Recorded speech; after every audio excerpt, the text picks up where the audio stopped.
It has been a chaotic week in Los Angeles. Otherwise, a week in Los Angeles. Tuesday, there was an anomalous fire that broke out near the Van Nuys airport.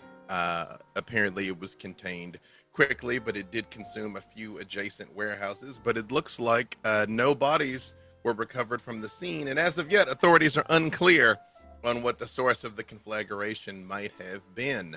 But there wasn't really much chance to ask too many more questions about it as the next thing came along to force it from the headlines, and then the next thing, and then the next thing, and then the next thing. This Thursday night, each of you have received a summons that is quite familiar to some of you and quite unique for others, where you have been invited to the Maharani for a brief audience with Baron Victor Temple. Some of you have been called upon many times to clean up a number of messes. Some of you have been called on many times to help clean up messes on behalf of the Baron. Maybe nearly as many messes as you yourself caused that required someone else to clean up. But at least as of now, none of you have any reason to expect that this is anything other than a happy call. But before you head to the club, as always, as the sun dips below the horizon, the undead animating principle returns to your body. The lifeless form that was a corpse mere moments ago flutters its eyes and returns to undeath. So we're going to go around the horn here in a slightly different order than I did last time. And you're going to tell me who your character is, what they look like, and where they woke up this evening. To be clear, for our purposes, you've already received and accepted the Baron's invitation. But let's just get a little insight into exactly who it is that you are. And this time, let us begin at the bottom, at least on my screen, with Miss Esther, who's already having quite a week. Truly, uh, truly. who you are, who you're playing, where they woke up this fine evening. And just for clarity's sake, Esther, because Esther was with us on Tuesday, this is literally 2 days later. You guys went on that mission on Tuesday. Wednesday passed, and now it is Thursday. Now, let me ask you something here, Esther, because Mm. I asked Dahlia because I didn't know we were going to have a returning character. Was it your intent to return Hammer and Screw to Skylar Bixby? Was it your intent to complete the mission? Yes. Excellent. Well, then, for our purposes, you did so. You got them back. As far as you know, you were not followed. And Skylar offered both you and Dahlia and everyone else who was there. Well, my character name is Miss Esther. They are a Malkavian. They have woken up in the basement floor of a funeral home that they work in. It's completely empty, aside for a nice three-piece suit somewhere strewn about, um, in the basement. And the basement has like a door now that has several locks on it from the inside. Yeah, after having learned that lesson. And what does Miss Esther look like as they All are right. preparing to depart for the club? Uh, oh, we're going to a club again. That's right. Oh, Well, in that yeah. case, they have changed into that three-piece suit again because their scrubs are normally very disgusting and not very pleasing to most kindred or people. They look repulsive, generally speaking. They look like a corpse that has just hopped up across the autopsy table, like maybe two steps above that. Just skirting that masquerade breach. Not quite Nosferatu, but sometimes gets mistaken for Nosferatu. Black skin, purple veins all through their body, just bulging, glasses, curly black hair. Excellent. And my last question, how do they intend to get to the club? How do they travel? By taxi, by Uber. Perfect. taxi, Uber, whichever is most cheap, whichever is cheaper, honestly. It's not a taxi, I can tell you that. But yes, no problem. Excellent. Braxton Carter, same question. Uh, who are you? Where did you wake up? I am a Midwestern farm boy that was an experiment of a passing anarch Tremere who thought, maybe a fish out of water will lead to something interesting for Clan Tremere. So I came to Los Angeles because I heard the Valley was a good place for wayward kindred, and I set up a small community farm in the Valley. And by community farm, I mean highly illegal, no permits whatsoever, no proper zoning. Braxton, you noticed for the last 48 hours or so, your community farm has gotten an anomalously high amount of rain. Los Angeles always teeters on the brink of a drought, but it is almost like a cloud is like just over your farm. And a couple of your friends have said something similar, that it's like any of the like in-town community garden-esque things. It's just for the last couple of nights, those clouds formed and it just sort of like rained on you, but in a good way, not in a damaging way. It's actually almost exactly what your crops needed, and then just dissipated mysteriously. So I grabbed my phone and I started tweeting about how annoying meteorologists are and how they can never get it right. I assume you woke up on said farm. And what does Braxton look like? He's like a blonde, curly hair. I'll be attending the club in a flannel and a backwards cap with a bow tie, because I'm not disrespectful, right? I see you are a person of culture. And again, how is Braxton going to get to the Maharani? A big red truck. Again, I'm from Arkansas. I find this innately pleasing. It's funny, my oldest child, who is very much a Valley girl, has like this bizarre love for giant pickups, and she's like, I don't understand why I like them so much. I'm like, it's literally in your DNA, child.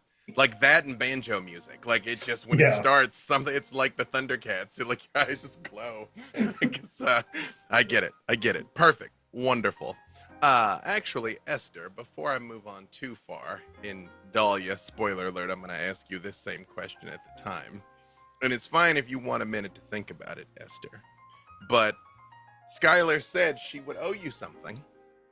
Do you have any idea what Esther might have already asked for, or is this kind of a card that they intend to keep in their back pocket? Yeah, right now it's a card in the back pocket. They don't have anything they particularly need yet, but having someone that old owing them a favor is always nice to not be hasty about. Perfect. You are essentially owed a minor boon, but what she might consider minor is different compared to someone else. But excellent. Clementine, same thing. Who is Clementine? Where did she wake up?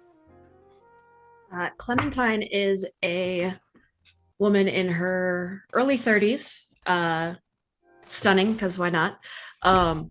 And she is about average height, curvy build, short, vibrant hair, gray eyes, and she is new to LA. She only got here a little while back with a few Bruja friends of hers that helped extract her from her Camarilla upbringing, and this is going to be her first outing as a solo anarch. She is waking up this evening in a garage that she had been stashed in for the night or for the day in Long Beach, and she will be hopping on her Harley and heading up to the Maharani with her gear on, so leather pants, white tank top, leather jacket with roses embroidered on it because she's not subtle. And she's looking forward to meeting everybody and paying back Baron Temple the boon she owes him. I remember the Toreador with the leather jacket with the rose on it. She literally has a leather jacket, like a Bruja leather jacket with a rose on it. Yeah, no, it's kind of incredible. Yeah, it's like... It says forever free. Yeah. That's amazing! Perfect. Only a little jealous. Perfect. How do you think a Bruja stole me? It's like we walk amongst you. You know what I mean? You're the only one with some taste at those Bruja gatherings. You know. Perfect. Adrian, same question. Who you are, where you woke up. So Adrian's gonna kick the couch off of him that he fell asleep under, in the basement apartment that he currently has. He is average height, long, kind of curly brown hair. He's gonna be wearing just like a black V-neck with a olive shirt over it, dark jeans, old boots, messenger bag. He'll be getting to the club on his motorcycle, Yamaha variety, fast and dangerous like. You know, I was gonna do this a little later, but why don't we start doing it now? Let's go ahead and everybody get ready to make your rouse checks here. Don't roll it yet, but prepare yourself. But Adrian, since we're on you, we'll start with you. Give me your rouse check for the evening as you awaken. Actually, we're good. All right. Again, it's smooth and silky. I'm going to move forward. I'll circle back to you all who we've already checked in with about those rouse checks momentarily. Now, is it Revulo or Revulo, or how do I pronounce it? Got to respect a man. Revulo. Revulo. Excellent. Revulo, same thing. Who are you? Where did you wake up? Revulo Ventru, better known as High Rev, once a notorious influencer who then took a step back, a la just shy of being Mr. Beast, and has like a community level of the revolutionaries, as they like to call, spoken word poet. With enough money, woke up most likely in the most recent penthouse suite. Actually, I think I rented a small condo in Santa Clarita recently for the month. So I'm going to be waking up in my private little condo I have for the time being and dressing up relatively fine. I usually have a 3-piece, but I'm going to keep my vest in my little suitcase or my briefcase.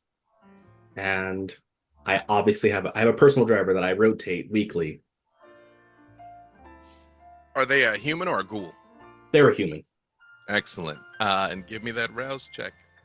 Let's rouse it up. Mm-hmm. That is, and we're fine. Same thing. As a gentleman should be, you dress in complete control of yourself and your wits and ride out into the night. Excellent.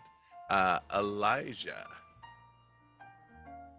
Elijah woke up in the nice apartment that he has rented because he too is new to the valley. He came from New Orleans, where he had to get out of town real quick because he unfortunately has a resemblance to the Toreador Methuselah Michael, so the cult is very interested in him, and he dodged his way out of New Orleans as quick as he could. He is tall, about 6'3", dark curly brown hair, two-toned eyes. One of them is solidly amber in color, and one is almost half blue. And he is getting dressed in the nicest outfit he has to take his sports car to the Maharani. We love a heterochromia. Excellent. Wonderful. And a rouse check, please. All right. Ooh, we hungrier tonight. As you look in the mirror, you hear a familiar voice echoing inside of you. Oh, Elijah, look at you. Delicious. I could just eat you up. In fact, that's why I already did. You look almost as good as I did at your age. Come, boy. Now we must go turn some heads. Remember what? Stop slouching. Stop slouching. Yes. Shoulders back, chest up. I would say perfection. Not quite, but serviceable. All right, where are my keys? Perfect. Do any of you, by chance, have ranks in either fame or notoriety? Revulo, what do you got? I got 3 in fame. So, with 3 ranks in fame, I ask because Dahlia's got 3 ranks in fame. You definitely will have at least heard of these 2. You said you were like a Mr. Beast style influencer. Dahlia is a famous author of Southern Gothic horror, so I leave it up to you guys if your characters like consume their content or are aware of who they are, or if it's just like you've seen their face on like TV or something. Because like 3 fame is famous enough that like you at least would be like, oh, it's the guy from that thing. Or you might be like, holy shit, I've been following you for years. I leave that up to you. Do I any think of the rest? Ravulo is my PR or social media manager, right? That's what That we is the went thing we with? kind of linked is I help Yeah. manage her social presence and public relations for the next generation. Beautiful. I love it. Anybody else? No fame, no notoriety, anything of the sort. All right. Adrian is shunned by a faction of your choosing. Got one. Perfect. All right. Last but not least. That's not terrifying at all. Dahlia. Same thing. It's been an eventful week, Dahlia, but who Just a little bit. who is she? Where is she waking up tonight? Well, Dahlia is waking up in her hotel room as she likes to stay in a nice hotel for about a week at a time, move to a new one. She's got long black hair, bright green eyes. She's dressed up in a nice professional dress, long sleeves, down to her knees, wearing some boots, and she is probably going to be picked up by Ravulo and the driver to head on over to wherever it is we're going. Well then 2 quick questions, same as I asked Esther. Did you already ask Skylar for something, or are you keeping that favor in your back? I have an idea. I don't know how extreme the request could be. I But mean, she reserves the right to say no. So let me just say, just for everybody's edification, this whole crazy adventure began because Beth wanted to learn to play vampire. So I was like, if you want to do it, well, then let's do it. So this is technically she played a one-shot with me forever ago, but this is her like That I was a guess long really time ago. second official game of vampire. So boons are the currency of kindred society, favors, and they range from minor, which is like I'll help you with something that's not a big deal, but again, to the point I was making, what's not a big deal to Bill Gates and what's not a big deal to me might be 2 very different things, but it's something that's not really much of an inconvenience. Then there is a major boon where it's like I will go to great lengths for you, up to and including possibly risking myself. I'm not going to die for you, but you like. Okay, it's probably not even that big, maybe. But with a major boon, someone really owes you, and the last thing is a life boon where it's like I will die for you if I have to. Like you can ask me for literally anything, and I will do it. Kindred they're not supernaturally compelled to do it, but since they're the foundation of society, if word gets out that you don't keep your word, you may as well be dead. So that's how boons work. Yeah. Okay. So yes, Okay. You were owed. What is it that you would ask for? So. Wait. Before you say anything, I'm gonna type in chat. We're gonna see if I'm right. Hang on. We're gonna see if I'm right. Hang on a second. Well. All right, hang on. No way. Hand up. No, I may not. Hey, you know me. If I'm wrong, I'll say I'm wrong. But if I'm right, I'm gonna just hit enter, and you'll all know. Okay, so I realized last night as I was talking about my character that I basically made Anne Rice, right? She's from New Orleans. She writes about vampires and writes smut and all this kind of stuff, right? And she's like well known. So I was like, oh my God. In this world, my main competitor who I really wouldn't like would be someone like Stephen King. So I would like Stefan Kingston to be picked up and delivered to me for consumption.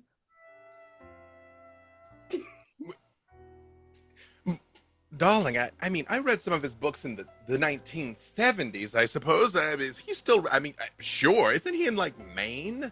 I mean, I can send someone, and yes, sure. That's It all I might, request. I just like them delivered straight to my address of the week, whatever, wherever it might be, and I'm just gonna go ahead and take them out myself. oh, good. Because I thought you meant that you wanted to, participate, because isn't he sort of like a mousy-looking fellow? It's like the very close-set eyes, and he's got a face like this. I don't, He's got a beating heart, right? I mean, I suppose so. He's been at it for quite some time, really. In fact, all that talk about he writes what he dreams about, has he been a moonchild this entire time? That would be most inconvenient. Hmm. Wouldn't really work well with my plans. Well, yes, of course. I shall deliver him unmolested, such as it is. And then she just turns and like motions, and you see Ace and Jack, the two men that were dealing with you, just look at each other and say, road trip, road trip. And they turn and get in the car and drive away. Look, yeah. 2 nights ago. Yes. So, perfect. But for tonight, give me that rouse check.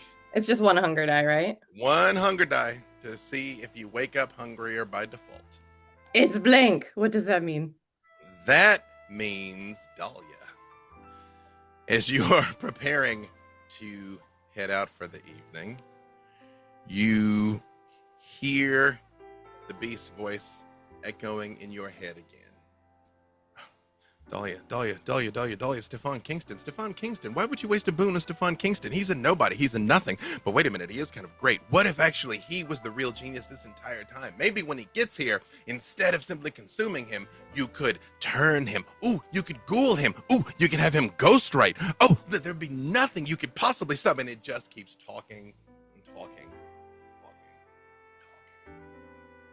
Your hunger increases to 2.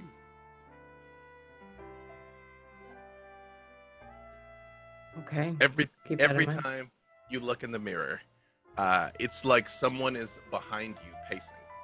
You cannot quite make them out as they're doing it. They're just going back and forth, just very anxious, talking and talking and talking. Anytime you Spiraling. look at the surface. Okay. Miss Esther, rouse check, please.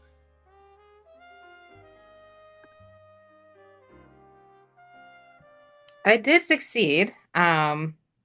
And actually, I think Esther has an idea of what they want. I don't think it might not be grantable, but they do have an idea of what they want. I'll let you retcon it. Sure. What would Esther have asked for? They would have asked for, in a year's time, they would like the pleasure of the twins' company for a night. Of Pedro and Pascal? No, Hammer and of Hammer and Screw. Okay, yes. Yeah, Hammer and Screw. Excellent. When you ask her, Skylar sort of like frowns for a second, and she's like, well, if they're still alive in a year, then yes, absolutely, you might have a taste. Or, I give you my word as a lady, as a Ventru, that if for whatever reason they're not available, you shall be able to drink from whatever the finest vintage of the hour is. Do we have an accord? That's agreeable. I would prefer the twins, though. Well, I think I too will prefer the twins, which is why I think they may be tapped out by then. But far be it from me to say that I lack restraint, of course. So, yes, excellent. Okay. And she looks at you and she goes, "You really didn't even have a just a nibble, just a skosh? You were Of so course close. not. They That was smelled against so the good." rules. That was against the rules, and we love a professional. I shall make a note of this. How should I address? Is it doctor? Do morticians have titles? Are you a mortician? I've been told you sleep in the basement with the cadavers. That doesn't really seem. You can just call me Miss Esther. It's fine. And she leans a little closer to you, and she goes, "One just last word. Did you know you've got a little You have a little You just sort of got some I've got That's got my some, face. Well, but I mean, I've got some people with some powder. They could just rouge, just a nice base. that would like accent your wonderful creamy complexion? I appreciate it. I appreciate it. Sure, why not give it a try for a night? See how it looks. Glow up. Wonderful. Sailor Moon transformation. So now, Esther, you've got 2-day eyeliner, which is the best eyeliner. And she really had people beat that mug. Like, well, actually. Even though it's like 36 hours later, you still look pretty good. Yeah. Wonderful. Wonderful. Braxton, rouse check, please. Beast beckons. Listen to me, boy. I know you understand the nature of your existence is that of curiosity, and I really did just want to see what would happen. But the problem is, you are the equivalent if I taught a rat to ride a tricycle, and now it is riding that tricycle into an audience with royalty. So I need you to bring in no embarrassment on either me or Clan Tremere. Do you understand this, boy? Nodding to myself, I take off the bow tie and I go get the better one. That is not at all what I meant to do. The voice fading away, and again, your hunger increases to 2. Clementine, rouse check.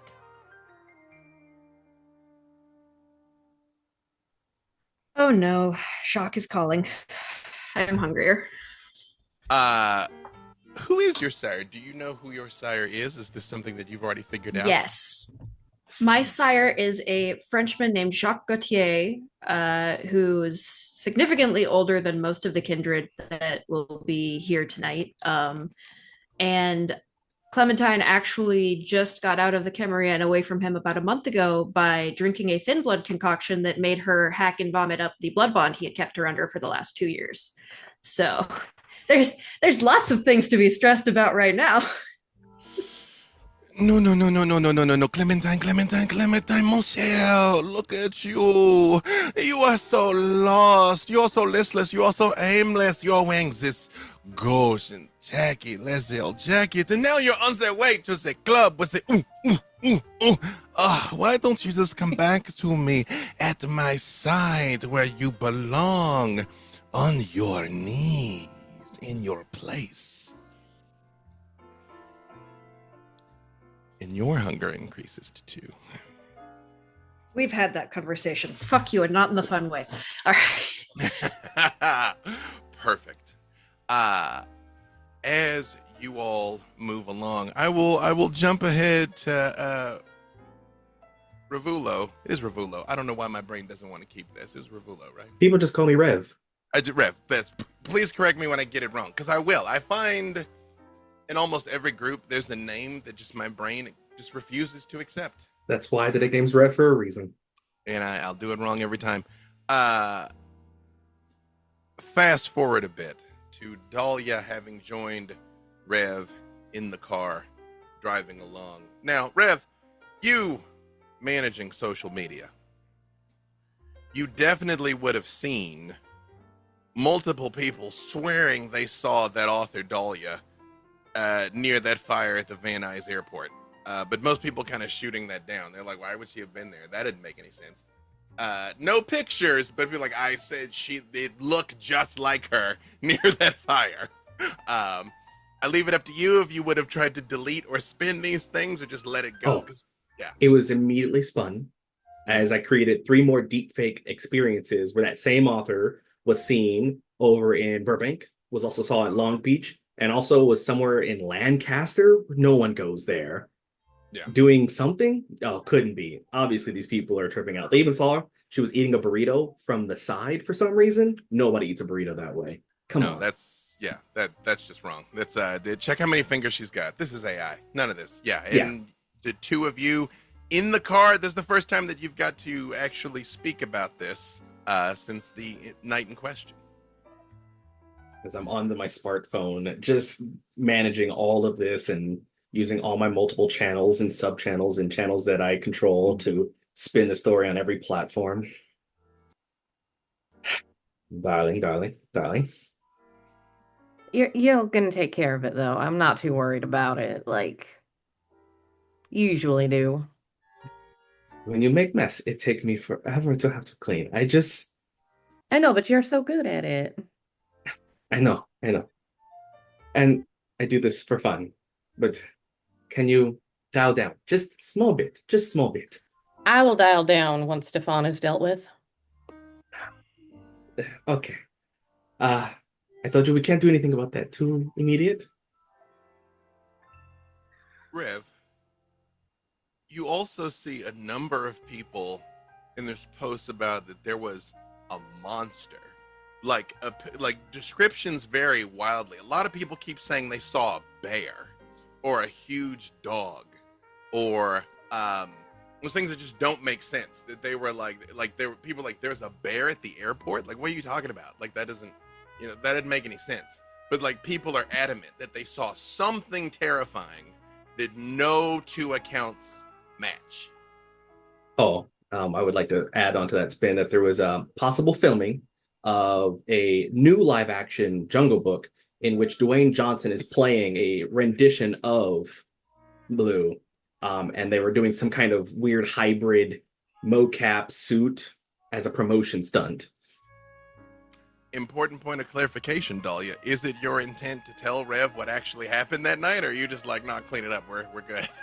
Oh, absolutely. I don't divulge too much to Rev. I do what I do and he cleans it up. And the less I tell him, the easier it is for him to clean it up, I noticed. So, yeah. A man in a bear suit or something. Can confirm. Except I can't because I wasn't there. Wasn't there, no. But it sounds legit, right? Like, that's, Yeah. Sounds like a place where a man would have been in a bear suit. Spinning it. That's a thing that happens. Do me a favor. You can give me our first roll of the night here, Rev. Give me your give me manipulation, because it's definitely a lie.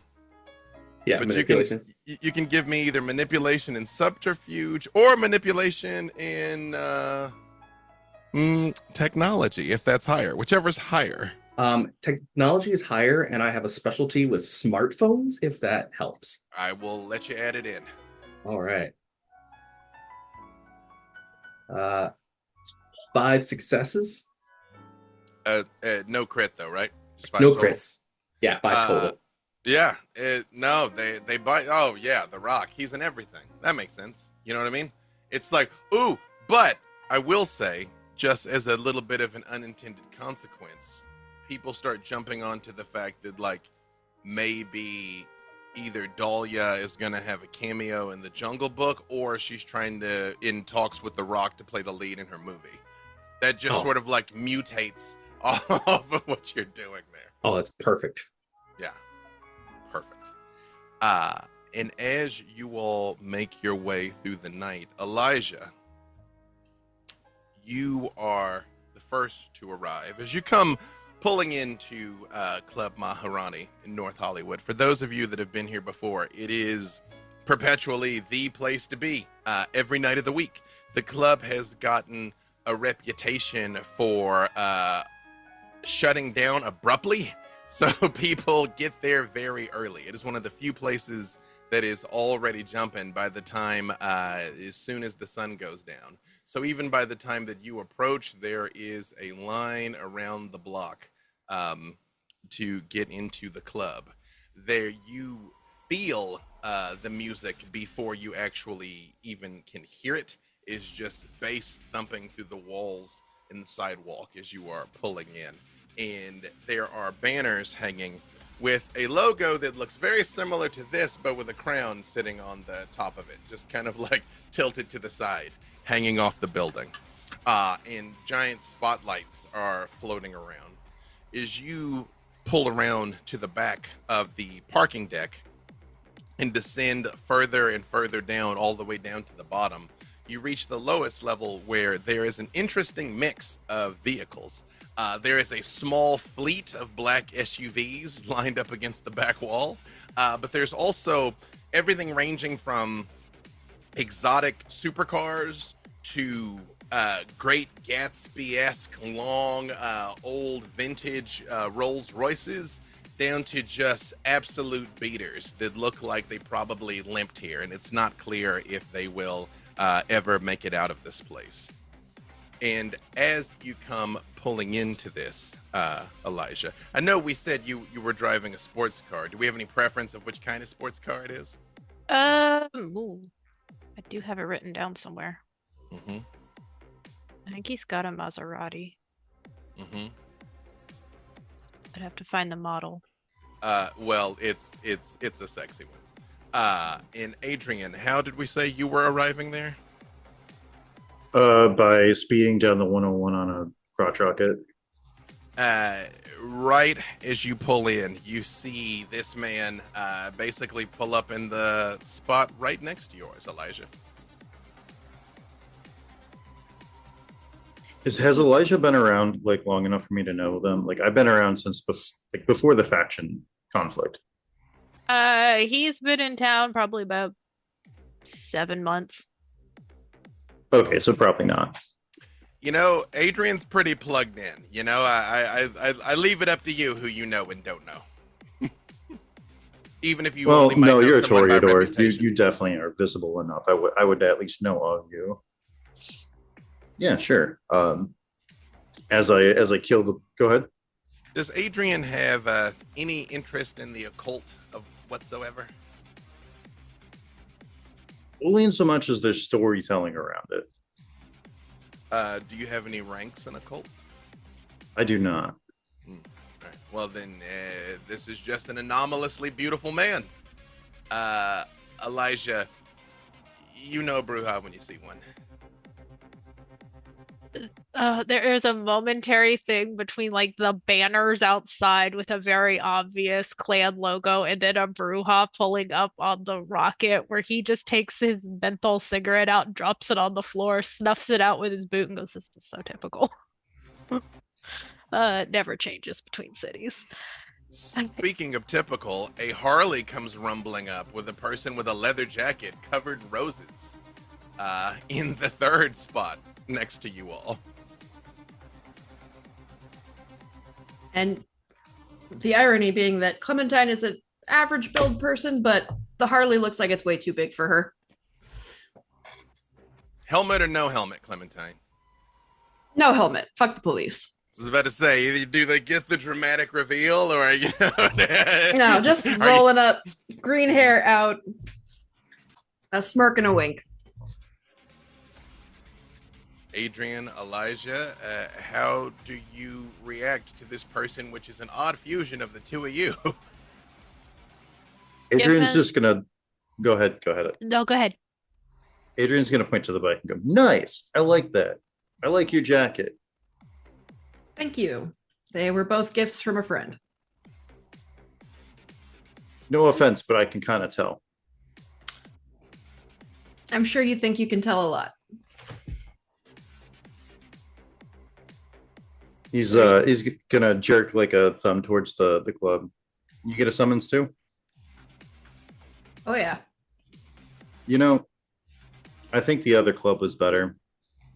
This one is a little much. Smash cut to Victor. Watching the cameras in the garage, like, how dare? I'm like, rewind. Turn up. What say? Yeah. Elijah, you were gonna say something?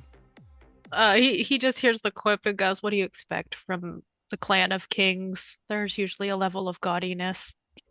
Then he's gonna head towards the door. Just catch some strays. Adrian is going to like take a moment to just stare at the Maserati for a second before following. And Clem will hop off of the Harley for once and follow along behind and go, "Actually, I wasn't here to see the first one, so I think this one's decent." Esther, the 2007 Prius that picked you up pulls into the parking lot, and you see the guy's eyes are like dinner plates, and he's like, "You're on the list here?" You are muted. Yep. Why do you sound so surprised? I mean, and you see, he sort of like looks at you in the rearview mirror and like swivels all the way around and like really looks at you and looks at your makeup and goes, "Oh, you're in that thing. Oh, you're in that show. Yo, Yeah, I love that show. Wait, can I get a selfie?" They're going to compel them to forget. They're going to cloud memory, excuse me. Oh, and he just sort of turns around for a minute and he goes, "Where did, how, while he's collecting himself, as you open the door and step out, a big old corn-fed pickup truck. What color is your pickup truck, Braxton? It's bright red. Just rumbles up right next to you, Esther. He hops out. He's happily whistling, and as he whistles, a 90-pound half wolf, half husky pops out of the truck. It's my bonded famulus. Another dog? We're doing this again? Another dog, another club? I want to go back home. Hey, Shira has a name, okay? I believe her name is Shira. Yeah, Shira, the dog. Can I pet your dog? Of course. Can I pet that dog? I'm gonna pet that dog. As a bonded familius, Shira does allow you to pet. I assume she's very fluffy and well cared for. Mhm. Excellent. Much better cared for than my own appearance, in fact. Esther, you see the dog just like sniffs you a few times and then just sort of like looks at you kind of confused and then like sniffs you again. Still just looks very confused as it's looking at you. And then just sort of like gives you the very tentative lick, like you're in the pack. Like I'll take it. Yeah. It comes back and very much sits down next to Braxton. As you all are making your way in, a final car arrives. Did we establish exactly what kind of car it was, Rev? This one is going to be a newest model of a Kia Optima. New, but also not gaudy. Hey, you gotta put your money where it actually works. And as the driver hops out and opens Dahlia's door first, as he has been told to do, all of you, again, with fame of 3, you've at least heard of both of them as they sort of make their way out of the car. I leave it up to you whether or not, again, you're actually a fan of what they do, but at minimum, you would recognize their faces. And you see your driver looks at you and goes, should I park and wait with the vehicle, sir, or should I accompany you inside? Stay with the car, and when we're all done, you can keep the car. Oh, well, thank you, sir. Then, yes, please.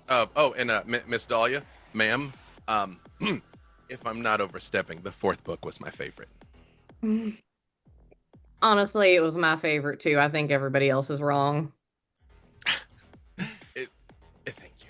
And he goes and hops back in the car. And Dahlia, you and Rev see 5 other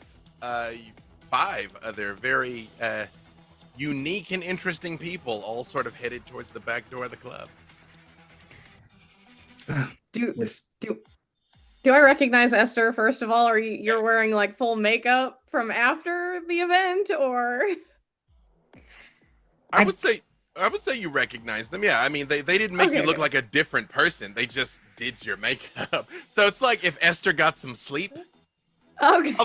Although I suppose theoretically, since we kind of retconned it, you would have been there with Skylar when Esther asked and Skylar was let me help. Yeah, so you would have seen this happen. So yes, you definitely would recognize Esther. So I immediately step out of the car and I see Esther and I let out a squeal. I'm like, Esther!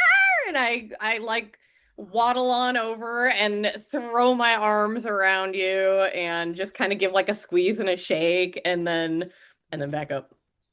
Esther allows it to happen, but they are not hugging back. I They're just don't think you had the Okay. opportunity. It was more like a wraparound, like you're a pencil now kind of hug. So Yeah. Hello, Dahlia. Here we are again. let's maybe I don't know, maybe this one will go a lot better. We'll see, huh? I mean, we already got a wolf boy over here, so I don't know about that. Another wolf? Well, there's a half wolf dog. Yeah, half wolf, half husky. Yeah. Dahlia's off scritching it. Esther's just assuming just by the dog. They're like, that's a wolf boy over there. A safe assumption. What are the rest of you doing?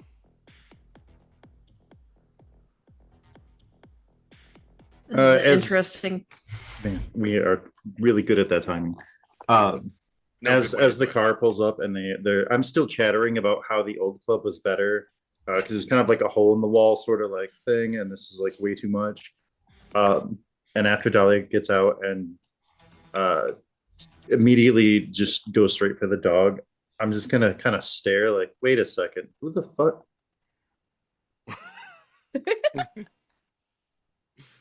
Clem? I was gonna say it's a very interesting menagerie of people we have building up here. Let's go find out what the boss man wants. I'm gonna head inside. Excellent. Elijah, do you even stop? Do any of you have any ranks in a cult, by the way? I have two. believe I have 2 dots in a cult. Yeah, I have 2 dots in a cult. Esther, give me your either intelligence in a cult or wits in a cult, whichever's higher.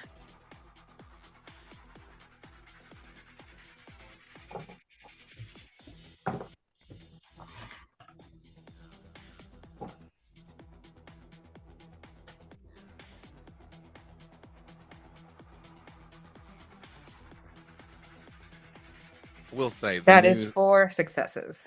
4 total. Mm-hmm. As Elijah's walking by, it's like you recognize him, but you've seen like stained glass windows and marble busts of that face.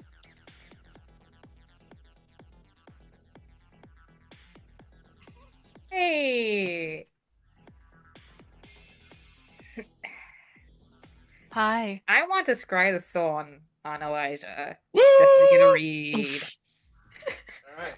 Scry the soul. That one is opposed. So let me Stained glass windows? Like, that's who's spooky. who's rolling what? Okay. So, Esther. Well, first of all, Esther, I need a rouse check. All right. That is a success. I don't think we've checked in with your with your beast yet. I need your intelligence and aspects against Elijah's composure and subterfuge. Okay, let's see here. Random question. Would my looks Yes. apply to this role? No, because it's not a social thing. I mean, the face cards never declined, but this is a battle of wits. 5 successes. Oh God.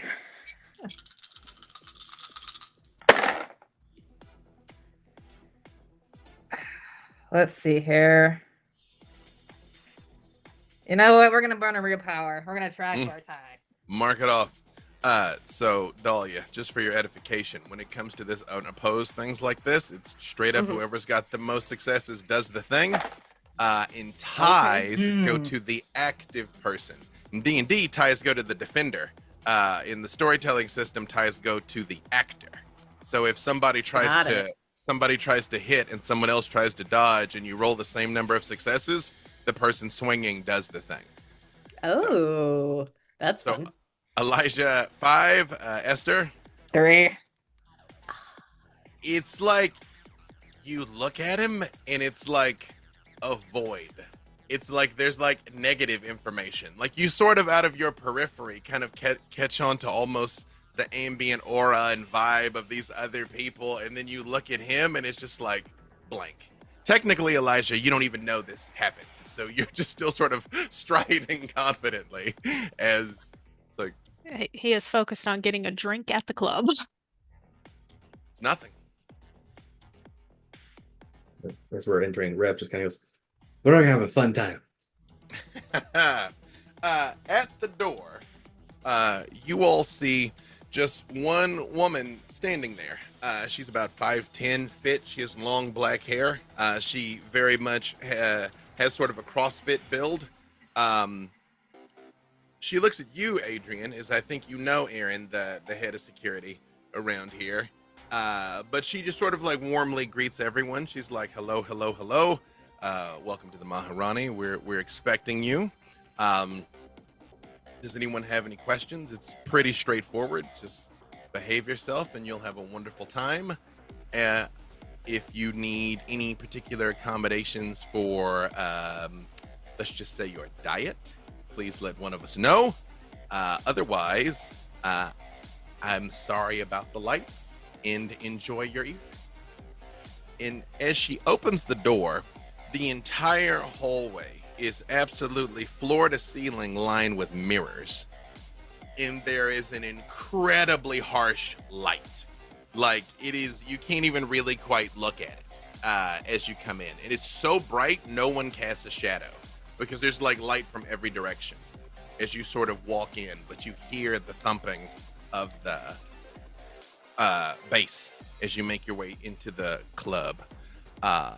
As you pass by underneath, it looks like almost like a jail. There is a lot of like just exposed concrete. It's very functional down there. There's unmistakably a couple of cells with heavy iron doors, but they currently don't seem like they're occupied. But as you pass by on the back wall of one of them, there is like a spider-webbed crack where clearly something hit it very hard, and also a burn on the floor of some sort. She leads you up the back stairway where you go up about 4 flights of stairs where the music gets progressively louder and louder and louder until she opens the door to the VIP area of Club Maharani. As you look out, there are couches and settees lined up, and you can see they're covered with people either, again, who are important or desperately are trying to appear important. Lots of people taking selfies and making kissy faces and things at the camera. At the far side of the room, there are, me knocking shit over. There are a number of booths with very heavy curtains that can be pulled and drawn around them for some privacy. There is a bar there is a number of just people in black clothes moving back and forth. And you notice every hard surface has a mirror on it. The front of the bar is mirrored, behind the bar is mirrored, the top of the bar is mirrored. Each of the tables has a mirror on top of it. And all of you give me a wits plus awareness roll. Adrian, you don't have to roll because it's to see if they notice some things that you know from having been here so many times. Right on. Adrian's gonna roll his eyes. Oh, sure. Is this successes. regarding 2, 3, micro-expression?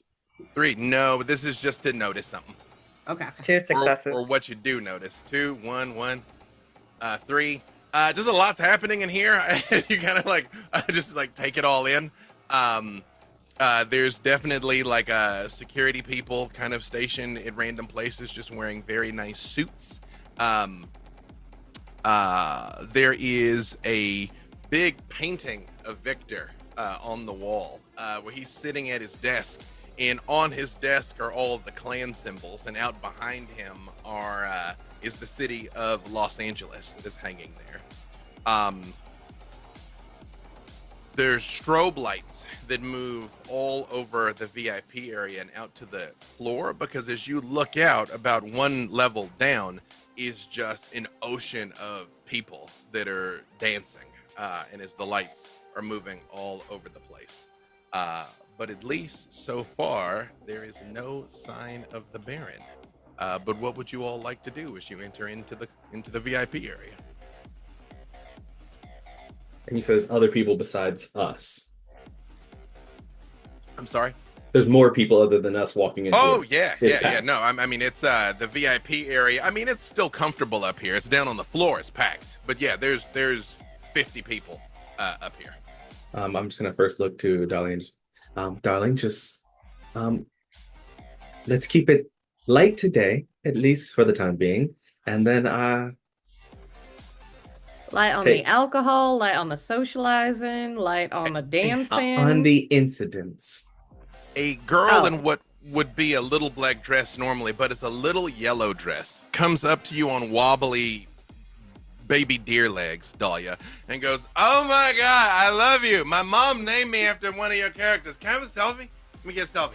And she just starts, you can see that she's just like clicking pictures of you together. And Rev looks at you, just being like, "You tell me, and I will handle." I absolutely, I like lean in, head on the shoulder, big smiles. What is the name of a supporting character of yours, Dahlia? Not even the main character. Shit. Listen, I didn't even ask in the first. I was gonna be like, "Who's your Gwendolyn. main character?" But we were Gwendolyn. Perfect. Gwendolyn. Sure. Uh-huh. She's like, "My name's Gwendolyn, even with the LYN and everything. I thought my name was stupid until I got old enough to understand how fucking hot your books are. Which is kind of weird that my mom named me after a girl that does that one thing in the barn, but whatever. I guess she's trying to tell me how she met my father, I guess."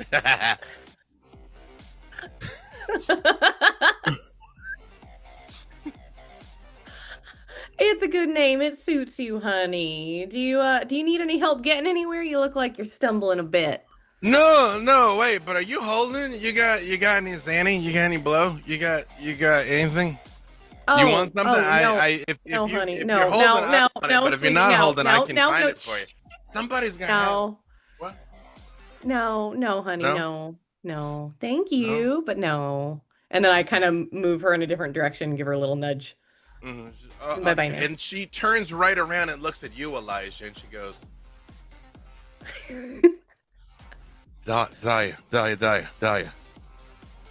I understand the thing in the barn now. Hey, hi. And Hi. Hi. My name's Gwendolyn, and you're hot. Thank you, Gwendolyn. I think you should sit down. Okay, but I thought we just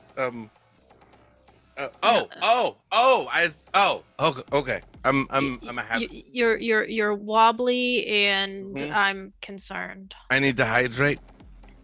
with water or food. And you see one of the bartenders comes over and just like puts like a carafe of water down in front of her, and they're like, "We won't let her drive or leave or out of our sight, really." Thank you. Can I get you something? I mean, anything? Do you have any whiskey? And he sort of looks both ways and he goes, "Whiskey or whiskey?" Either surprise me.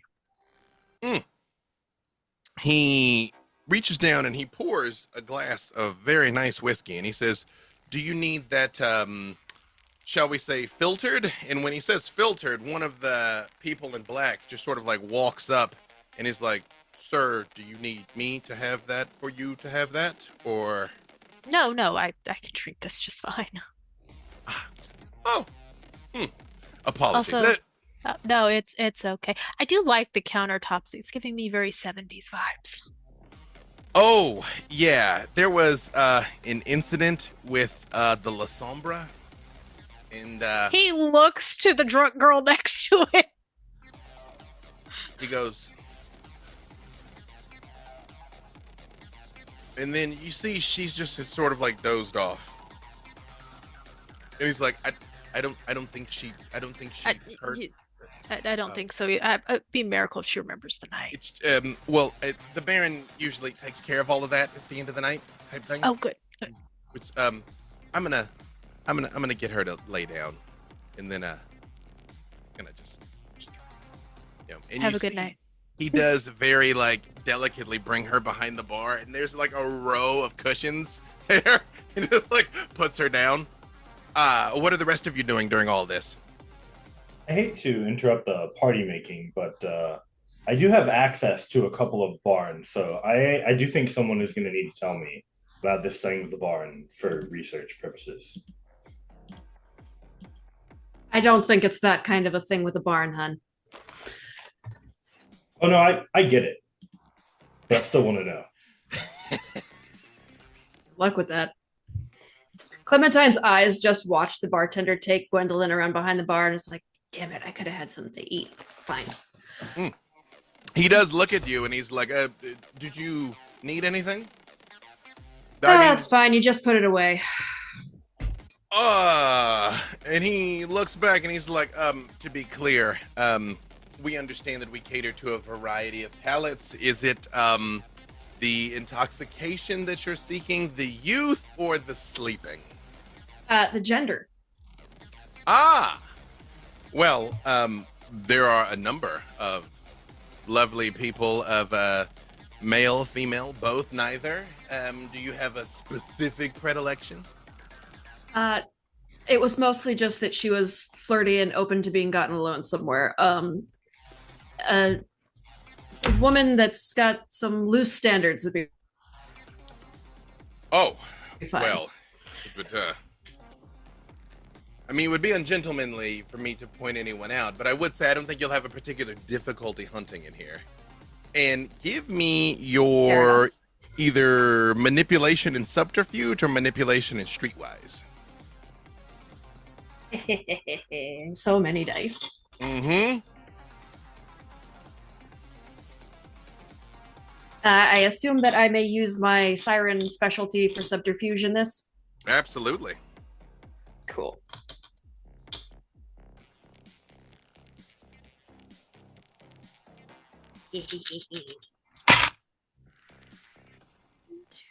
That did sound like a lot of so dice. many dice. It sounds like a lot of dice. That is actually, can I add my looks to that? For this, you absolutely can, yeah. You're having a mug off with Elijah here, you know? By the look. 6 successes. That's gonna be 6. There is nearby, definitely. With 6 successes, you can find almost whatever you're after. Is there any particular aesthetic that Clementine is looking for? Just a pretty girl that looks lonely. You do see, standing over near one of the booths, a tall, statuesque vision of a woman wearing high heels that does seem to be very slowly nursing a cocktail. And when you catch her eye for a second, she does just sort of like push her hair back slightly and then give you the like look away, look back, look away. Mm-hmm. Excellent. I assume that some of these booths with curtains are open at the moment. Mm-hmm. I will walk over to the entrance of a booth and just go. You see, she just puts the drink down on a different table and just comes straight towards you. Excellent.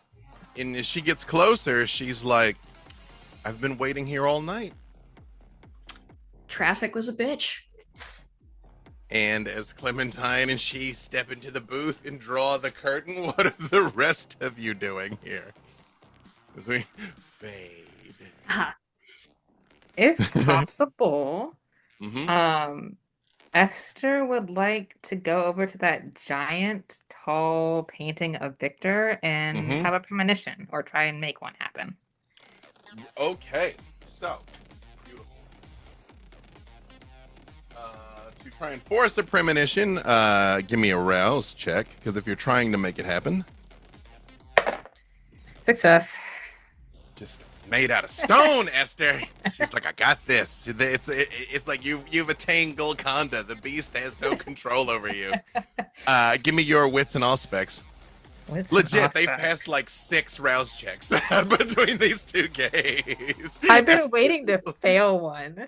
Esther's like, I am one with the beast. You've been low-key Sabat this entire time. I am the beast. Wits and aspects. Wits and aspects. Mm-hmm. Let's see here.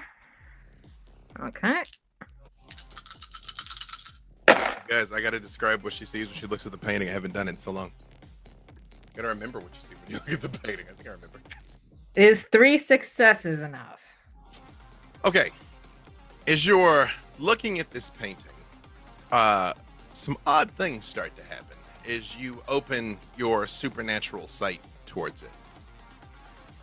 The first thing you see is the clan symbols on the desk in front of him start moving, just like rotating, like a clock face rotating. And you see out from behind him a lupine, just like the one you saw at the club, but this one is white, comes out and just starts roaring behind him. And you see a woman appears behind Victor, and she swirls her hand and like electricity starts to form in it. And on the other side of him, a shadowy mass starts to form. It looks like a man with just like sunken hollow eyes floating behind him. And out from under the desk, two what look like little children with horns come out and start running around playing in front of the desk, all in front of him. And this scene plays out for a moment or two, almost like a loop, and then it just sort of resets. It's almost like it would be like something you watch in a wind-up display if you were able to see it. It's like the lupine just goes back, the woman steps behind him again, and the ghost steps behind him again. And as you're staring into this, looking at this painting, and you make out on the edge of it, the name of the artist is Francis. Francis Burns, I think, was Francis' last name, if I recall correctly. Burn. Yeah, see? Francis Byrne, yeah. However, as you're looking at this painting, shout out to Francis. Danny was going to try and be here, but it's like 3 a.m. He couldn't do it. The window behind Victor starts to expand, and you start to feel almost like you're falling into it. And you hear the sound of rats, and you hear the sound of rats scurrying, and then you see rats like in a tunnel, and the water is building up, and they're scurrying, and it starts to take over. The rats start to drown and fight and cough and flail, and as you see this dead rats floating in the water, after a minute or two, the rat's eyes open again and look right at you, and then you snap out of it, and you're just standing there. Fucking werewolves. Here we go again. Another night. She's gonna call her the bartender, and she's gonna be like, "Can I have what Elijah's having?" He's like, absolutely, and he pours another whiskey. He's like, again, straight, or do you need it in a Just straight. Slides it right over to you.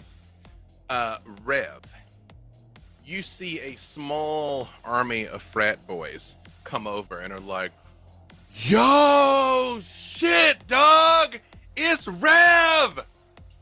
Yes, yeah. Shit. Yo, that 24 hours in Miami video you did changed my life, dog. I realized I wasn't hustling nearly hard enough. I cashed out my college fund. I got me a Ferrari, and look at me now. Well done. Live to the fullest. Yeah, I mean, I remember you were like talking about like investing in real estate and getting your weight up, but I mean, I didn't care about none of that. I mean, but I did see the bling though. I did see the, like, what's your whip? What you ride here in? Another Lambo? Another McLaren? No. Private jet? I heard there's a helicopter pad on the roof of this bitch. Did you ride in on a helicopter? I think we've talked enough, and I would like to compel that. Right when you say, he goes, oh, okay. And he just like turns and walks away. And you see the two that are with him are like, oh, you're legit though, dog, for sure. But wait, hang on. One of the guys, like, as the other two are leaving, he's like, but why'd you retire though, man? Like, I heard you got killed in a skiing accident or something, like in like Switzerland or something. I've decided it's best to take the time to help others grow. I mean, I'm looking to grow. Like, are you gonna put me on? Like, I'll do whatever you tell me to, man. Like, I mean, I'll do whatever you tell me to. How many followers do you have? 44,000. Rev actually has struggles on not like having that bio come up. Oh, I mean, I just like started 5 years ago though. Like, I mean, you know, I mostly post like workout videos and stuff, you know, and then I like run on the beach type thing, you know, like I do like a lot of pull-ups. I mean, like, When you reach 50, you can reach out to the channel and we'll talk. I'm gonna do it. I'm gonna do it. I got you. I got you. Yeah. And he turns and walks off also. It's like there's a moment of just like wiping my lips like The bartender comes over and he's like, sorry, if they are bothering you, you know, we can have some of the people make sure that you and Miss Dahlia aren't accosted.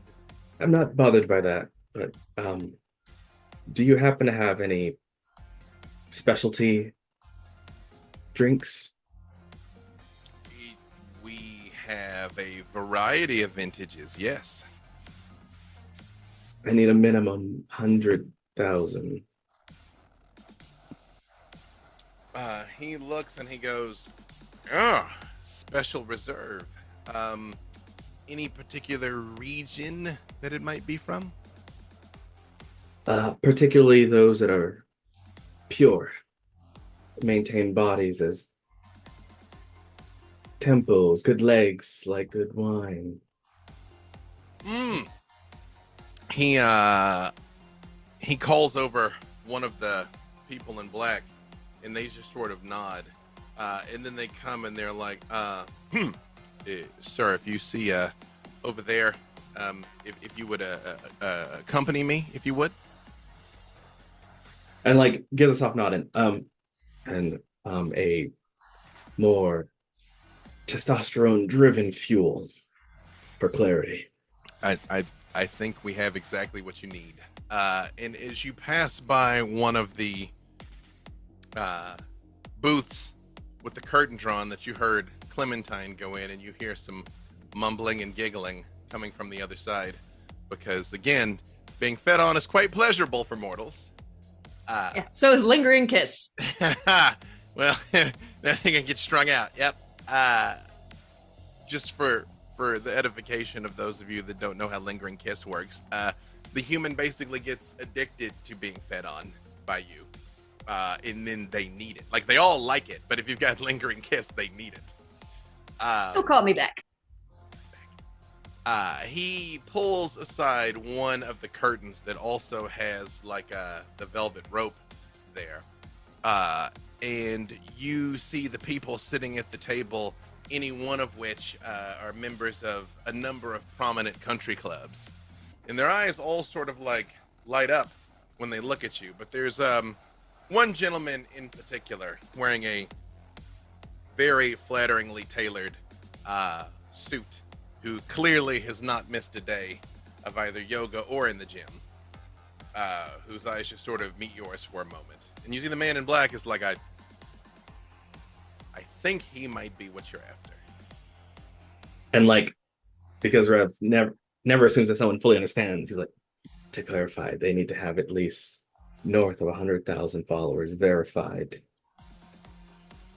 He leans down to you and he says, he is a Swiss influencer with 2.2 million followers, mostly There's like- overseas. Doesn't make a lot of English language content.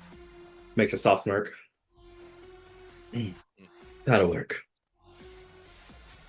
And as the curtain is drawn over there, is anyone else going to take this opportunity to feed, or are the rest of you probably all right for now? No, while everyone else is getting their meal for the night, Adrian's like jotting down some notes. Like, he grabbed his notebook from his messenger bag, just noting like who's here tonight, like stories that might be interesting to follow up on later.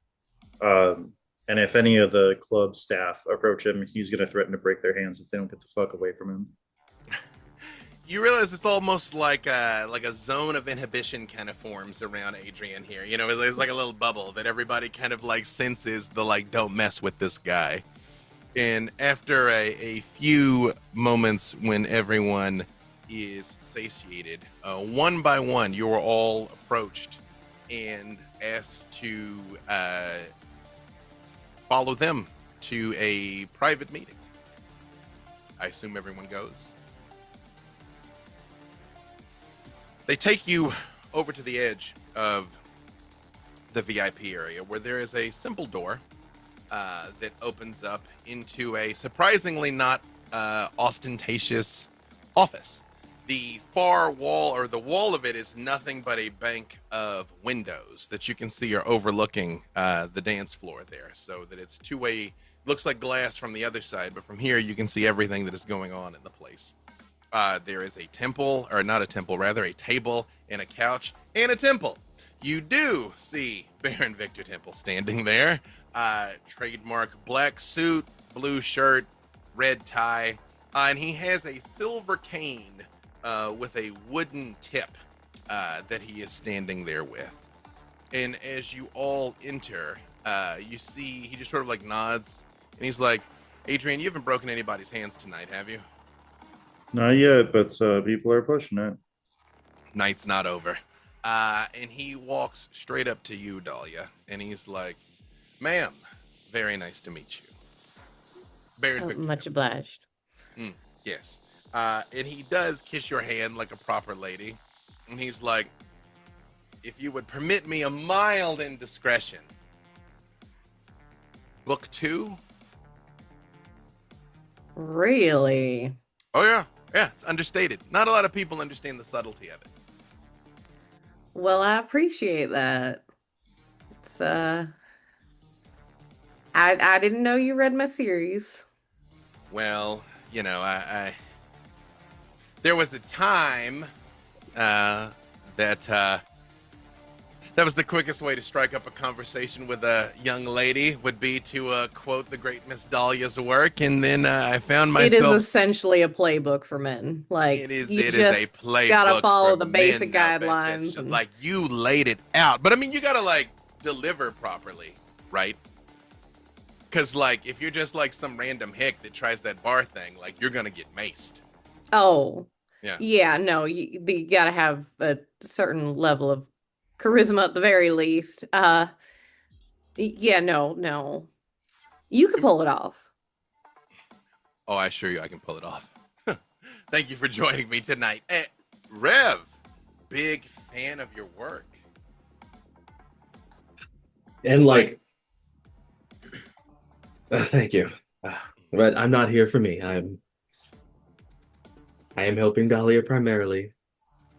Well, in point of fact, you are here for you. Actually, all of you were invited by name, actually. Braxton, Elijah, Clementine, Miss Esther. That is second day eyeliner is the best eyeliner, by the way. I love that. You got to tell me how you did that. Because every time I wear eyeliner, I get a lot of compliments, but I can't put it on. I need somebody else to do it. I appreciate it. I didn't put it on myself either. Well, whoever did it, you should pay them extra. And you see, he just sort of like steps out of the way, and he's like, all right, they're all here. And Braxton, you see Shira's hackles go up a little bit. And you see she like very much kind of like leans down, like she's cued on something. I lean down too. And you hear a very faint growl coming from her. And from a dark corner of the room, you hear, I'm an animal lover, but you have to put a leash on that thing, or I might have to do something unladylike. Shira doesn't use a leash. Well, I tell you what then. I shan't do anything to harm that dog, but if she tries to harm my beloved Persephone, then I shall be forced to put your head through the nearest wall. And when she says that, a very unusual but familiar face to two of you steps out of the shadows.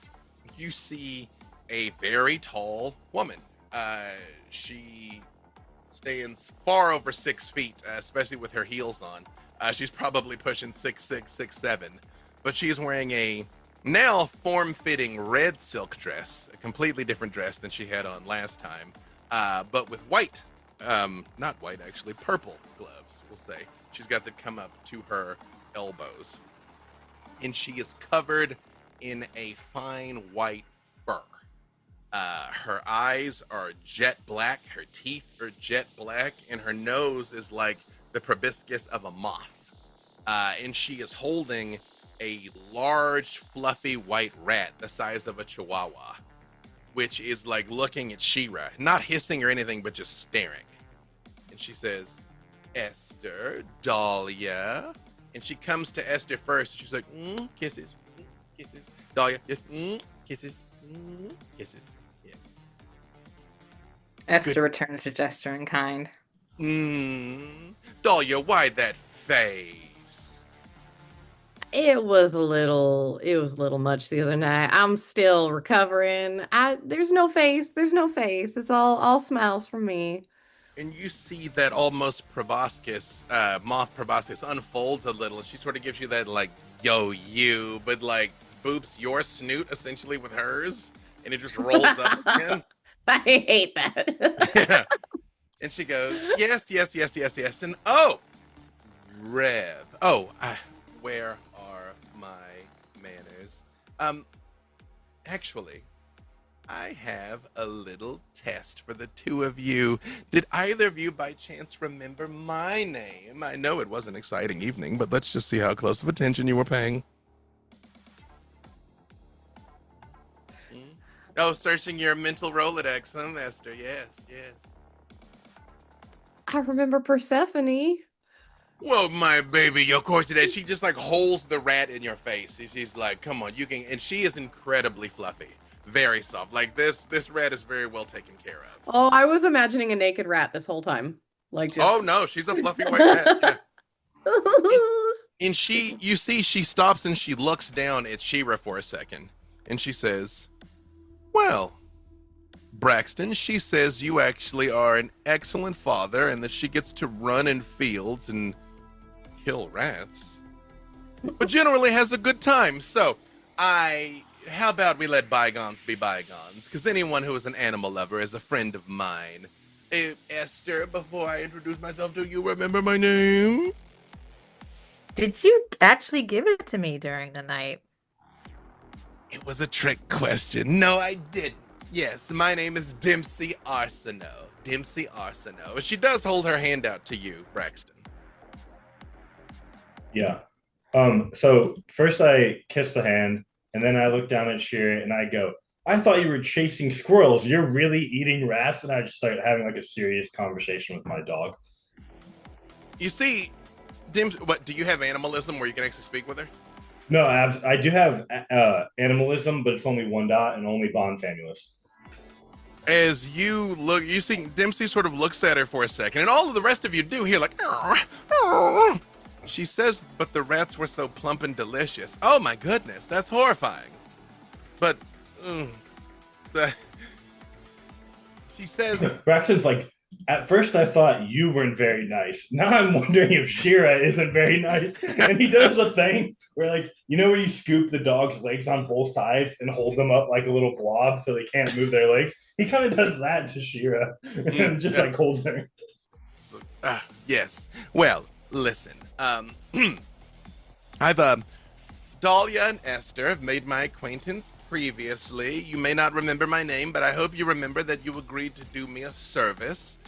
The rest of you, she hands each of you envelopes. Elijah, Adrian, Clementine, Braxton, and Rev all get an envelope. Adrian opens the envelope and lets he takes whatever's inside and lets the envelope itself fall to the floor. Adrian, in your envelope is you see security footage of a man that you've been trying to find. All key distinguishing details have carefully been removed. The timestamp's intact, so you know it was like last night. But you can't tell anything about where they are. But it's like, definitely, it's someone they've got.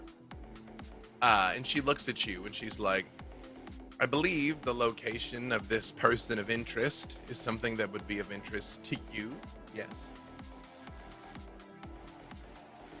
You have my interest, but what do you need? Wonderful. Elijah, again, so Dempsey Arsenault is an information broker. She knows things. Each of the envelopes she gives you is essentially proof that she knows something that you want to know. So the rest of you, you tell me what's in the envelope. She doesn't give you enough that you can figure it out, but it's enough proof that, like, she knows, though. So you tell me what's in your envelope. It's probably going to be something in regards to why he left New Orleans. I can make sure that old life is completely gone. Wouldn't it just be terribly unfortunate if Elijah's sports car was lost in a fiery explosion somewhere in the desert and he wasn't seen since? So sad. A person could have a fresh start in Los Angeles to be who or whatever they wanted. No one in New Orleans would ever have to know. Well, I mean, unless you can get like a cult off my back. That's exactly what I can do. Yeah. Good. You do look a lot like him, though. Did you know that? That it's like I am unnervingly aware. It's just, Yes, of course. I can do you one better. I can give you 6 months of a head start. Someone else could wear this face. It's not so difficult. And right in front of you, she turns into you. She looks just like you. She sounds just like you. She's like, not me, of course. I'm needed elsewhere. But it's not so hard to have someone be somewhere. And I don't even need technology to do it, Rev. And she looks right at you and turns back to herself. That is a neat trick. And she like curtsies. Rev, what's in your envelope? I am trying to determine. I have. Well, I'll give you a second. Dad. Clem, do you know what's in yours? Oh, hell yeah. It is probably a photograph showing Jacques somewhere that Clem was fairly recently, because he is absolutely hunting her down. You know, here in the Anarch Free State, Camarilla elders aren't welcome. Perhaps if, I don't know, some more unruly anarchs were to find out his location. And you see Victor kind of stands up for a second, and she goes, accidentally. Who can say what might happen at the Nevada state line? And he's like, well, people get fucked up on the way to Vegas all the time, I suppose. Yeah. And she's like, yes. His whereabouts might just fall into the wrong hands. Yes. I'm in. Braxton, do you know what's in Braxton's envelope? Yeah, it's probably pictures of animals in cages with 3 out of the 5 numbers on like a house. So you can't quite figure out exactly where it is, but they know. She's like, I have a special interest in justice being brought to these people. And I must say I was this close to just doing it out of the goodness of my heart. But business, you know. It's, I may not be a Ventru, but I understand how things are done. I will help you help the animals, but I don't really know how business works. I'm not going to lie to you.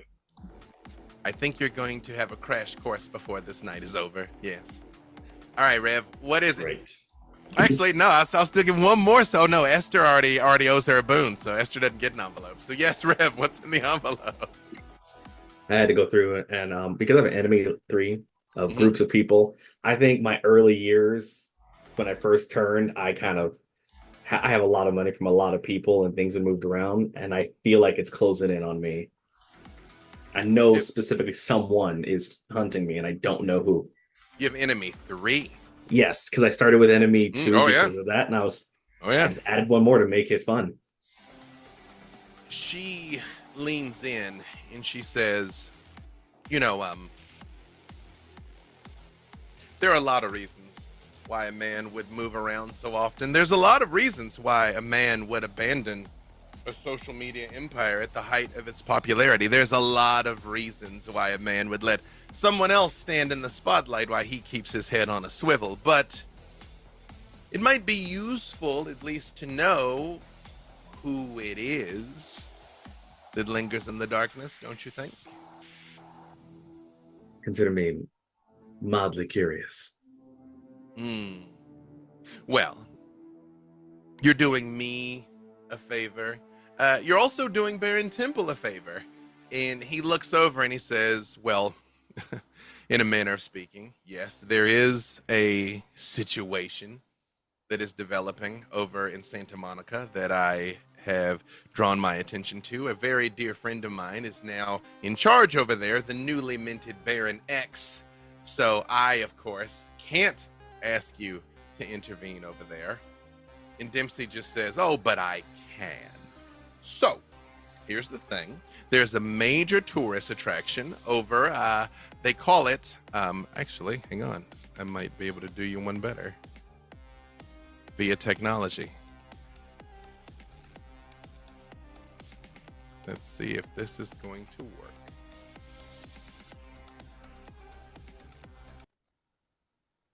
Can you all see that? There we are. Yes. Excellent. She's like, they call it the 3rd Street Promenade over in Santa Monica. Lovely place. I have had quite a dashing evening on the Ferris wheels there. But lately, we've had people going missing and a few anomalous drowning deaths. It is both literally and figuratively bad for business because we don't want too many people snooping around where we might be plying our trade. You can't exactly have that many people in one place and not have any of our kind snooping about. But find out what's happening on the 3rd Street Promenade, ideally put an end to it, and I will provide you the information that is promised. And for Miss Esther and Miss Dahlia, we could call our business complete. In any future dealings we will have as friends. I like friends. She kind of pulls you, Dahlia, and Esther a little close. And again, when she touches you, she never seems like she's exerting any effort, but it's like a vice grip. As she pushes you, you move. Like very gently close. She's like, you sure you don't want to tell me who sent you that night? I'm going to find out. I don't know what you're talking about. That seems like that would call for a boon. How dare you use my weapons against me? And she's like, you're lucky that Persephone likes you. Perhaps we can negotiate once this deal is resolved. I'm curious by nature and also by trade. Yes. So, do we have did the music went off? It did. Okay, well, we're that's fine. We're basically testing different functionality here as Zoom has had an update. So now that's interesting. What do I do? I know. I need my yeah. There we go. There I come back. All right, perfect. Well, hold on. Since we have it, since it came back, let's switch it to. There you go. We'll switch it to Santa Monica music. Victor just looks at you all and says, should you run into X, please don't mention that I had anything to do with this. Oh, hang on. I think that's too loud. Wait. Hold on. Oh, that's just loud.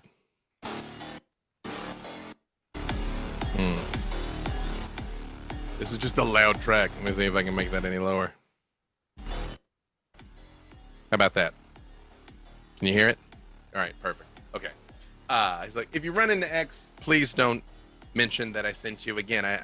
I need him to feel like he's his own Baron, but he doesn't necessarily know all the things he needs to keep track of. Any questions for us before you all head out? Would this be you cashing in that boon I gave you, sir? Oh, he looks at you and he goes, "Oh, absolutely not." And he just like nods towards the envelope. He's like, "You're being compensated there, but at least you're going to get an idea of how things work in this town, what it means to be an anarch." Yeah. Clem will just give him a wink and go, figured as much, just wanted to get it in the verbal equivalent of writing, if you will. Listen, at least I say both please and thank you. That's appreciated. You have been getting settled, all right? Yes. Still figuring out a place to crash, but that's fine. Oh, if you just need a place, I mean, what do you want? You want a townhouse, house, apartment? I mean, I was in a garage yesterday, so I'm not picky. Oh, yeah, no. Listen, I know you're trying to like do this whole Bruja aesthetic. No, that's just where I got dropped off and was told I could stay safely, so. Oh, yeah. Oh, well, I tell you what, when you're done, just come back here. I'll take care of you. Cool. Appreciate it. Any of the rest of you need a place to crash? You good? I own multiple properties across the hills. I'm fine. I don't need property, but if you have any weapons you'd like to lend towards this mission, I would be greatly obliged. Oh, yeah. Hang on. Follow me. And he goes out into a hallway, kind of like back behind all the VIP area. And he goes over to a janitor's closet and opens it up.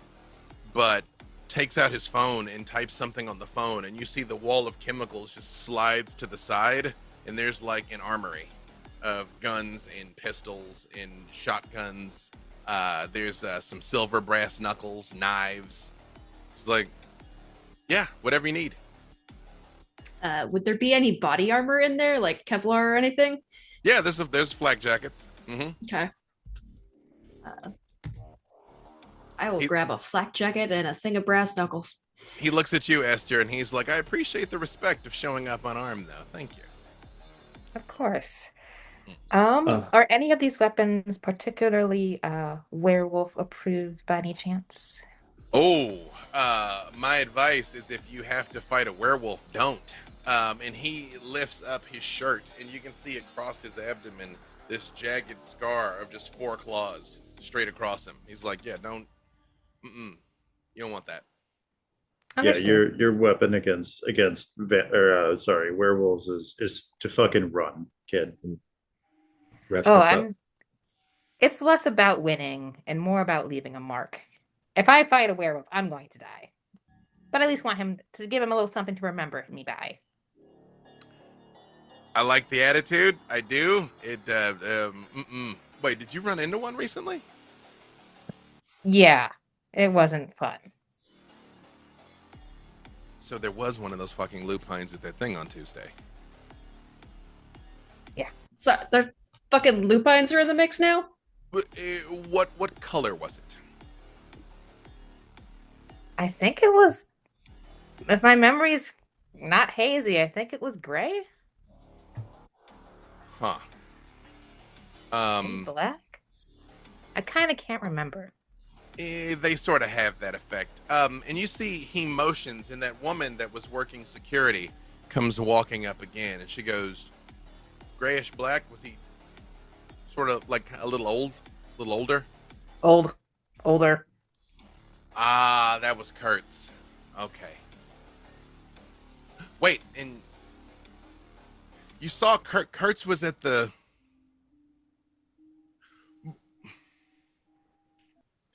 Respectfully, Kurtz let you live? I'm standing here. Just, I know you all have to head out, but what was exactly, what did you see? It's important. So there was a werewolf chained in the back of the club. Yeah. He got loose. He got unchained somehow. Uh-huh. decided not to kill us all for some Uh-huh. reason, and just left. Uh-huh. That's what I saw. Did any of the rest of you see this by chance? I wasn't there. Oh. Hmm. I say nothing. No problem. You see, she looks at Victor and she's like, "Is it all right if I And he goes, "Yeah, sure, but Aaron?" And she goes, "I know." He goes, "Aaron?" She goes, "I know." And turns and leaves. And he goes, "That is a different problem now." Okay, great. Just for the record, the black ones are called Shadow Lords, I've been told. But then sometimes there's black ones that aren't Shadow Lords. I don't know. I don't know. But hey, he let you live, so great. You know, Yeah.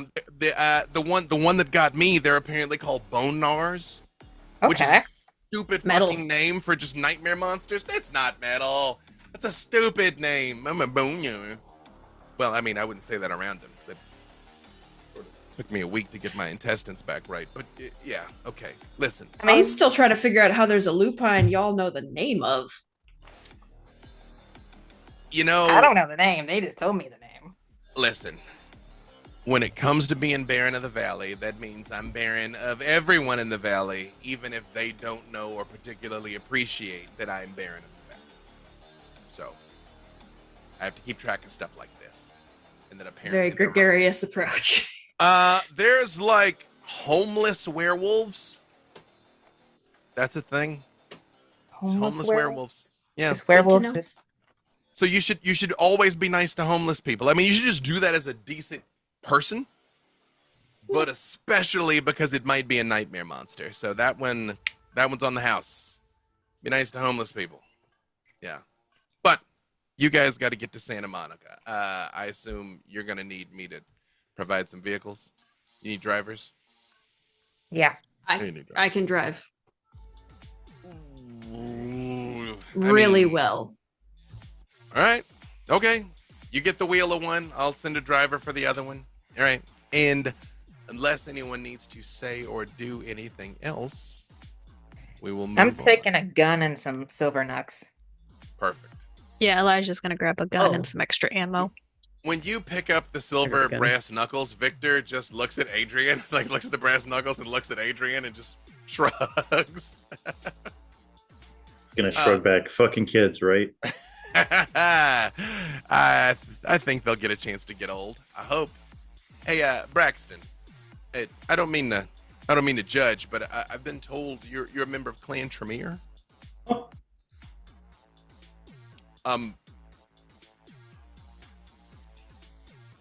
I've known a lot of Tremere in my time, and they're not. I mean, the bow tie is great. The bow tie is great, but the Tremere are not usually. Me-ish. Yeah. Yeah. No, it's true. Yeah, I think I was an experiment. Not to. I would never cast any disparagements on the Clan of the Moon, but I do wonder sometimes if my sire was a little bit mixed with the Clan of the Moon. You know.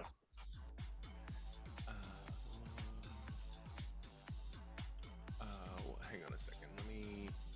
I'm looking for something real quick. Sorry. I need to look something up. Talk amongst yourselves for a moment. So we're gonna need weapons at this. Oh, I literally flipped immediately to what I literally. That's skill. Straight That's to the the best. page. Yeah. He holds up his walking stick for a second. He's like, "Do you know what this is?" And he just like holds it out to you, Braxton. Again, it is silver. There are like runes etched in it, but at the bottom tip of it is wooden. I have a Colt. You can roll either wits or intelligence plus occult, and you can add if you have thaumaturgy, you can add your thaumaturgy to it. I will do that.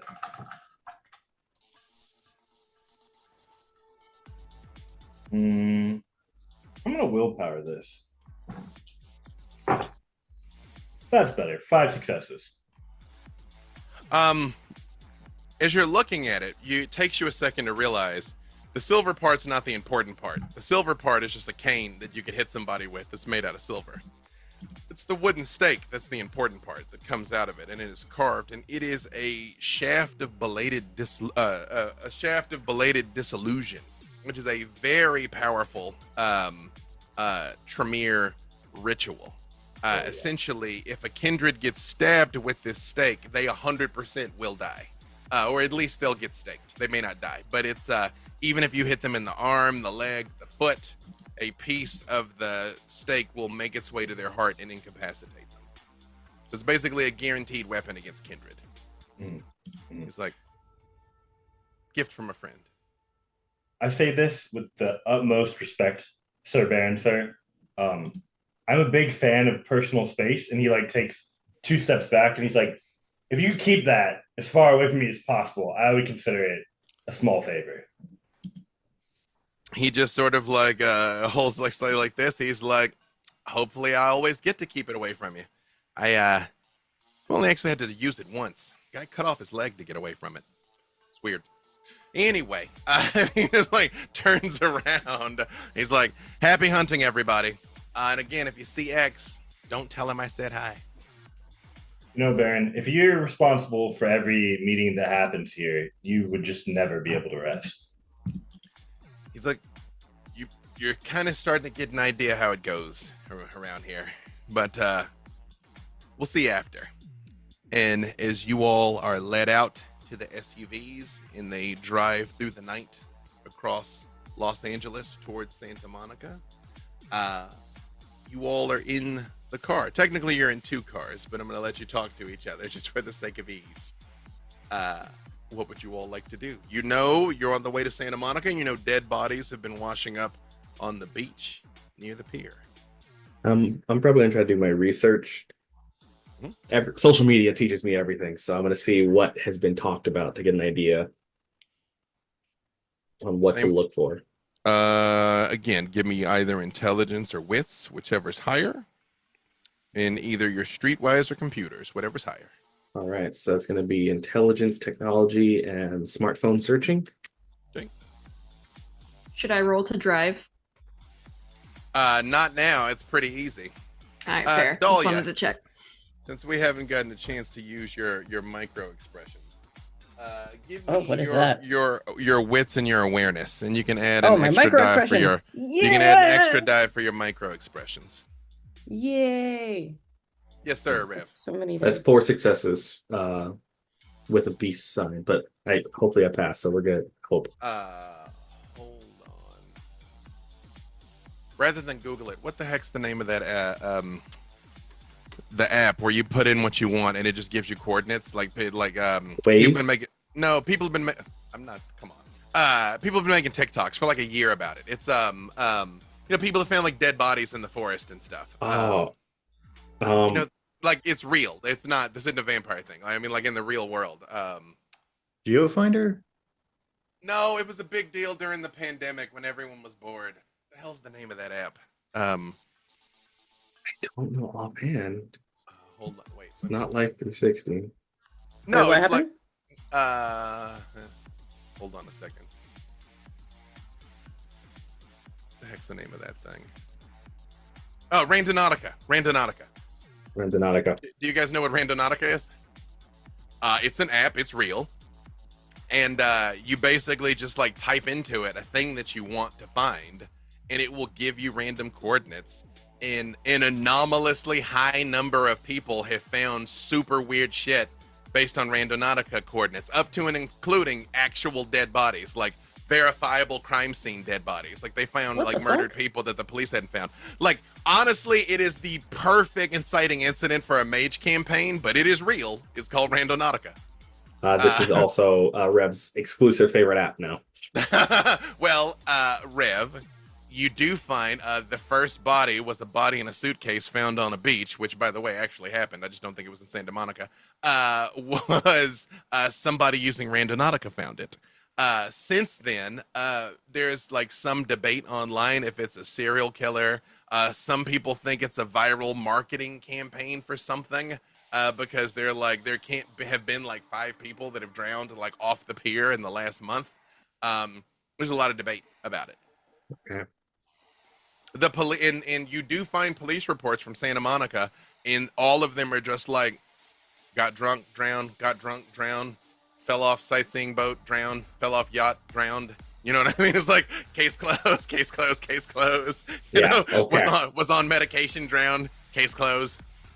I'll kind of share that with the group. Like as I'm reading my breakdown,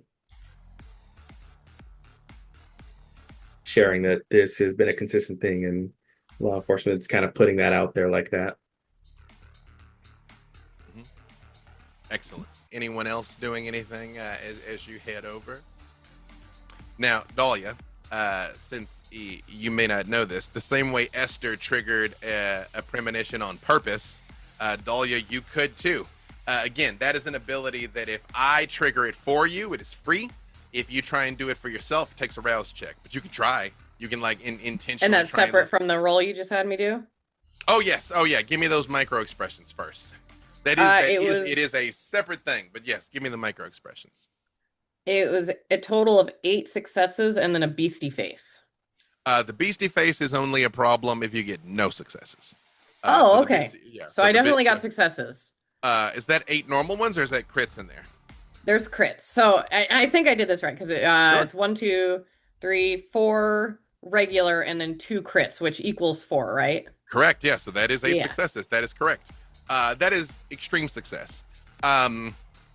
What you see is Dempsey's face when she's talking to you and sending you to Santa Monica. With 8 successes, I will give you, she actually really cares about this. She says she's curious, but this is really important to her. And with a crit, I will give you that she's actually really worried about it too. Again, her face is like this, quite frankly, like contradiction that on the one hand, it's kind of horrible with her black eyes and teeth and moth face, but she's so like fluffy white and everything. It's like a contradiction, but she's very, very personally interested in this. And she's also really, really worried about what you're going to find.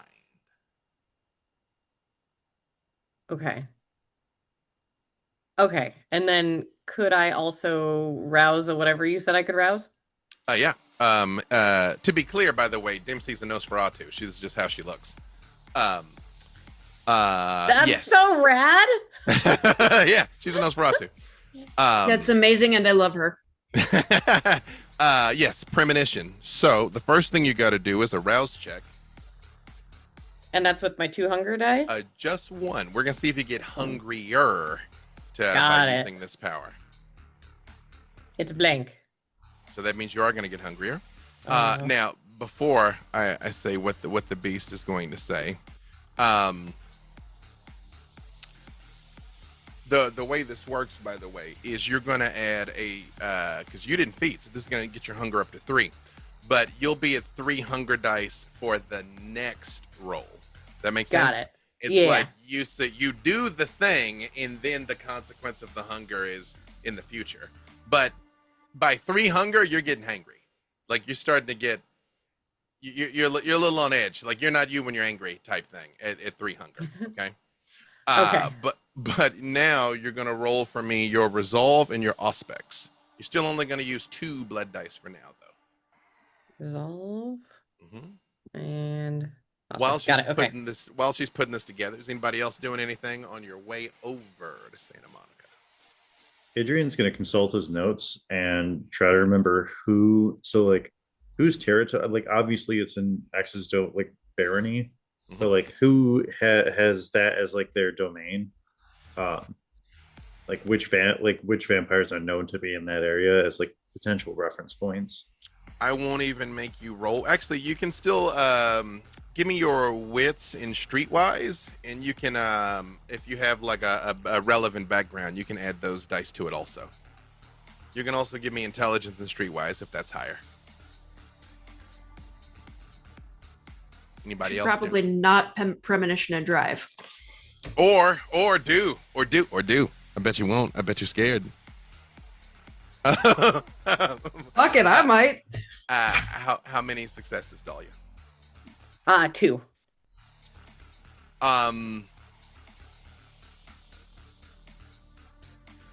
is Dahlia, again, usually this sort of comes to you unbidden. So as you sort of like kind of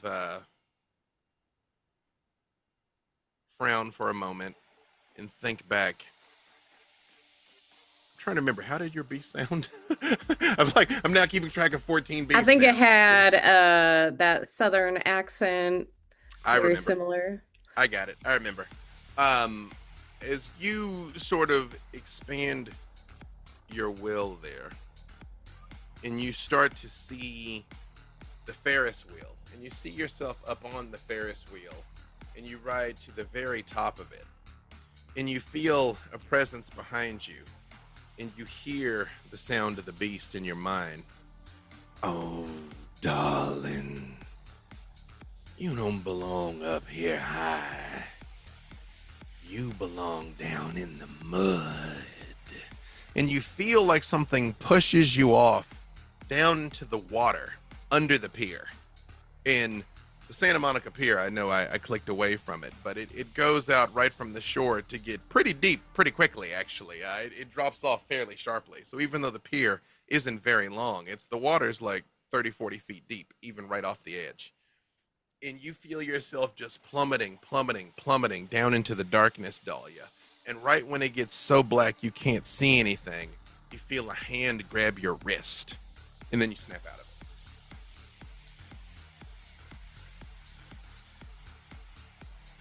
of it. Sit with that for a moment and process and write it down in my notes. Mm-hmm. All right. Did I hear that Clementine is visioning and driving here? Hell yeah. Same thing. Give me rouse check. I mean, Do not get hungrier. Who hadn't zoned out from behind the wheel? Excellent. Then give me your resolve and aspects. Adrian, did you get the results of your research? 2 successes. Baron Therese kept just such a tight lid on Santa Monica. It was like Santa Monica was hers. It's like Santa Monica belonged to her. The asylum belonged to Jeanette. And then it's like, there is no, the beach is mine. There is no, this is my turf. It's like Santa Monica is Therese's. Knowing what I know about Therese, like, yeah, it does make sense. She wouldn't be like, oh, this manage this. No, everything is hers. 100%. She was the micromanager's micromanager. May I blood search? Absolutely. So, what that is you can make a rouse check, and you can add dice to your attributes. You can make yourself supernaturally more powerful. How much you add depends on your blood potency. How did that rouse check go?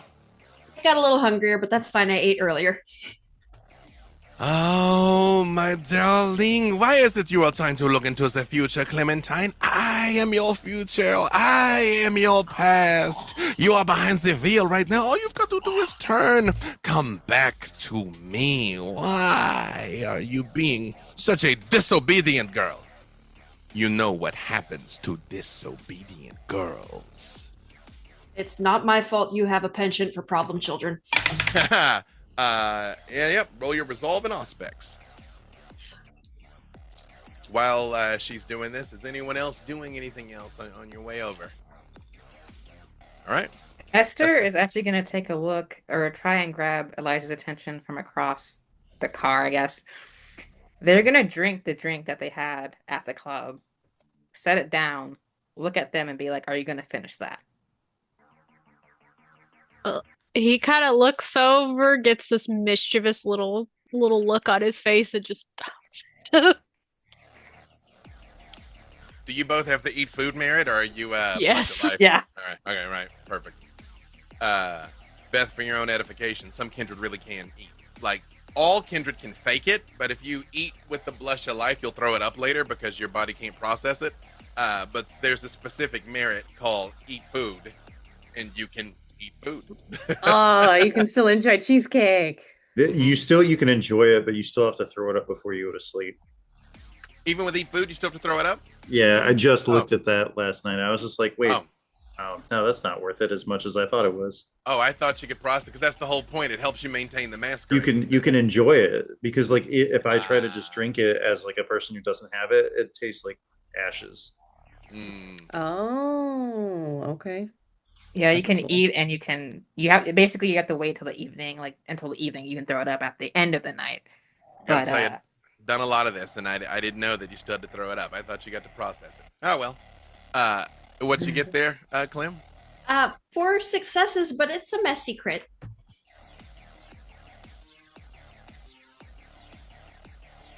What's a messy crit? I succeed, but my beast gets involved. We're gonna fucking crash. Or I'm gonna drive better. As you all are pulling over towards the 3rd Street Promenade area, which, if you're not familiar, as you get over to the coast, there are basically a row of streets. It's like Santa Monica is a grid. And it's actually pretty nice, but it also has the highest per capita homeless population in the country. This is a pretty great place to be homeless. So there are blocks of shops and stores. One of the last streets right before you get to the beach is completely blocked off for shopping. That's the 3rd Street Promenade. And then there is a street that goes right in front of the beach. And there's hotels and very nice restaurants. And then there's the pier, which, hang on. Well, you saw the pier. Actually, wait, I'm going to show you this again because now it's relevant. I've just had this playing on a loop over here. Let me see if I can show you this from a different angle. Oh my God, so few tabs. Listen, I opened a new We're window so just proud. for this. Just so I didn't accidentally show the wrong thing, which I've done plenty of times. All right, let me see if I can show you this. So this is coming from the different direction. Do you see the mouse right now or no? Yeah. Mm-hmm. See those cars? That Mhm. road goes right in front of the pier, right? And then this road, this is the pier, but it goes up to a street that drives that way. Mm-hmm. So as you all are making your way down towards the thing, and then this is the water that gets to like 40 feet here, all the way at the edge. And then it goes up to the beach though. If you see, it's pretty shallow here. So it like the shelf of the Pacific really is like almost like a 90-degree angle.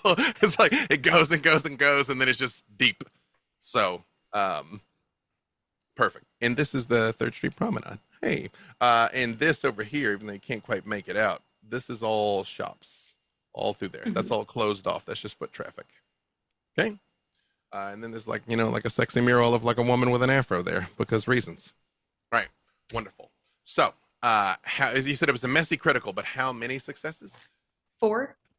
Excellent.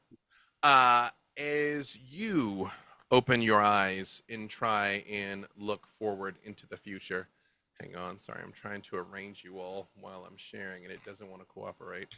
I think I have to stop this to be able to see you all. Okay. All right, we're dealing with technology in real time here. You can do it. It's We believe in you. teamwork makes the dream work. You got this. You can do it. Clementine is immediately indentured to Victor Temple for the next 75 years because I fuck his car up. Let me tell you something. If that's what it took, I'd have a lot of people endeared to me for for fucking my vehicles up. So, you don't dream and drive. I love it. You open your eyes and you hear them talking, Clem. And as you are driving towards the beach, you hear Jacques' voice again, and he's like, you're going to waste the entire... Wait, that's not it. Hang on. Where's my French? I gotta find it. Oh, mon cher, you're going to waste the entire... It's like a radio dial. I gotta get there, you know? I lost it again. Mon cher, you're going to waste the entire night out here with this nonsense. Allow me to help move you along. And Clem, how old roughly is Clem? How old has she been at Kindred? How long has she been at Kindred? Clem will be 3 in October. So not too far off from your mortal life. No. Clem, you actually don't see the future. You see the past, because a premonition isn't necessarily simply of things that were. It is simply an informative vision of some sort. And you remember it was a Saturday night, and you were home alone with your dad, and you'd built a blanket for it, and you were watching old movies, and you see the creature from the Black Lagoon, and it comes walking out of the water, and it is carrying the unconscious woman. And you start to scream and cry, and your dad leans over and he goes, "It's okay, baby. It's just a movie. It's just a movie." And you remember being so scared at seeing the creature from the Black Lagoon, and all the rest of you feel Clem's foot hit the gas. And I'm going to say those of you on the bottom row, which is going to be Clem, Braxton, Esther, and I'm gonna give you Adrian, because actually no, I'm gonna put Dahlia down here because I unintentionally pinned Rev up here, but that means for whatever reason he's not in this car, he's in the other one. The ones that you in the second car just see it take off and bust through the guardrail and start screaming down the beach as people are yelling and getting out of the way. I will let you make a drive check now as you are speeding towards the water, Clem, to see if you can get this back under control. What do you want me to roll for the drive check? Give me your dex and drive. Whoops. I assist by screaming. Please, RNGesus. 5 successes on a crit. Beautiful. On a crit. Hang on. I know we're all over the place, but I'm going to show you this again because it's relevant. Okay, wait a second. I think, but hang on. I got the best of both worlds. Look at this. You should be able to see and hear it now, right? Yes! Yes. All right, you see this right here? See that patch of beach? Mm-hmm. You go screaming through the parking lot and sliding out into the sand about right there, pulling it in a power slide, right? The cops nearby rolled fairly poorly, so only 2 cops come running over, and this is a Bubba Gumps, by the way. So 2 cops here by the Bubba Gumps come rushing down the beach towards the car. The driver of the second car looks over at you all, and he's like, "Should I pursue on to the..." And he just floors it. The moment you say catch up, he punches it. And also comes barreling out onto the sand. As people are screaming and going every different direction, and the 2 cops come and they do draw down on the first car, and they're like, "Get out of the car! Get out of the car now!" I will get out with my hands up. The rest of you that are in that car, what are you all gonna do as she steps out? I follow. I'm in this car, right? It is, yeah, it is Clem, Braxton, Esther, and Dahlia are in this car. And I would like to activate awe. Excellent. Braxton? I step out. With the awe involved, I probably cannot catch the eyes of the police, right? Unless you can out-awe her. No, all eyes are definitely on Clem. Because mortals are they have no resistance. They're defenseless. Does cloud memory, it does require, no, compel requires eye contact, right? Does cloud memory? Compel and cloud memory do, yeah. Unless you have a irresistible voice, all the dominate powers require eye contact. Okay. I did not fully remember that. Sounds good. While their eyes are on her, I think I'm going to try to stealthily put the 6-shot revolver that I had pulled out when she started driving crazy in the back waistband, and then kind of put my hands up. As you get out, and they do draw down on you, Clem, not only are you gorgeous, you're now supernaturally appealing. So they give you that almost like slight lowering thing where it's almost like kind of pointed at your legs, but they don't reholster. But it's like they're like as they're approaching. Esther, what are you doing? Esther, since everyone's attention is on Clementine, unseen passage, they don't want to be involved in this bullshit. So You easily are able to hide and slide out the open door. No problem at all. Technically, you'd be leaving footprints behind Scooby-Doo style, but as of this exact second, no one seems to be paying attention. Dahlia, what are you doing? Crying. Hands up, crying. Activate white woman's tears. Absolutely. Work 100% of the time. Use those powers for evil. Dahlia, yes. Here's what I'm gonna do, Dahlia. Clem, you give me your manipulation in subterfuge, and and you can add your presence to that because you're awing them. And I'm gonna let you add looks to it also. And I'm also gonna let you add 3 more dice, which would be Dahlia's persuasion, because she's doing this. So, card number 2, though, Elijah, Rev, Adrian, as your car also comes screaming across the sand. All you see is 2 cops having drawn down on Clem, and Dahlia crying. Brax on the other side of the car, and no sign of Esther. What do you all do? Rev's gonna be in the car. I'm getting my phone ready. I'm setting up my video. I'm checking with my tech team. We're doing an impromptu stream. I'm prepping an impromptu stream. Perfect. Getting ready to go live. This is the most dice I've ever rolled. I love it. Adrian, what's Adrian doing? Oh, it's my character sheet on the screen. Well, everyone else is distracted. Adrian, as the car, not even before, like when the car stops, like before the car stops, as it like starts rolling, just before you hit the brake, you are done hitting the brakes. Adrian's going to be out the car and like disappearing into the crowd, circling around. Easy to do because again, people are scattering, but by the same token, Angelinos are simultaneously used to chaos and also nosy. So while there's like an immediate scatter, people kind of only go about 20-ish feet. Like a crowd is forming on the pier and like along the sand. But people be like, what's happening right over there looking? So it's very easy to get out into the crowd. What's Elijah doing? Elijah's gonna get out of the car, kind of nonchalantly light one of his cigarettes and kind of follow where Adrian went.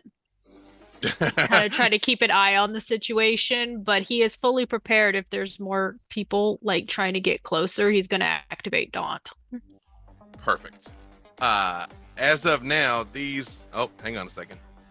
Never mind. Great. Don't even worry about any of that. You're good. So all eyes are on you, Clem. That is 11 successes on a crit. One total crit? 1 total crit plus 7 regular successes. You see this guy's looking at you, and again, he is like drawn down, but he's like lowering it slightly, and he goes, "Are you, did you, Miss, you can't, It was purely an accident. The accelerator stuck and I couldn't get it unstuck and the brake was causing. I am so sorry, officer. You see the second cop is like, that happens, right? Accelerators get stuck. But they are both coming closer. Go ahead. I'd like to walk towards them to like close the gap so that they don't come that much closer to the car because I don't know how much other people want cops in their face. Perfect. Adrian and Elijah. Give me wits and awareness. Rev, give me wits and awareness also. I'm gonna rouse my wits. Mm-hmm. Hot damn, finally passed something. Well, that's a floor dice now. Yep. That's 4. 4. Adrian? Wits and awareness? Sorry. Also 4. 4. Wits and awareness. Yell at me later. Oh, right. I kind of actually prepared for this one. Haha. For once. Shit, only 2 successes. 2. But I'm rolling more than 3 dice now. Huzzah. With 2 successes, you are aware that there's sirens that are headed this direction, Adrian. Again, if you see roughly, wait, this thing plays on a loop. It's going to show up in a second. Where is it? Come on. See there, right about there. As one cop car comes pulling up. Elijah, you are aware that there's 2 cop cars coming from 2 different directions, closing in on this location right now. Rev, what you notice is out of all of the crowds, 2 people leave and go under the pier. If you can't see it from here, but especially when it's when the tide is kind of low, it's just sort of like nasty and they're covered in barnacles and stuff. Like there's not really anything under there. But while all of this is happening, 2 people just sort of like turn and walk underneath the pier out of the crowd. Okay. I'm gonna officially get out of the vehicle. You hear from the crowd, "Oh shit, is that Rev?" And you see cameras start going up and people pointing their phones at you. Like, "Oh my God, is that Dahlia crying?" And you start getting Google alerts on your phone, Rev. So I'm gonna try to pull all the attention towards me and away from Dahlia. You definitely start seeing like live streams pop up of cops. Just from this angle, it looks like the cops are drawn down on Dahlia and she's crying, even though you know they're aimed past her at Clem. How do you intend to get these people's attention, Rev? So I pop up the live stream and just immediately like, "It's time to rev it up. Connect to the vid tap, drop in the links, and let it happen as we rev it down to the pier and see that it's oh so pure." And I'm going to use my original tactics of spoken word performance, which is part of my Osiris background, to start speaking and bring in the attention for everyone to want to co-stream as a limited opportunity to tag their stream with my account. Smash cut to Victor's phone buzzes and he pulls it out and he looks at this stream and he goes, that is not the valley, and puts it back back in his pocket. Go ahead and roll for me. Again, you can give me computers or you can give me streetwise and add all of your relevant specialities there, Rev. Okay. This is a lot. And can I add awe to this then? Are you activating awe? I'm activating awe. You sure can, especially because you're closer to these people. So Okay. you got A lot of dice. Yeah, roll it and give it to me when you've got it. Elijah, you again are aware that more cops are coming. One car is close and another's a little further out. What is Elijah doing? Elijah's gonna try and catch Adrian's gaze and just kind of gesture to both directions because he doesn't know if the Brujah caught it. And just kind of be like, "I don't have any experience with the cops." Adrian's gonna gesture towards the one cop car he knows is headed this way. But he's also going to like try over distance to indicate like I'm looking for like people looking at us, not necessarily us. Because like everyone's looking at this because it's a spectacle, right? I want to see who's looking at this because they know who we are. We just announced that we are all here. You two, Elijah and Adrian, give me wits and awareness. Esther. Oh, sorry, go ahead. Is my wit still roused? Oh, yes. Excelente. Esther, again, you see Clem approaching the cops, who she seems to have in the palm of her hand.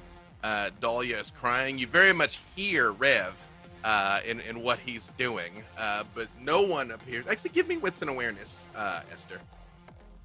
And Braxton, give me wits and awareness too, please, sir. Okay. Actually, Dahlia, you can also give me wits and awareness, because crying is a free action.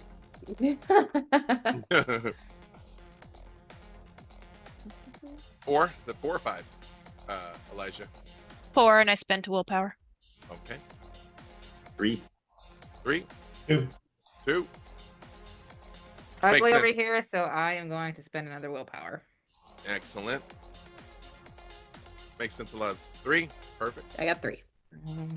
Rev, what did you get on that stream? Better. I got 12 successes and a possible messy crit.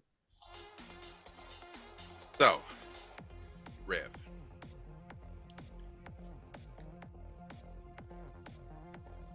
You know, this is interesting. The Ventru is still a Ventru. A Ventru is still a Ventru. Rev, you start speaking. The words flow from the depth of your soul. Not even you are completely clear on what it is that you're saying. As you are just rotating, holding the camera, looking at yourself, showing the crowd, you're seeing the notifications scroll by of people joining your stream, and you hear the voice in your mind. Oh, yes, good. You're starting to understand both how and why it is that we rule. But it's not enough to simply hold their attention. It's not enough to simply direct the sheep. They must know the name of the shepherd.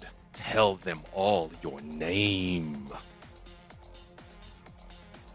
Yeah, we're gonna lean into that. So, to be clear, the way messy criticals work, you do the thing just at a cost. And you tell me, Rev, they have to know who you are. They have to know. Everyone's watching. Thousands, perhaps tens of thousands of people are watching live. They have to know who you are. Damn, you know what? If possible, I would like to use dominate for a specific thing to lead into it, if possible. Sure. Since there were cops, and my character's a part of his history is the fact that he did not do well with authorities. I would like to use mesmerize on the cop, and give him the instruction as I go. He's like, and Rev leads all, and those who stand before me, look him dead in his eyes, will bow as the god I can be. You see one of the cops is completely fixated on Clem, and the other one looks at you and for a moment starts to raise the gun again and then just stops, and his eyes just sort of widen, and he doesn't even reholster it. He just like hits his knees and bows down, and the crowd's like, oh shit, bow down, bow down, bow down, and hashtag bow down starts trending across the socials here. Wonderful. Dahlia, what did you get on that wits and awareness, by the way? I got 4 successes. Perfect. You notice, Dahlia, as you're sort of surveying all of this. Hold on 1 second here. Up along the pier, where everybody seems like fascinated, and people are kind of going crazy because, again, they're having their emotions supernaturally compelled from 2 different directions. Some of them are just locked onto Clementine, wrapped. Other ones are looking at Rev and like recording and just kind of going crazy with all of this. You're aware these police are approaching. More cops are coming. But up on the pier, there's 3 people that are just standing motionless. They look completely unremarkable. You don't even know if you could describe them. They just look like 2 dudes and a woman. Like they look like dial tones. They're manila envelopes. They're just 3 people. But while everybody else is clearly like caught up in this, they are not. Who in the party is nearest to me? You're not quite sure where Esther went because she turned invisible. Now, I should tell you, your Sense the Unseen ability gives you a chance to see people who are invisible. You specifically have a chance to like look for things that are hidden. But you don't know where they are. They're just gone. Braxton is close, and Clem is also close, approaching this cop. And one cop is actively bowing down to Rev, and you very much hear what Rev is doing because it's happening nearby. but the occupants of your car are closest. Okay, so I lean toward. I know Clementine's like busy and stuff, but I kind of like I rein in the tears. I do this very like, hey, y'all, we're supposed to be going down into the water or something under the docks, and there's a few very sketchy little nobodies over there that have absolutely caught my attention, and I think that while everybody's focused, we should just, and I'm just gonna like, psst, guys. While Dahlia is like very subtly being like, Braxton, what did you get on that wits and awareness? I got a 2. 2. Out of all of this insanity, you kind of catch on to the fact that Dahlia's trying to tell you something. She's like pointing at something, but you can't quite make out what she's trying to tell you. Esther, what'd you get? 3. You very clearly hear what she was just saying. All of those words, you were close enough to at least pick up. Clem, you're otherwise occupied as this cop is like coming towards you and just like holsters his weapon. The other one, not 5 feet away, is like on his hands and knees in front of Rev, but this guy is just staring at you, and he just reholsters his weapon, and he's like, I'm sorry that you had an accident. If you need assistance of any kind, I would be so very happy to help you. I think you're muted. Yeah, you are muted, Clem. Sorry. That's all right. We could say it again. I appreciate that so much. I think the best assistance you could possibly give me that I would appreciate even more would be to just kind of keep this as low key as we can. I don't know that we need a whole lot of other officers to get involved. It was just a vehicle malfunction, and luckily nobody was hurt. So he cracks the radio. He goes, "The situation is under control. It's just a malfunction. We have it all under control." And you hear a crackle, and you hear, "We're seeing a live stream of Johnson is on his fucking hands and knees. What is going on over there?" And he's like, he's a big fan of that gentleman over there. It's a flash mob. A fucking flash mob? What are you talking about?" He looks at you. He goes, I don't know why. It's a promotional opportunity. They're just looking to promote their newest content, and they're trying to promote the police force as well, do positive PR. You know how rough it's been for you guys lately. It's a community outreach. No, we're good. Hold on a second. Elijah and Adrian, you hear the distant siren go off, but the close police car still pulls into the parking lot because he's already here. And the door opens and 2 more cops get out of it, but they don't have their weapons out. And you see one of them is talking in the radio, but you can hear from the cop closer to you, "Just nobody move. I got the sergeant with me anyway. We're on the way over." And they very much are walking across the parking lot in the direction of the crowd. Elijah and Adrian, what do you guys do? He kind of looks at Adrian, just kind of being like, "Do you want to deal with him? Should we both deal with him? Do you want me to deal with them?" Yeah, Adrian's like, you got this.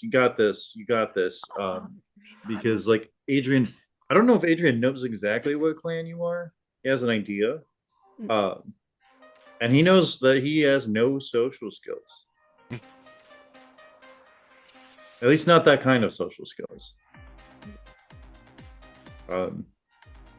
He'll back you up. He's going to go with, but he's not going to be the face. He's kind of doing this and just walking over. The cops, like, their body language is just irritated. You know what I mean? Like, it's like they're approaching this crowd, which is facing the beach. Again, this is all happening roughly here-ish. If you can see the mouse there, because the SUV only made it like midway out before you slammed on the brakes. So this is all kind of around here. And like a crowd is gathered, like kind of like in a U here watching all of this. And people are also watching from the pier. The pier's elevated up over the beach. You can't get that there. So that's why you've got this audience. And the cops are coming. And Elijah, as you come out, They do look right at you, Elijah. Uh, Officers, what's going on? Why is it so crowded around here? Sir, we're here to ascertain the exact same thing. Do you have the looks merit, Elijah? I am stunning. You see, like, they just both sort of like look at each other for a second and then look at you, and they're like, did you see anything unusual tonight? Oh, between I think someone's live streaming, and then there's a car on the beach, and I saw some like weird people like down by that building over there. Like, there's a lot going on, and I'm not sure quite like what the situation is. Is it your intent to sort of like direct them towards where you saw the people going under the pier? Yeah, well, he didn't see the people in the pier. He's trying to make it seem like he saw somebody go just around away. the building. Got it. Right, just away. They do both just sort of like look. Give me your manipulation and subterfuge. You can add your looks and all the other relevant things to it. Thank God. Meanwhile, Braxton, what is Braxton doing during all of this? Well, so when Dahlia is trying to speak to me, if I activate heightened senses specifically on my sight, can I read her lips to get the rest of the information she was trying to give me? I'll give that to you. Sure. Okay. Then I will whistle and gesture in the direction of the people, and I'm going to send Shira after the three people she pointed out to me to see how they react. Beautiful. Towards the ones up on the pier? Mm-hmm. The one she pointed towards? Yeah, the dude. The dog immediately starts like weaving between the legs of people getting up there. Of course, lots of people are like, "Oh my God, puppy!" type thing, you know? And you see as she comes running up on the top of the pier, the woman looks down. She looks at Shira running their direction and looks right at you, Braxton, and just goes, and the three of them disappear. You're looking right at them, and then they're just gone. And even Shira just sort of like stops for a second. And you see she's like sniffing, like she's confused. But she stops running. Meanwhile, Clementine, he's like, I think my sergeant is coming over. I could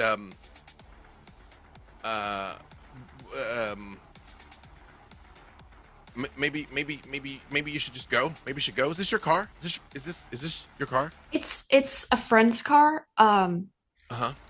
Honestly, if you would just be able to let your sergeant know that it was just an issue with just an issue with the mechanics of the car, and no one was injured, and they'll just need to call the tow truck to get it back onto the pavement safely and clear the crowd.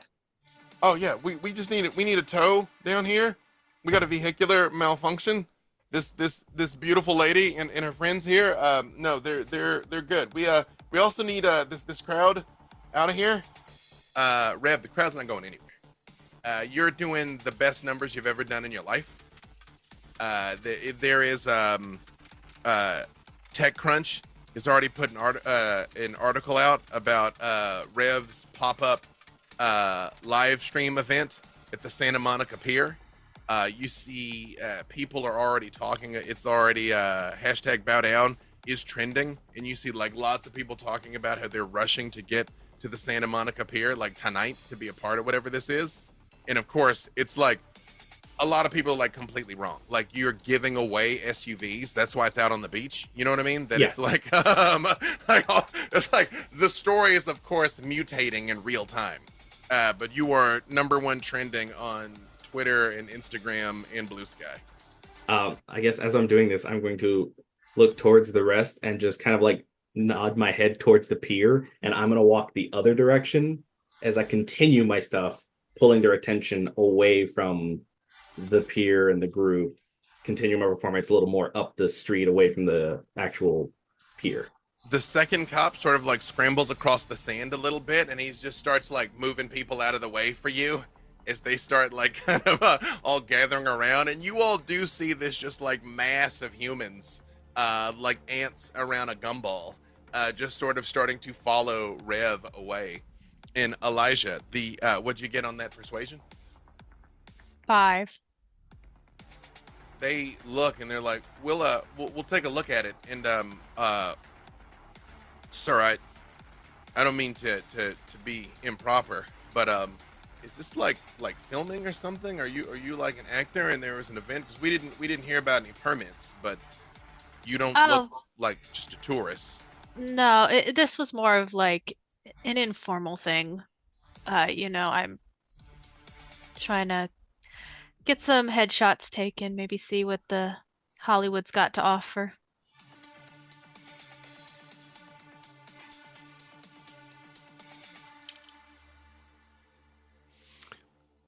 His willpower holds, but just barely. And he's like, I'm gonna go take a look at. We are gonna go take a look at that building, and then like afterwards, if you need like a tour guide or a ride out of here, if your car was damaged, we heard about a damaged car, we can. Take No, you anywhere. I think that was just somebody having some issues. You never know these nights. And he leans in and he's like, obviously you look like a guy who can handle himself. But you should be careful out here. There's been some strange happenings. Oh, what sort of strange happening? This isn't like a dangerous situation, is it? You see the sergeant just sort of like clears his throat and goes and he goes, no, you just maybe don't get too close to the water, sir. You'd get sand on your lovely outfit. You'd probably stay away. Well, I don't like to swim anyhow, so no worries there. And you see the sergeant just sort of looks around and he goes like, this is a cluster. Okay, we're gonna, sir, if he does hand you a card and he's like, if you'd like to give us a statement. And the other one's like, yeah, a statement. And the sergeant just looks at him and then he slowly puts the card away. Thank you. I will happily give the statement. And those two cops leave. He turns to Adrian and goes, the beach. You are muted, Adrian. Yeah. Adrian's just gonna nod at Elijah and go, thanks. My approach probably wouldn't have done exactly that, but now we know where we need to go. Honestly, I'm more fast than I am charming. That makes two of us. Braxton, when Shira comes running back up to you, there is a piece of paper tucked in her collar. You watched her run this whole way here. You didn't see anybody touch her. But there's a piece of paper tucked in her collar. This seems relatively under control. I'll take it and have a look. There is a soggy piece of newspaper that has been tucked into her collar. And when you open it up, a couple of tokens from the arcade on the pier fall out of it.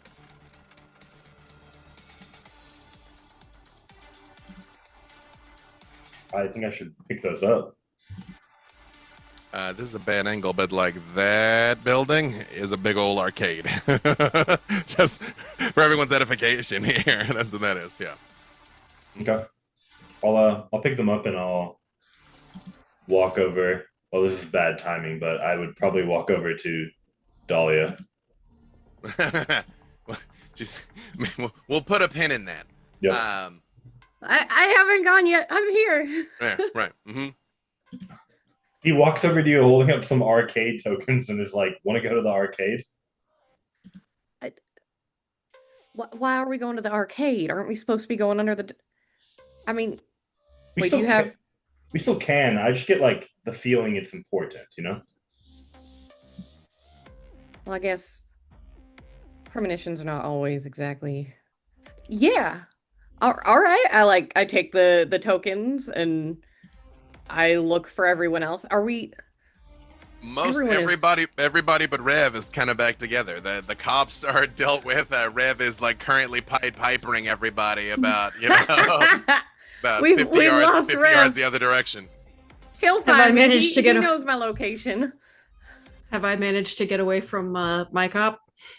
Well, with all of those successes, sorry, with all of those successes, he happily runs off to try and locate a tow truck. He's like, "Oh, just wait right here, ma'am. I'll Fantastic. I'll be right back." I fuck off away from there as quickly as I can. Not my flavor. The moment the cops are gone, you see the window of the second SUV that had a driver, Victor sent, said, "I'm going to circle the block a couple times. I'll call for somebody to pick this one up and get you all another ride out of here." Thank you. He's like, "Don't worry about it. They can't trace these things." And just like kind of peels in the sand and very much like screams off again back up the ramp. For the do me a favor, Rev, roll 1d10 for me. An actual d10. Actually, roll 2d10 for me. 2d10. I wasn't ready to roll like regular dice. Nope. Just in this instance, I actually mean regular dice. 2 dice. That's a 6 and a 9. 15. 15. It'll take you about 15 minutes to be able to shake these people as you make your way away before you'll be able to effectively redirect them. Okay. But the rest of you are together. Again, to recap what you've seen, there was at least 3 people up on the pier. Looked right at Braxton, flipped him the bird, and vanished right in front of you, disappeared. There were at least 2 people under the pier that just physically left and walked under the pier. It's dark under there.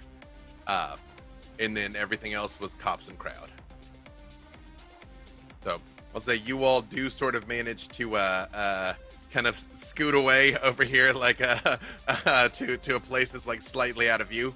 And you're able to reconnect. You still definitely see people taking pictures of Dahlia, but they stay further away. So there's still the odd camera going off, but it is it's almost like the show's over kind of thing, besides you all being a group of anomalously hot and or famous people.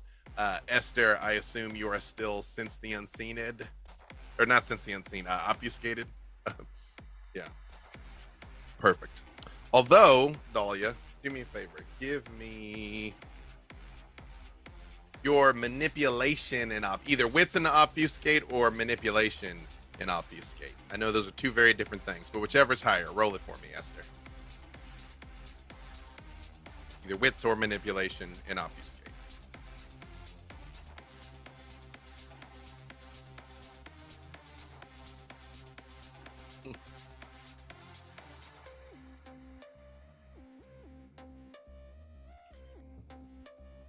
How many ranks in obfuscate do you have, Esther?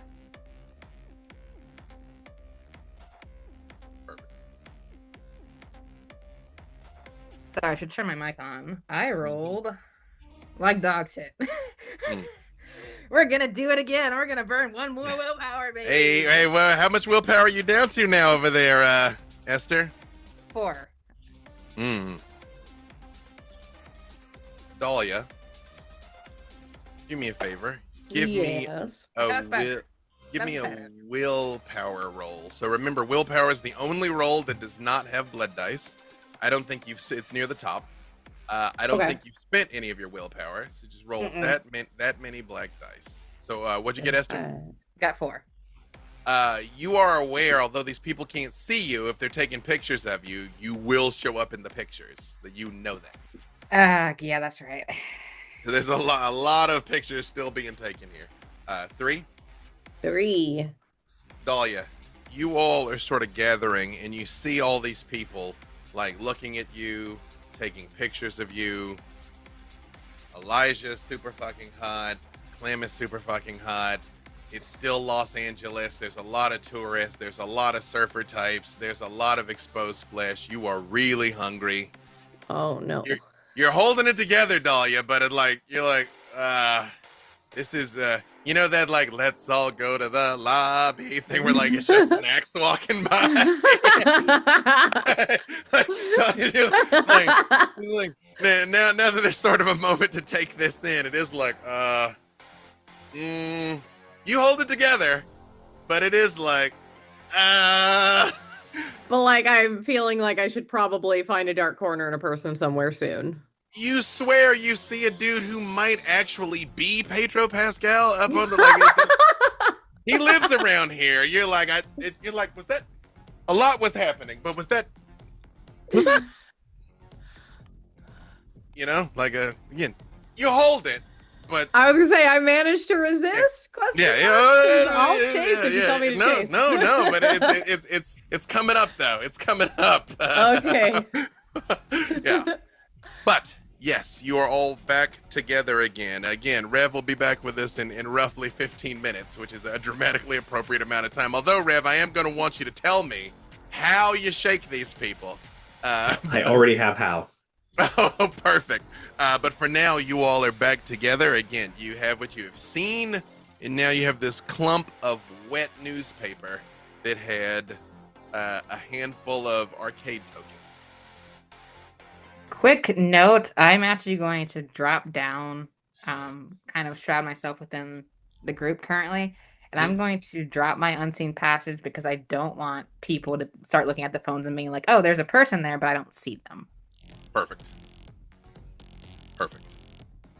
What would you all like to do? Oh, shit! What the fuck? Where did you come from?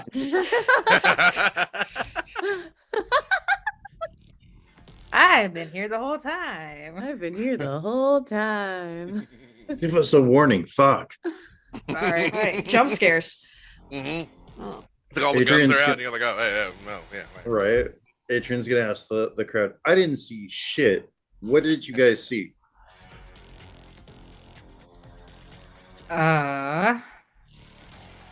Well, Other from my than pers- apparently like the unhuman Pied Piper.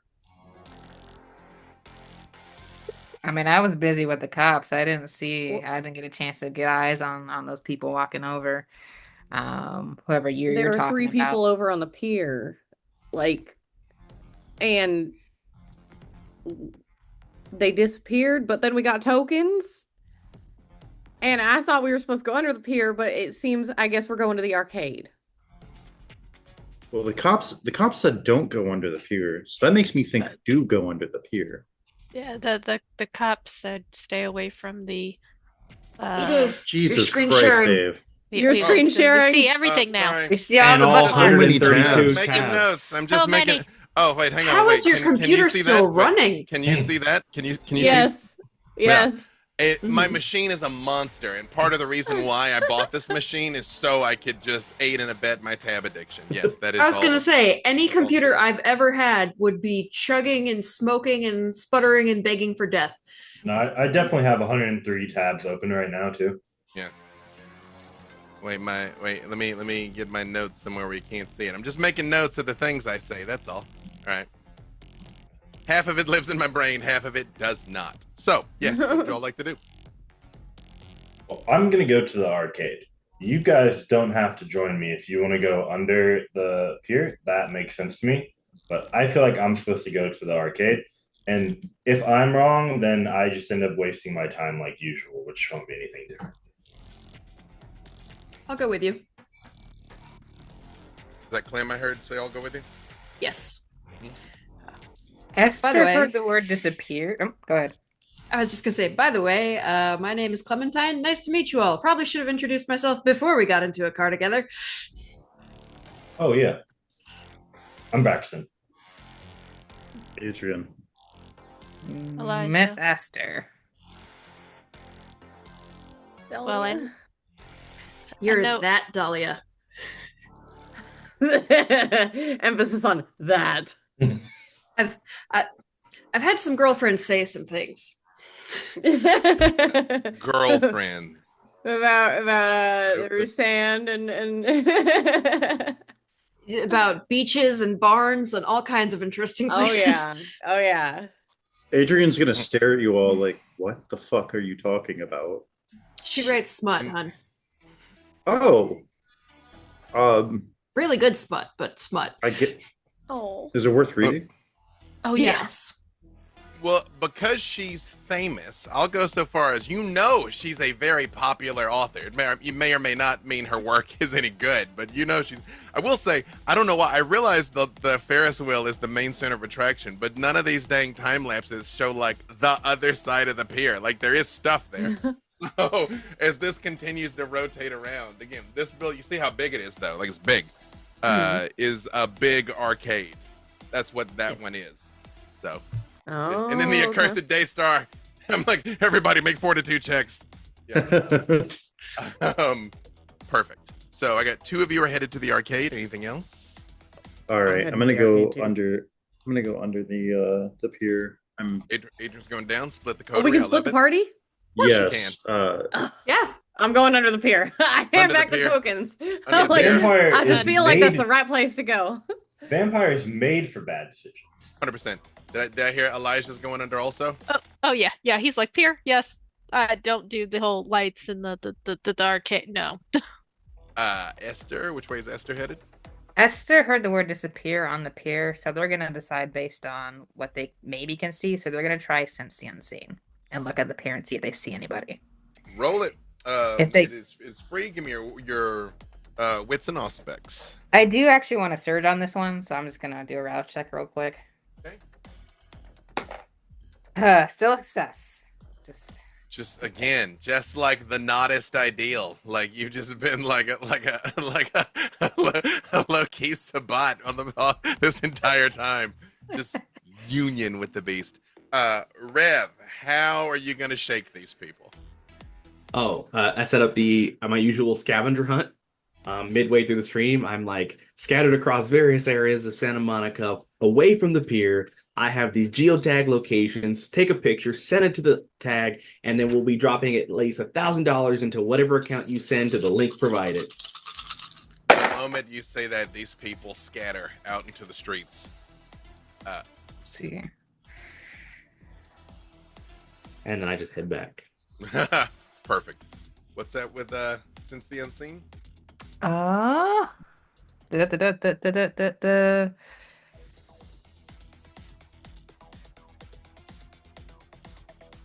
I think you were unmuted and you muted yourself right when you're about to tell me the results. Just kidding. I hit a crit, so I got 8 successes in total. 8 with a crit? Yes. Is Not a messy. you all is half of you are hit? Well, Rev, were you you're aware that Dolly is going under the pier? Were you going under the pier or were you going up? I'm gonna head to where I heard Dolly was going, so I'm gonna come back to the pier because I also want to avoid the public for a few minutes. So to be clear, that means the only ones who are up top are Braxton, Clementine, and Esther, correct? Everybody else is going under the pier? Perfect. Is your sort of head on a swivel up there, Esther, right in front of the pier? Yes, Braxton's clothes absolutely light up like a Christmas tree there. Why? You see there are a lot of Nosferatu on this pier. There's at least 8 of them. Oh my god. Most of them just look like they're going through the motions. Like one of them's reading a newspaper, one of them's fishing, you know? It's just there's nos be nosin, you know?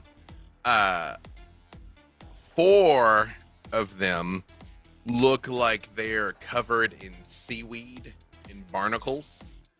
They just look waterlogged and soggy, and are just kind of all over the place. And standing in front of the arcade itself, you see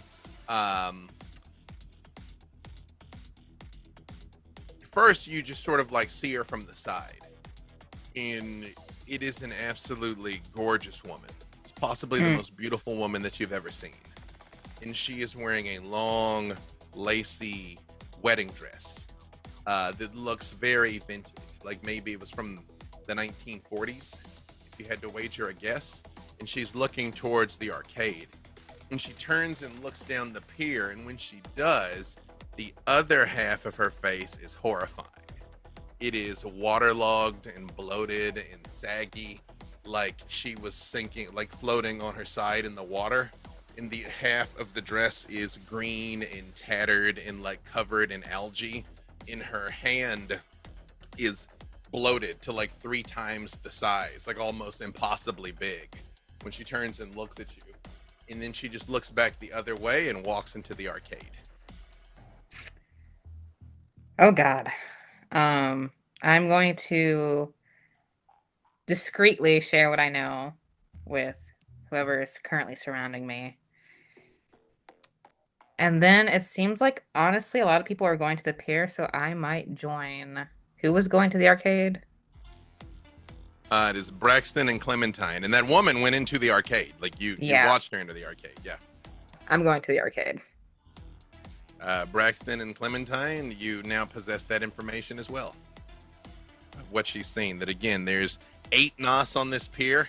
3 of them are just Nossing and seem to just be kindred living their life.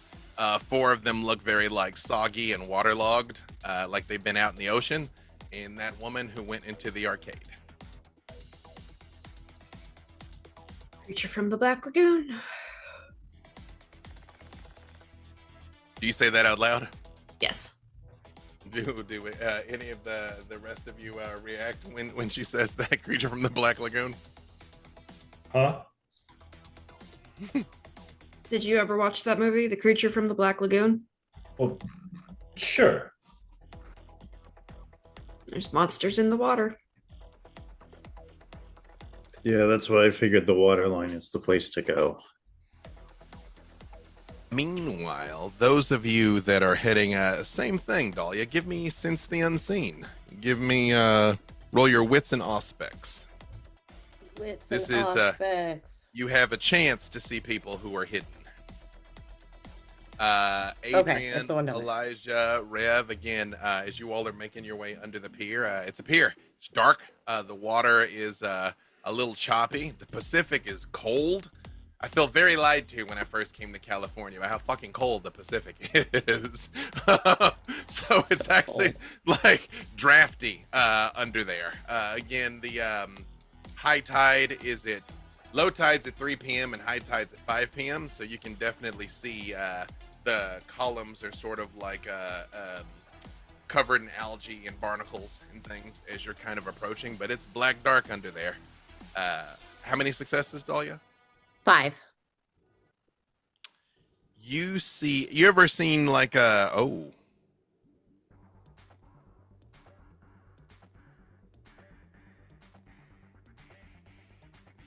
your gut tells you there's something. But you don't see anything.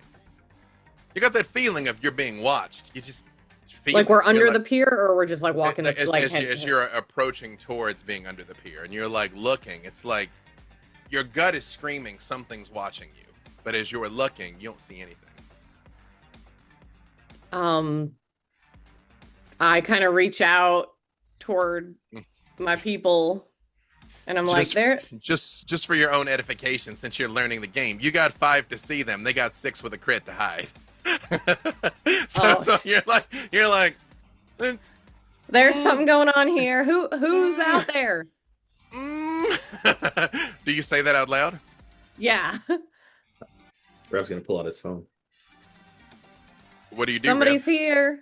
I pull up video, or I pull up camera, and I am going to prepare to take pictures. Oh shit, that's right. Some of them are good enough at hiding they won't even show up on technology. But Rev, as you take a picture, you see absolutely nothing, and you click. And have you ever seen like the footage of in the swamp when they shine the light and you get the gator eye shine? Yeah. When it's just black dark, but it just lights up. You see 3 pairs of eyes out in the water, just like floating there. Meanwhile, as you approach the arcade, it's an arcade. It's jumping. Kids are playing games. There's still a little bit of the ambient hype of everything. Just watch that. There's people running around swearing there's a scavenger hunt and all the things they're going to do with $1,000. But it's just a busy night. Any chance Blush of life immediately. Blush of life, perfect. Blush of life. Here we go. Any chance of a intelligence and occult roll on the waterlogged thing? Any shot? Sure. I know what that's about. Yeah. Intelligent. Did you pass the rouse check again? Jesus Christ. I've never had some. Like, it would be just as anomalous if you failed every rouse check and it just like last game, very first roll of the game was the bestial fail. First roll of the game. Perfect. That it's just like, well. I'm just saying, if Esther gets to 10, Esther gets favored of Kane. Straight up. It's been 2 full sessions. I think they're already past 10. Like, I mean, it's been a lot. Like, every rouse. Let's fucking go. Has been passed for 2 sessions. Yeah. I've got 4 on that. 4?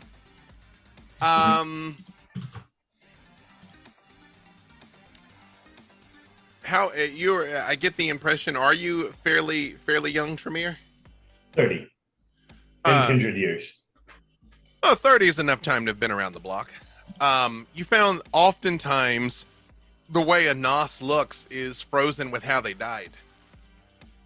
And so you think this person either would have been either maybe drowned or at least their body was just left in the water before they were turned. And that's why she looks like that. Am I getting like hurt people vibes here kind of thing, or? I mean, so far she hasn't done anything to hurt anybody, actually, and then she didn't hurt Shira. She just tucked a note in her collar. You know. I think we should probably talk. That's my goal right now, I think. Clem, what's Clem doing? Clem is mentally steeling herself to be surrounded by Nosferatu. As you all walk in there, you see a little kid comes walking up to you. A little girl with like super dark tan lines. And she walks up to you and she says, "Hey, mister, I was supposed to find a cowboy and a pretty girl." I think you found him. I'm supposed to ask, did you come here to pay or did you come to play?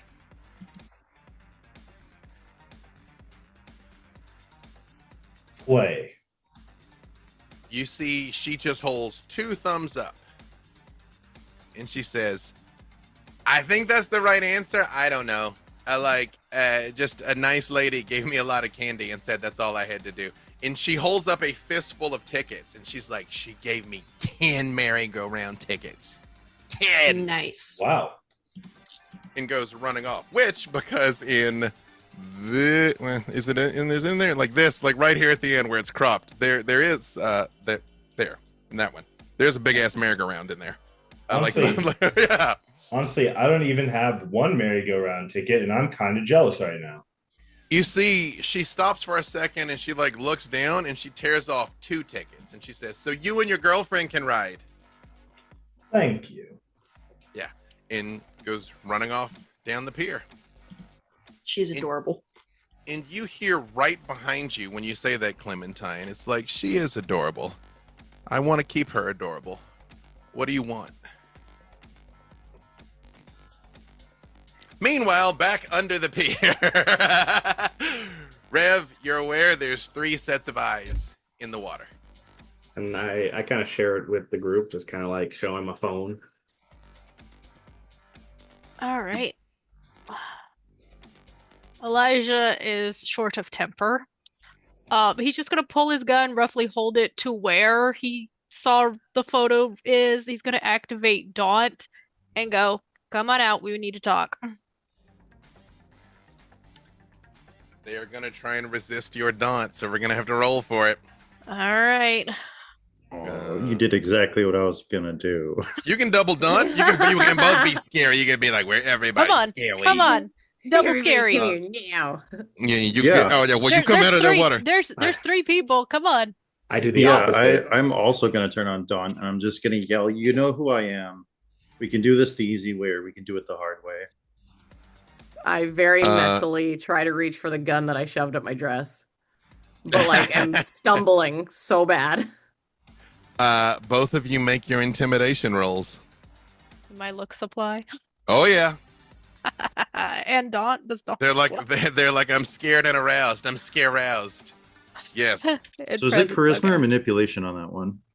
Daunt, you actually just add your presence to your intimidation rolls. Oh, and shit. And they have to roll to be able to attack you. Okay. Still. Okay, I think. You know what? I'm gonna rouse my manipulation. What the heck? Okay. Oh, we got hungrier. Rev and Dahlia, even though they don't aim it at you, and you too, Esther, because you're there, you do feel this just wave of menace come off the two of them. The same way you felt with Fleet Jernigan. It's just an awful feeling just comes off of both of them. And you're like, Is there like, come out. There we go. That sounds like a big fistful of dice you're rolling over there. Let's spend another point of willpower, because why not? No, yeah, do it. Burn them. Spend all of them. You don't even need them. What do you even need them for? Willpower's a stupid stat anyway. 8 with a crit. 8 with a crit. Adrian? I got 5. I did rouse. I did not get hungrier. I did burn a piece of willpower. I like it. I like it. I like it. Elijah. Your 8 with a crit beats their 6 with a crit. So you just hear like, come on, man. How are you going to be hot and a badass? I'm Like, a rose. Just remember you asked for this. Just want to talk and you're being difficult. Come here. And although you see 3 pairs of eyes, 5 individuals come out of the water. And they look waterlogged in varying degrees of having barnacles growing all over them. They have seaweed all over them. Some of their undead flesh is just bloated. One of them has a crab actively eating its face, just like sitting there eating while they're coming out. And one of them opens his mouth to say something, and a moray eel's head comes out. And Elijah, I need you to make a willpower check, because as a Toreador, you cannot be around ugly things. And this is about as ugly as it gets. It's not a good pool, but it's okay. 2 successes.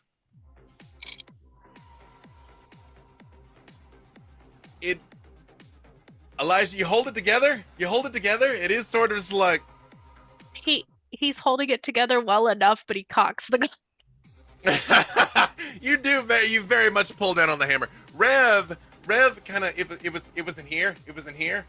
Elijah, that whiskey's back in your mouth. It's back in your mouth, and it's like trickle out of the nose a little bit, but you're like, God damn it! All right, which one of you is better at talking? They stink. They look and smell like corpses. They are crusted with salt and are just generally disgusting as they come out of the water. And they're like, okay, listen. You got the tough guy here, got the tougher guy there. Again, how does it feel to be God's favorite, buddy? Oh, you can't look me in the eye now? Is that it? You can't? Oh, right, great, sure. Yeah. When the Nos starts acting up, he holds the gun up and just kind of goes, I will shoot you in the face. And you see one of them looks at you, Dahlia, and says, Dahlia? Is that you, Dahlia?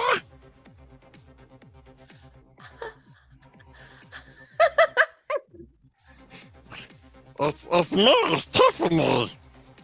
I used to work for you.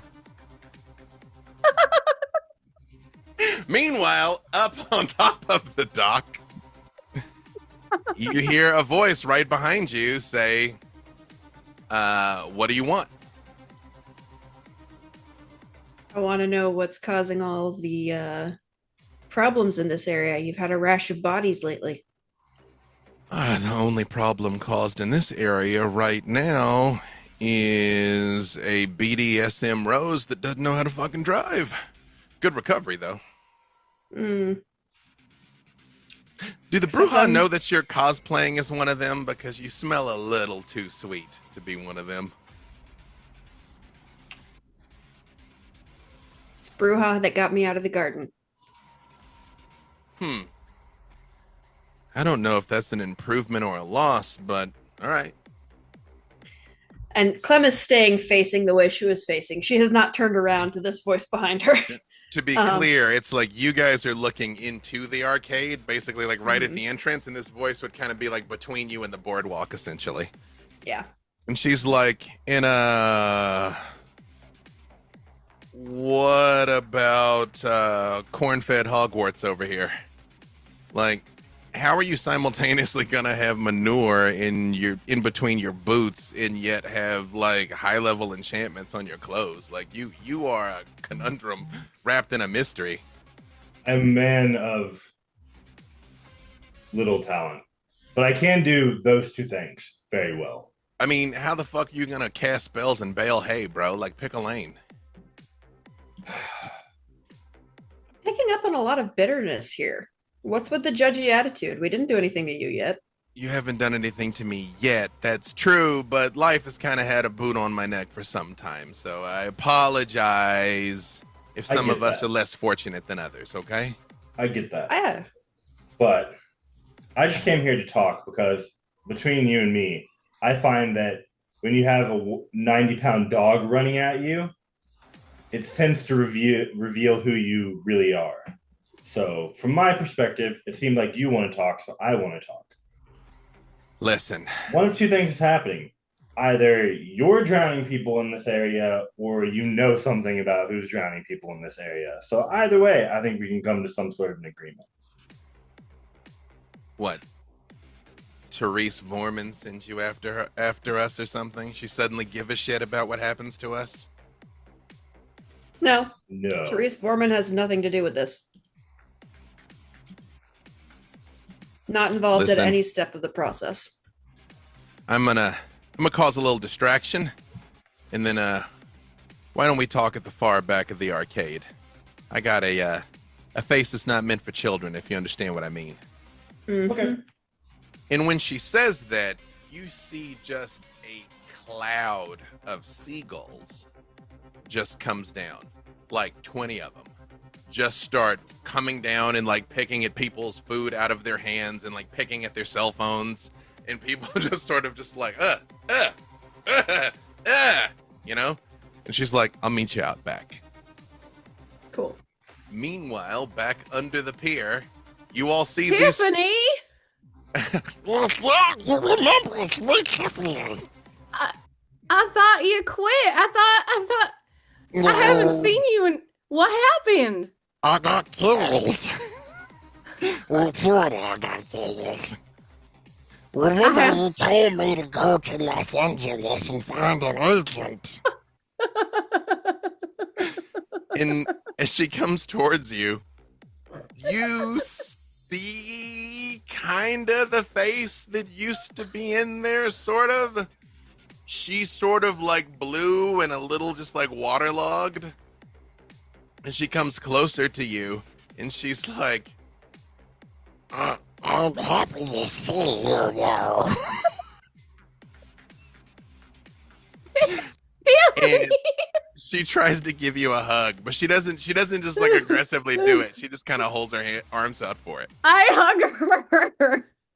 It's exactly how you think. The water sort of like squishes out of her, and her skin is very soggy. Like it kind of feels like it's about to come off her bones, but it doesn't quite. But her hug is strangely strong. It's not as strong as Dempsey's. Dempsey's is like, again, like titanium. This is more like iron. She's like, Tiffany's clearly very strong. And like, she hugs you probably harder than she means to. And you see that even she sort of realizes it and goes, "Oh, I'm sorry. Oh, I got your pretty clothes dirty." And it's just this like sand and grit all over you as she's trying to help, but is not helping. I turn to the others and I'm like, put y'all's guns down. Put the guns away. We don't need the guns. Rev! Hey, Rev! You remember me, Tiffany? Rav is like, pulls up phone, checks contacts to double check. Yeah, there was like an assistant publisher in your LinkedIn, haven't seen for a few years. Oh, Tiffany, how you doing? As good as I can be, yeah. This is our coterie. We're the tokens. The tokens? Tokens. Like for the arcade. The tokens. Yeah. Okay, all right. She's a little gargly. It's yeah. We're the tokens. Tokens. Oh, okay. Look, we're here. There's been bodies popping up, and we're doing some housekeeping, general check-ins, and Oh yeah. Some people get killed on the beach, and it's got to be the Nas. That's what it is. First off, you're being presumptuous. We're just bringing the facts to you. He looks at you, Adrian, and he goes, "Oh, I guess you're like the muscle, right? Because that's the hot guy. This is the face of the party. You got the writer here. So are you like the muscle?" I'm an angry journalist, and I will get the fucking truth. He stops for a second, and he goes, and he comes real close to you, and he's like, he's gonna. Mhm. He's also gonna lean in and go. I'm also the Hound of East LA, so watch yourself. "Well, la-dee-da," and he goes, "But we're not in East LA." And you see some of the other Nas like kind of square up a little, and Tiffany goes, Wait, no, hold on. Let's just talk this out. and the guy with the eel in his mouth opens his mouth like he's gonna say something, and the eel opens its mouth and just water pours out of it. Elijah, you see Tiffany looks at you, and she's like, "Oh, he looks like the man from the cover of the 5th book.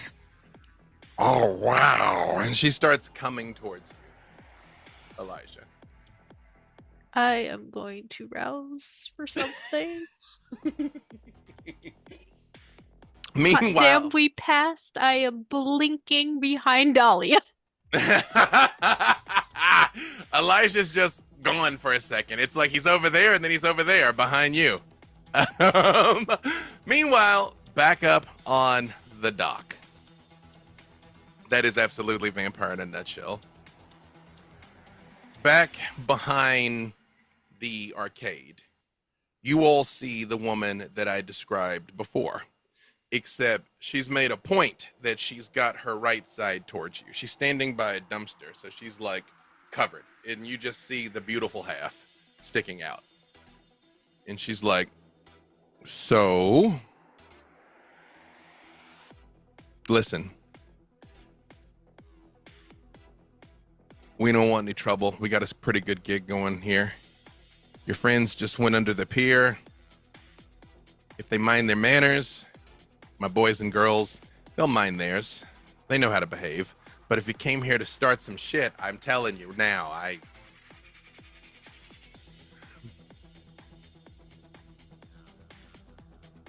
Braxton and Clem, what do you say?"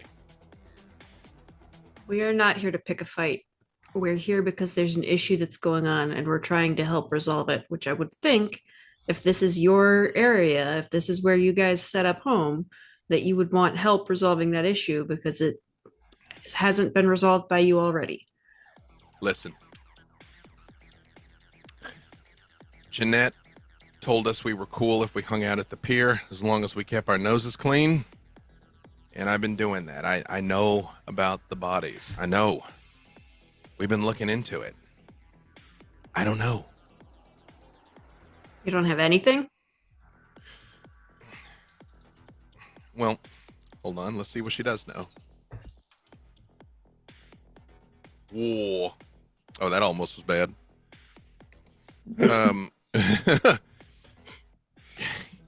Hey, come, let's have a conversation. I know. She's like, the only thing I know is no witnesses.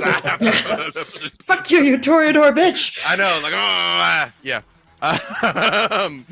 As far as I know, you're the one that's guilty. She kind of stops for a second and she says,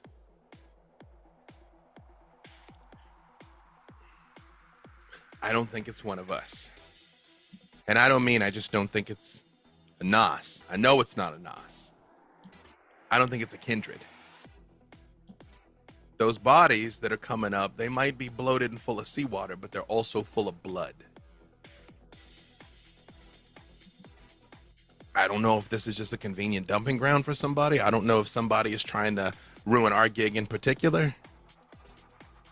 I don't know.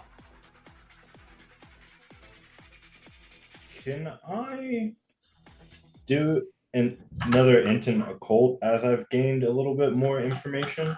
Absolutely, you can. That it's something non-kindred. Because I know about suspicious things that hide out in the water, but does Braxton know? That is 4 successes. What is it that you're trying to figure out? I'm trying to think. To be honest, my fears are probably like something shiftery. So I'm trying to figure out, are there any shifters that might be dropping bodies without eating people? With that's 4 greatest fear. With 4 successes, they're half people, half animals, but they can do what a person does, So on a meta level, I don't think you would know that Rokia are things. They're pretty rare. But I will say it's big ass bites haven't been taken out of these bodies. In fact, it's not actually clear how they're being killed. Just that they're being drowned. Or at least their bodies are being fished out of the water. Now, a couple of things have come up in all of the visions, but the mud. I think we need to go into the water. Do you say that out loud? Yeah. She looks at you and she goes, I don't think you're gonna like it down there. I don't think so either. But if we want to know what's going on, I don't think it's going to come out, whatever it is, unless we go in the water. She looks at you, Clem, and she goes, you really are a Toreador, huh? But my sire was. And she steps out from behind the dumpster, and you see that horrifying scene that I described before with her waterlogged, sloughed face. And this is enough to trigger your bane, Clem. So give me a willpower save. Not save, willpower check. It's not D&D. By the way, I'm running D&D this weekend. I'm gonna say willpower check. I'm gonna, because that's how it goes. 3 successes. With 3, you sort of unconsciously take a step back, but they're sort of able to hold it. Yep. And she just tilts her head and she's like, what? Nothing to say? There's nothing I can say that would make a difference. I am what I am and you are what you are. And that doesn't mean either of us is worthless, but it makes it interesting to try to work together. The dog doesn't like bullying very much. right when you say that, you notice it hadn't occurred unto you up until now. Shira has been right up against her leg the entire time. And when you're like, the dog doesn't like bullying, she like turns and looks at you. She's like, oh yeah, and like comes back over next to you. And you see she sort of stops in her brow, sort of furrows for a second. And she walks towards you, Clementine, and she extends the gross waterlogged hand to shake. And she's like, Magdalena, Clan Nosferatu. I will reach out and shake her hand. Clementine, Clan Toreador. And you see she looks at one of the seagulls, and it like takes off. And those of you under the dock here, as everybody is still sort of kind of like posturing and peacocking a little bit, a seagull lands and just starts screaming. And you see Tiffany goes, Hey, all right. The boss said you guys are cool. I knew it'd be okay. and you see the other guy says, all right, my name's Frank. Fine, yeah. Adrian drops Dawn. And, He's gonna shake Frank's hand. The moment you drop Daunt, one last Nosferatu appears behind you, who is like twice your size. And they're like, yeah, all right, man. I get it. That's pretty badass, actually. And he looks at you, Elijah, and he goes, you also are pretty scary for a hot guy. Thanks, I was in the army. And he'll drop Dot begrudgingly. Yeah. He's like, me too, actually. Maybe we should knock one back, share some stories. You guys got anybody else here? You got any cousins with you? Because Esther, they can't see you.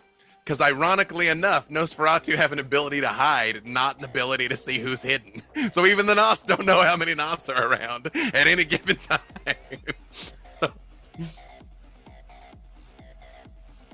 Does Esther react when he's like, anybody else here? Or Well, technically, wait, you're not currently hidden. I'm not currently hidden now. You're not currently hidden. So he still says this because he doesn't know, you know? And the eel guy walks up to you, Rev, and like opens his mouth and the eel comes out again. And he sort of just like fishes around and he pulls out a plastic baggie and he opens it out and he pulls out a cell phone and he scrolls and he shows you that he subscribed to your Patreon. Thanks for the subscription. He just goes and like kind of fishes around in his pocket and just like fans out credit cards with a bunch of different names on them. Goes, I'm gonna thank you for your effort. he pulls it out again and like offers them to you. He's like, No, yeah, keep them in case you need stuff. we don't need much money. We just kind of steal because it's fun, you know? People drop a lot of wallets around here. Do you okay. Just we So do you know about the bodies and stuff floating about? I mean, anything could have happened. And right when he says that, you all hear a woman's voice say, it's fine. They're actually trying to help. And you all now see the woman described before in the bridal gown. And she comes walking down the beach. And you notice she's barefoot. And she's like, they want to look out in the water. He's like, oh, what are they going to find out there that we didn't find? I don't know. And she just turns and looks at all of you. And Elijah, willpower. How about here for Toreadors? Actually, Clementine, you too, because you're now seeing a bunch of different Nas. Oh no, it gets worse. It's only one. Elijah, with one, you tell me what Elijah does with one. Oh, good. Up past that. No, he blinks the fuck out of there. He's gone. just like, Nope. he's like, and then you just kind of hear like a little splash as he's out in the water. Oh no, he didn't go towards the you water. didn't He go to the went water. away. Just away. Yeah. There's too many Yeah, Nosferatu by yeah. the water. He was like, nope. Elijah's there, and then he's not. 4 successes. This time, you don't even take a step back, Clem. Just, back up straight. Elijah, meanwhile, is like, and it's gone. He's pacing around just by one of the shops, being like, nope. Desperately looking for something beautiful at this exact second. Where's that You're hot cop? I know, you're like, I need a mirror. Where's the mirror? Someone get me a mirror. So, I was right there. He could have looked at me. So, what would you all like to do? You have gained the assistance of the Nosferatu. They have told you who or whatever is doing this is not taking the blood from the bodies.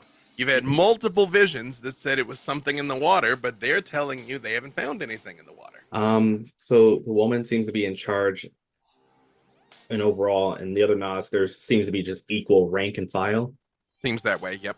So I'm gonna look towards the woman. Have you told us everything? Is there something missing that you know? And she's like, well, a lady never tells everything. And she kind of like tosses the waterlogged, like seaweedy side of her hair. And she says,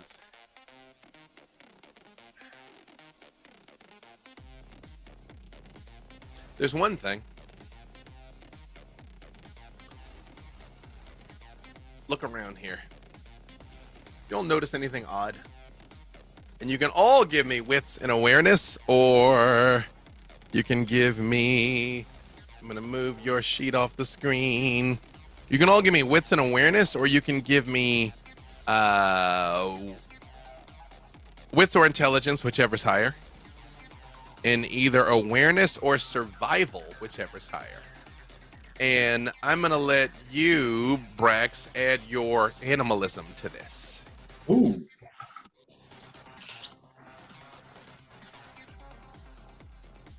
Quick question. Is my surge from the other round still in play or no? Yes. It's all kind of the same scene. So, And Beth, just again for your edification, Beth, a lot of stuff lasts per scene, and a scene is really how long you say it is. But it's usually like during the fight, or during the talking, or during the whatever. So when people when they rouse their abilities, that lasts a scene. There's some abilities that last a scene. But again, like in a movie, what that means is up to the storyteller. What was my wit still roused, or would I need to rouse that again? No, I'll let you still have it. This is all kind of the same encounter. 6. Okay. Can I add my heightened senses? Yeah, 4. Yes. 4. Perfect.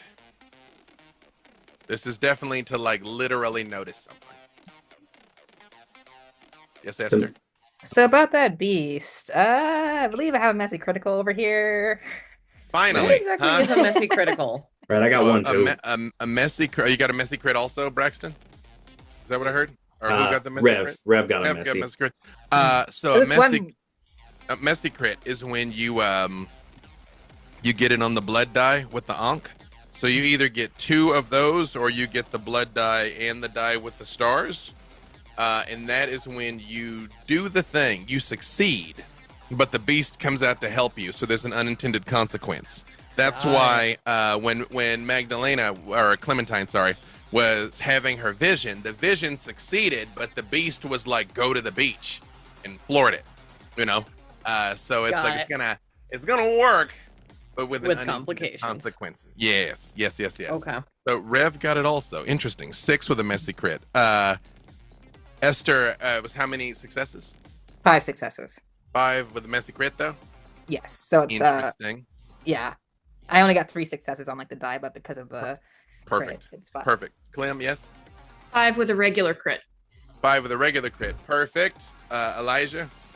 5 with no crit, despite having 3 hunger. 5 with no crit, 3 hunger. I love it. Braxton? I got a 4. 4. No crit. So that was 6 with Rev from a messy crit and 5 from Esther with a messy crit. Those were the 2 highest, right? Well, I got. Oh yes. Oh wait, was I rolling 2? Oh yeah. No, this is to literally notice something. Yeah. I got 1 regular, but 4 of the critical ones. So that's 9 successes. 9 Okay. altogether. Yeah. Yeah, okay. Perfect. Okay.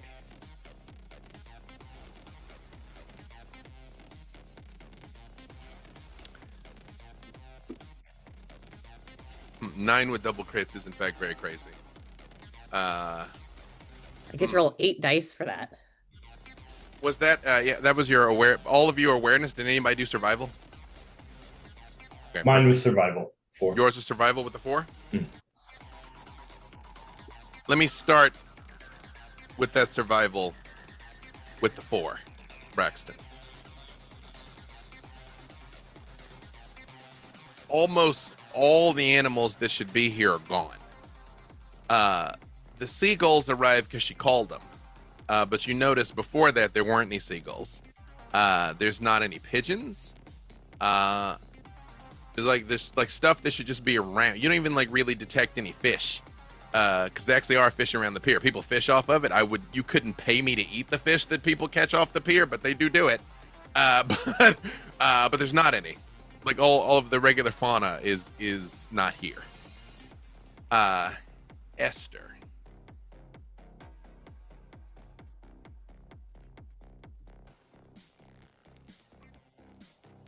You had the vision earlier of the drowning rats, right? Wasn't that Esther that had that?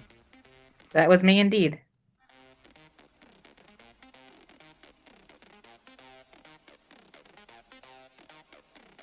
Esther, you realize that there's not any rats. There's not any rats anywhere around here. But when you realize this, you're like, well, that guy's got an eel in his mouth. So you just walk towards him and push his head and yank the eel out of his mouth and start looking down his throat, looking for a rat. Are there any rats in here? And as you're pulling the eel out, he actually grabs it and is trying to hold on to it.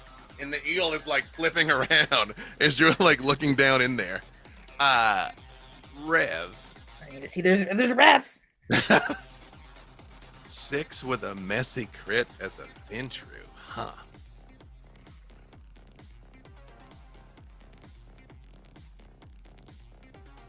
Rev. Yeah. You realize.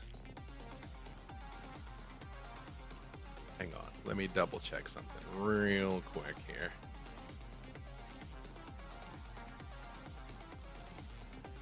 I will say I've done the impossible, and I do have so many windows open because of this thing that is playing over here that it's like it actually is collapsing my taskbar, which has genuinely never happened in all the time I've had this computer. So I'm doing the unthinkable and closing a couple things along the bottom so I can expand. Okay, perfect. All right, hold on. Perfect. Rev. Mm-hmm, mm-hmm.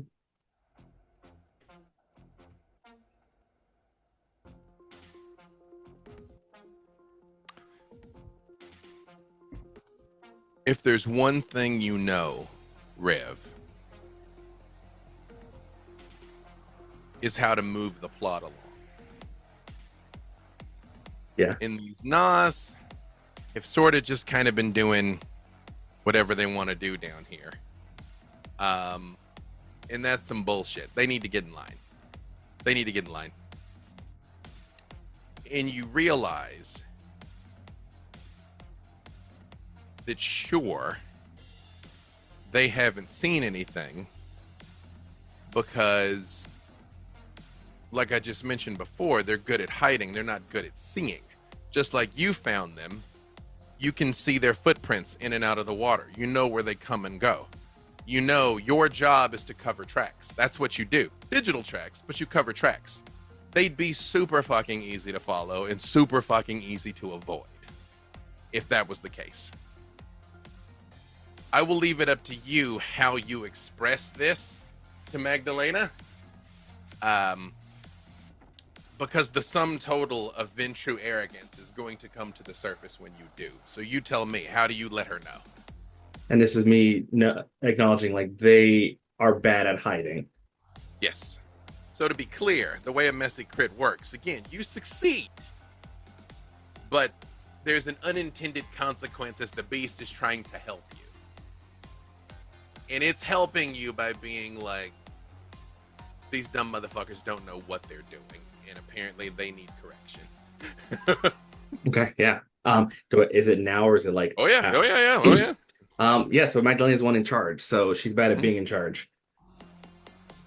So I'm gonna just look straight at Magdalena, and there's this moment. I picture the beast forces my like posture to get more stiff. As like, your operation here is inadequate, insufficient, and dilapidated. You not only run with insolent creatures, you operate pitifully. Their emotions are easily detected, their actions are easily tracked. It'd only be a matter of days before this entire section becomes broken down and the kindred become revealed, and the actions you commit brings atrocity on this. Takes a breath and tries like to rein it in. So I would expect you to get every detail in order and get this structure operating smoothly, lest I bring the wrath of the entire web, breaking down everything you adore here. And you see her mouth sort of opens like she's going to say something, but she doesn't. And all of the Nos are quiet for a second. And Dahlia. That was 9 with 2 crits. Is that what I recall? I believe so. I took a picture. Yes. A couple things. You also notice that, you know, the animals that should be here aren't. Again, this place should be crawling with rats. There's dumpsters, there's food, there's, you know, an abundance of things. And everything down to the roaches is gone. You also notice that as Rev has just completely read her to filth, he has somewhat accurately and piercingly also managed to hit the thing that she is most afraid of. That she is failing them and she is going to get them killed. That she doesn't know what she's doing. As he's just like, get it together. She's kind of like, oh shit, oh no. Oh no, like, I mean, like, he actually found her most vulnerable point, and it's like, boom, to the body. Is she sort of like, almost physically kind of like caves in a little bit, like she's been hit by him. And all the other Nos are kind of like sort of averting their eyes, because it's sort of like, ooh, as you see this side of him come out that you've seen before. I immediately put a hand on his shoulder too, like, all right. But you notice one other thing, Dahlia, that no one else has seemed to notice. Now that they've been pointed out to you, you do see tracks of the Nos coming and going. Because again, you even saw Esther's when they were coming and going. Once you know to look for them, out on the sand, it doesn't look like anything in particular. But as you see the path of where the Nos have been coming and going up underneath the pier, now that you know to look for it, over to the side about 10 feet away, you see another set of tracks. It looks like something has been dragged down the beach. It's almost like if somebody dropped a baseball bat in the sand and dragged it. And there's what looks like, they're a little old, so it's hard to see what it is. They've kind of filled in by the tide, but large tracks that come out of the water, dragging this like trail behind it. But as you look, large tracks come out of the water and get smaller and smaller and smaller as they come up the beach. And then as you start looking for it, you see a couple of places around the beach. But heading towards the water, it's the opposite. Small tracks head towards the water and get bigger and bigger and bigger and disappear. But it's like a big clawed foot. With nine successes and 2 crits, I will tell you it is something big with a heavy tail has been coming in and out of the water. About human size, not Godzilla size, human size. Actually, you saw a lupine. So the lupine was 9 feet tall. Based on this, you think this is probably 6 or 7 feet tall? Like, it's big, but it's not as big as the lupine was. Something large with a tail. As I'm like trying to get Rev to stop talking, do like the shoulder squeeze. No? With that 9 with 2 crits, and considering we're nearing the end of the story, I'll go so far as to tell you it's a rat tail that has been dragging through the sand. I just kind of like big rat. Point that out to everyone, and I'm like, can anyone explain that? Braxton, I'm going to add to your previous 4 successes. You have heard stories of people that instead of shape-shifting into lupines could shape-shift into rats. They do exist. The rat shapeshifters do exist. It's a possibility. Do I know if they go under the water? Rats are great swimmers. I mean, they theoretically can't breathe underwater, but rats are great swimmers. But if it's going into the water, there would have to be like some way for it to stay under there. If it's living out there, like it couldn't just like the Nas can live in the water because they don't breathe. They just walk across the bottom of the ocean. A ratkin would still be a mammal. So if it's under there somehow. In the background, Esther's just screaming, "Where are the rats?" Right when you're like, oh, well, I mean, we just thought we'd eaten too many of them and they caught on to us. I mean, the same as the fish. Like, I mean, there's no rats, but okay. Is that important? Are there any structures out there that could hold oxygen inside them? Under the water? There's some like old shipping containers and stuff, that have fallen over time. Yeah, sure. There was that box X was in. That was weird. I have another question. Mm-hmm. These tracks that lead in and then lead out, if they're pointed out to me, would I be able to tell how closely together they were made? Now that you can all see them, it looks like something has regularly been coming and going and making a specific effort to avoid the Nas. Mm-hmm. But does it look out like when they come? I guess if the tracks are all over, I wouldn't be able to tell that when they go in, they quickly come back out, right? I'm trying to determine if it's spending a large amount of time out of water. It looks like if it goes in the water, it stays in the water for a while. If it comes out of the water, it stays out of the water for a while. Okay. Yeah. And the most fresh tracks are leading into the water. So it recently went in. I think we should go into the water. How Are we going fresh? after rat people? Can we determine how fresh the tracks roughly are? Like in the last few hours? Last few hours. Yep. If you had to wager a guess, again, low tide's around 3 in the afternoon. Probably went in around low tide. How violently does Shira react if I try to get her to smell these tracks? I don't know if we have a stat block for Shira, so just roll 6 dice for survival. It is the Oprah of Banes, and you get a Bane, and you get a Bane. Everybody see something ugly. Oh, does this count as running water? Or just water? Like, I don't know the difference. Is that your folkloric Bane? It is. Oh no. Damn, is the ocean running water? I mean, it's waves. I feel like that's like rivers or things like that. that. I think rivers and streams is more, yeah. Well, because there's not a lot of coastal folkloric vampires. Yeah, I'm going to say. Is that what you've settled on, is you can't cross running water? I chose a few. I don't know if I was supposed to choose a few, but I liked the idea of... How many ranks of folkloric Bane do you have? Oh. It's one thing per dot that you can't do. I think it was 2 dots.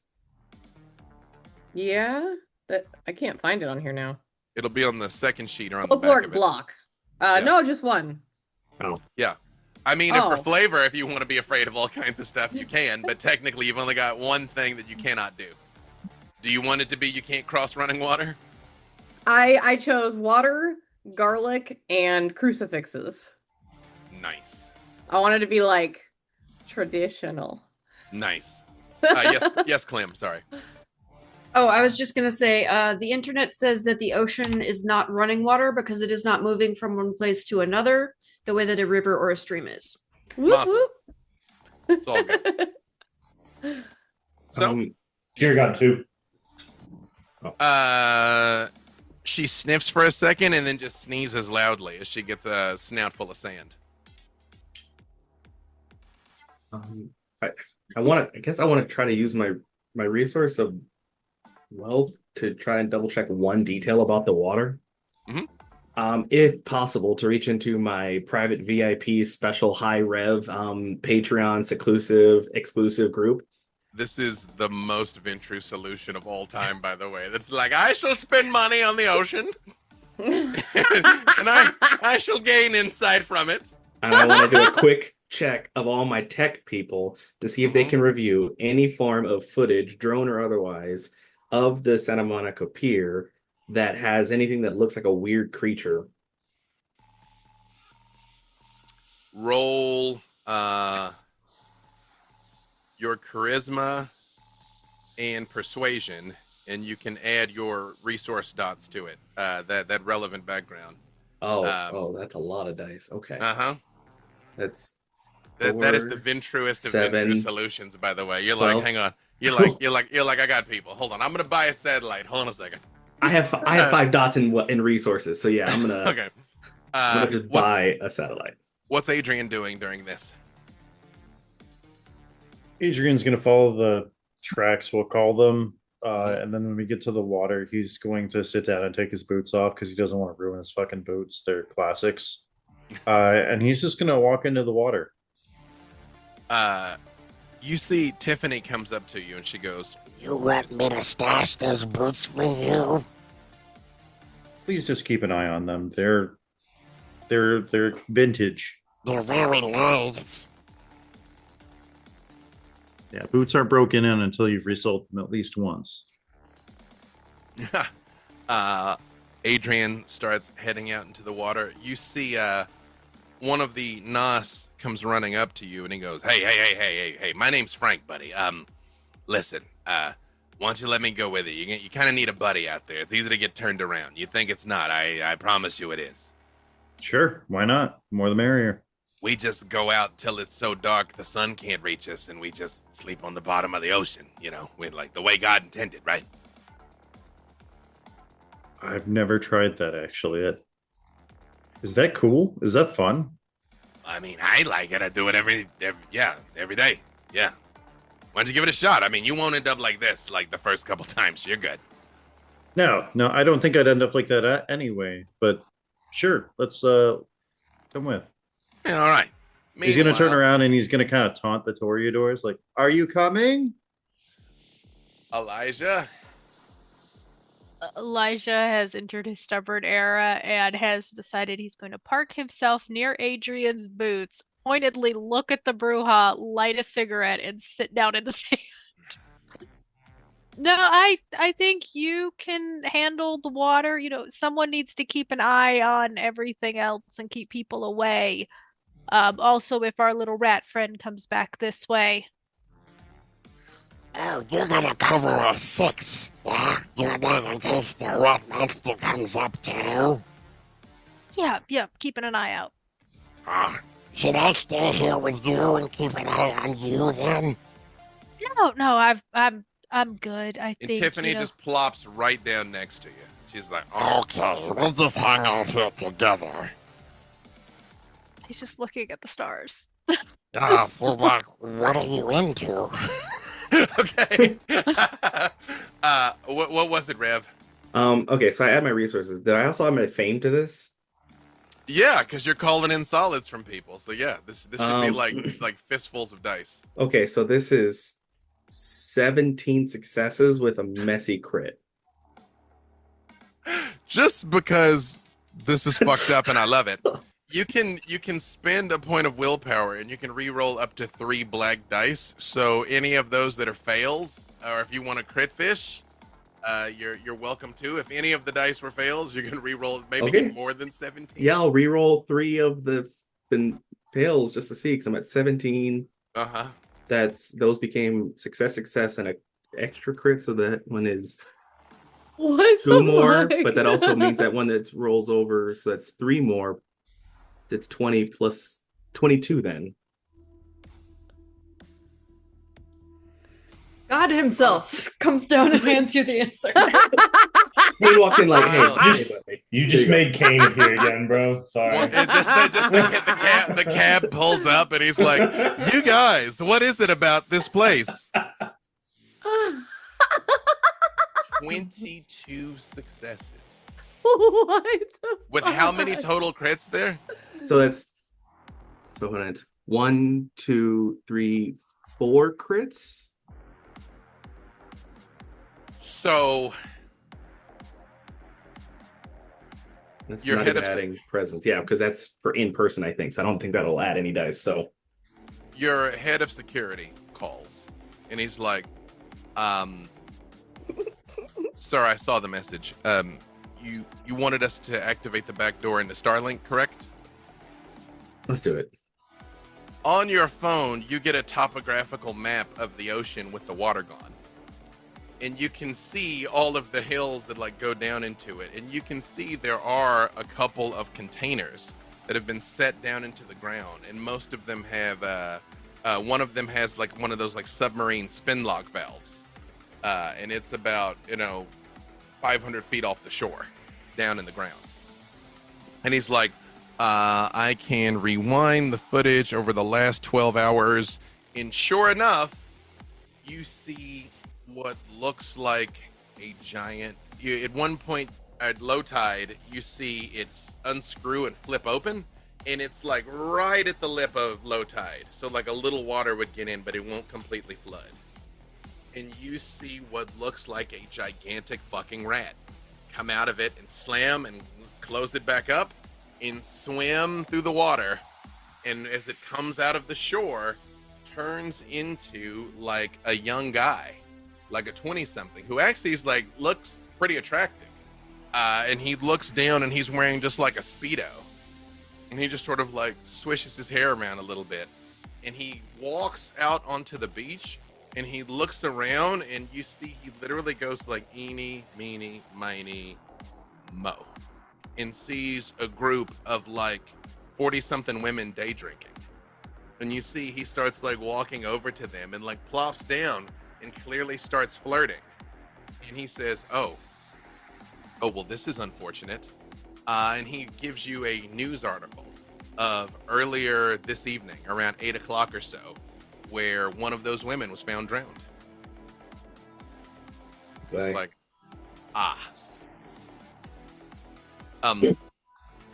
would you like me to geotag the location of the container? Yes, provide the location. In case I need support, have those ready and send out that message. But yeah, I want full, precise location and yeah. With 22 successes, you see the footage switches to an infrared scope, and he's like, sir, it may be problematic that Starlink has access to this. This is not a feed that I was running. I'm not sure who is monitoring it currently. And you see a heat map of the pier. And you can also see that there's about 15 bodies emitting 0 heat standing around the pier. And out in the water, in that container, you see one heat source and you see another heat source that is fading. And he's like, I assume that would be the unfortunate lady's companion. Excellent. Keep me updated. Would you like me to attempt to jam the signal to whoever is monitoring this otherwise? Don't jam. First, provide me back access to who it is for tracking later. Then reroute their data to be 12 hours off schedule, 12 hours prior. Absolutely, sir. And if I might say, excellent stream earlier. It's one of your best. We broke all the records. That's It's expected. It's another diamond play button, I think. So does this mean you're back in? I think I got pulled back in. I love John Wick. Let me know if you need anything else, sir. Thank you. And then we'll go to the group like, all right, got everything. What do you mean you got everything? I know who it is, where it is, what they're doing, and I have feed access to the current location. They're in the water, right? In the water. Told you we had to go in the water. Yeah, but now we know where in the fucking water to go. That is useful. Magdalena, yes. Quick point of order. Can I have used contacted an animal hospital to have obtained some tranquilizers? That might Absolutely. become relevant very soon. Okay, cool. Yeah, of course. I hand some of them to the Bruja. You see, Magdalena comes towards you, Rev, and she goes, could I speak with you for a second? Yes. I'm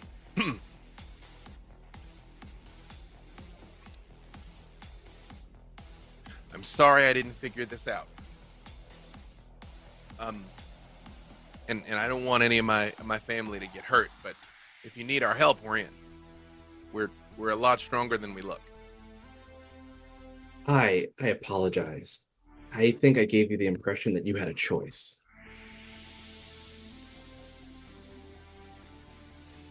Fucking Ventru. Sure. And she just kind of crosses her arms like, you guys make the call. But she does like come back towards you and she says,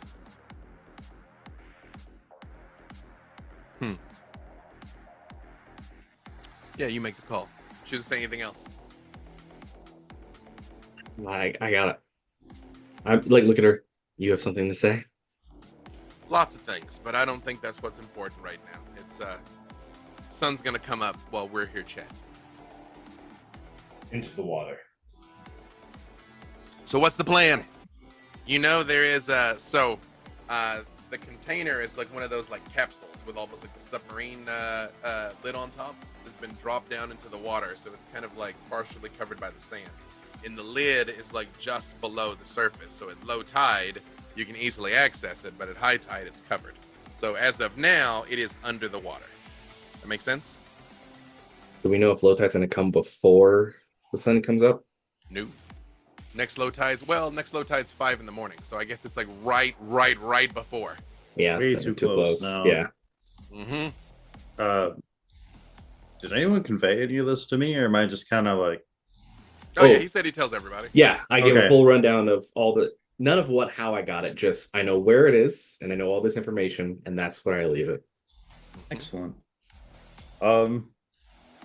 Adrian kind of looks at Frank, I guess, because then nobody else at the moment was going with him. And he goes, "What if we just open the door and fucking grab them? Doesn't matter if they can hold their breath or drown for just a minute." Oh, we're gonna baptize this motherfucker? I mean, they obviously don't like water, so why not? All right. But if what he said is true and there's like some poor Karen in there, somebody needs to get her out before she drowns, right? I can jump pretty high. I mean, we're not just monsters, right?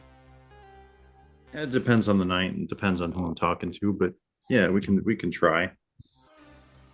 Hey, you over there, hot biker chick, you getting in the water? Somebody has to make sure y'all don't fuck it up. So, who all's going into the water? We said Elijah's covering the 6. Water. Is Dahlia going Water. in? Okay. Are you staying out? I think if Elijah is staying out, I will also stay out. All right. Is Rev Best going to in be or staying out? cautious about Oh. water. Rev is staying out, and if I can still use resources to open my suitcase and give people comm links, I have enough money that I bought a bunch of old Secret Spice gear that I like to play with, so we can all have ability to communicate with each other. And Okay. Like you just carry military grade communications technology? Okay. And you see Magdalena just sort of like grab one and like put it in her ear. And so into the water is Adrian, Clem, Esther, and Brax. Is that what I'm hearing? And Frank the Nosferatu. So the eel Nosferatu also goes. And Magdalena looks at you and she's like, am I going or am I staying? No, you're going to stay out here. Protect you? No, you're going to ensure that you command your group to do as they need to do. And you're more suited to being out here and not in danger. You have value still. Yeah, that's very nice. You have a lot of value, Magdalena. You're very important to me. Isn't it important, Elijah? And she just leans against you, which again, just wet sand on the suit, Elijah. And she just sort of like leans against you. This is nice. Everybody's working together. Out into the water. As you all go, it starts to get darker and darker and darker until it is very difficult to see out here. Wait, let me see what I want. I want this, actually. All of you, it takes you a second. You kind of like slow down, and then Frank kind of reaches out and like links hands with you as you kind of make your way into the darkness. And he actually takes a baggie out also with a phone in it. You see he kind of like fumbles around, and you see he's got a flashlight in a plastic bag that comes out until you see this tanker. You see the lid. It's exactly where he said it would be. And it's under, we'll say, about 6 feet of water right now. Actually, you can't be so deep that it's dark, but it's only under 6 feet of water. So you know what I mean. But it's nice. Fuck it. Yeah, it's deep. It's as deep as it needs to be. It's deep enough. It is Schrodinger's depth currently. To simultaneously be deep but accessible. Yes. So when you do know, I won't even make you roll. When you open it, water is going to start rushing in. So if there's a human inside, they won't have much time. Adrian's going to point at the container and to Frank and mime like, you open, I go in. Because although you all won't drown because you don't need to breathe, it also means you can't talk. Because the water floods into your lungs. And you open your mouth and just like, there's not even air to try and talk. He just sort of gives a thumbs up. And he just like looks and he waits for a thumbs up from everybody. So, quick question. Yes, absolutely. Would I be able to use like Scry the Soul through a container or no?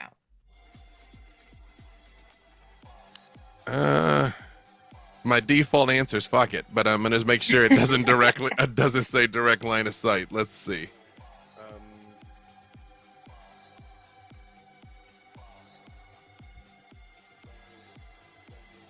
It just says by focusing on a person, and it does not say that you can see. And I'm going to say you know where it is based on what Rev said. So sure, I'll give you Scry the Soul.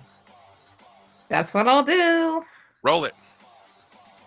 Remind me what that roll is again. It is your intelligence plus aspects. Intelligence plus aspects. Okay.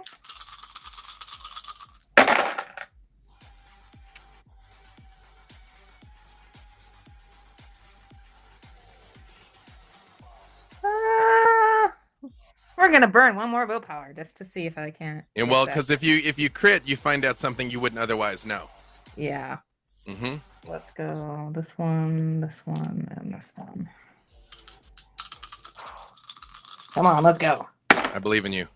No, but I got, let's see, 1, 2, 6 successes. Is you put your hand on the side of this building, or this container rather, and you sort of like reach your senses out.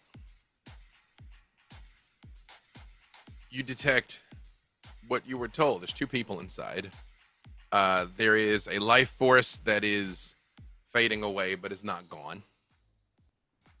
And you do detect something that is distinctly not human, but you get a strange sense from him.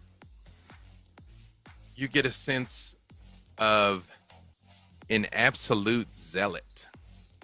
You get the sense of someone who is completely convinced that they are absolutely right and they are doing what is necessary. And you get the sense that they're praying. And Rev, you get a beep again from your head of security, and he says, "Sir, does the name Operation First Light mean anything to you?" Does that mean anything to me? Let's see. How old did you say you are? I am 80. You've been a kindred a long time, right? I have been. This is technically my second life. But I've not made a o- new identity. Not only have you been around a long time, Victor made a point to spread the word far and wide. Operation First Light is the Inquisition. It's the hunters. But it's not just the hunters, it's like the religious fanatic hunters. It has some vague recollection.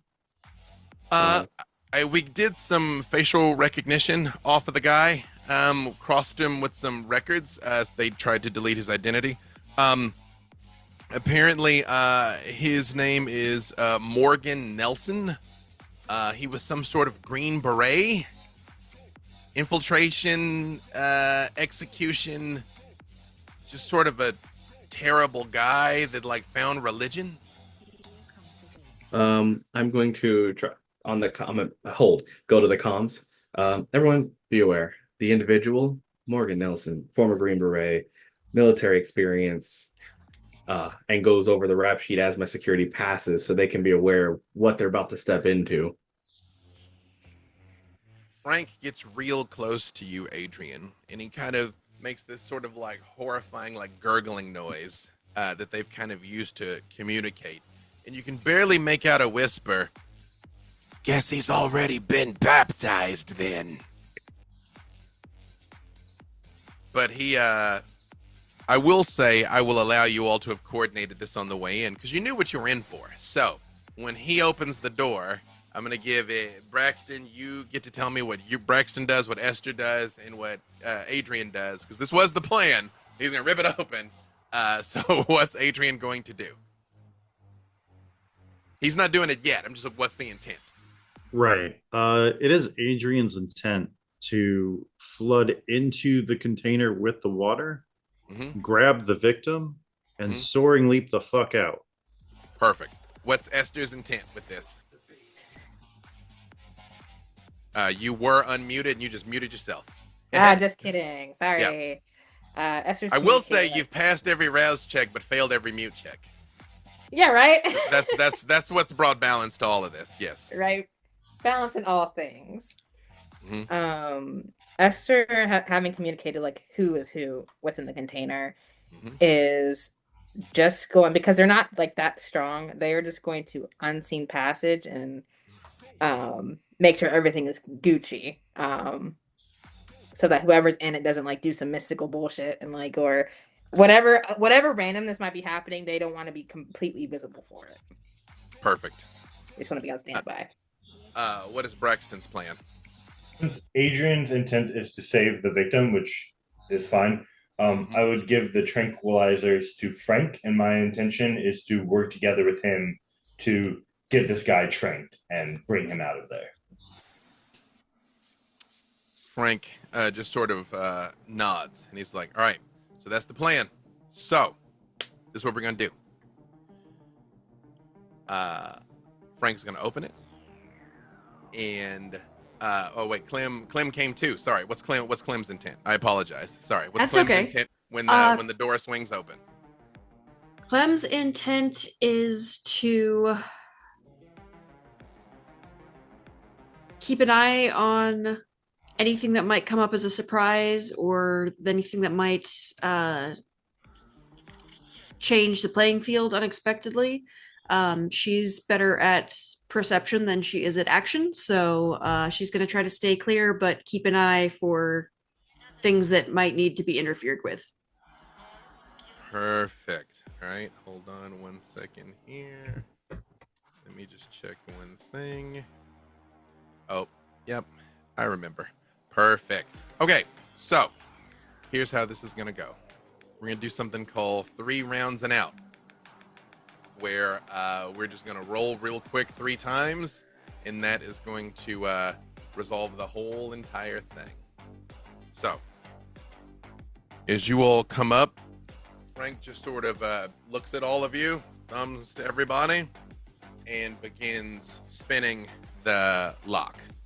I will give you, Esther, with the scrying of the soul, that the person that is on their knees, when it starts to spin, they immediately look up and you see they start changing.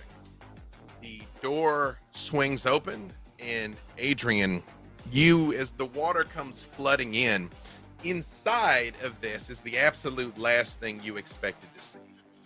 In this place, it looks like a small Catholic cathedral with a big crucifix hanging on one end of it, religious iconography all over the place, a wall covered in assault weapons, and there is like an altar laying there.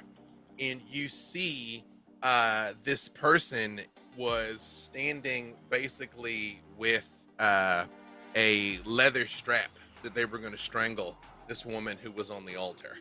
But as you come flooding in, they're standing there with it, and they turn and you see them change into...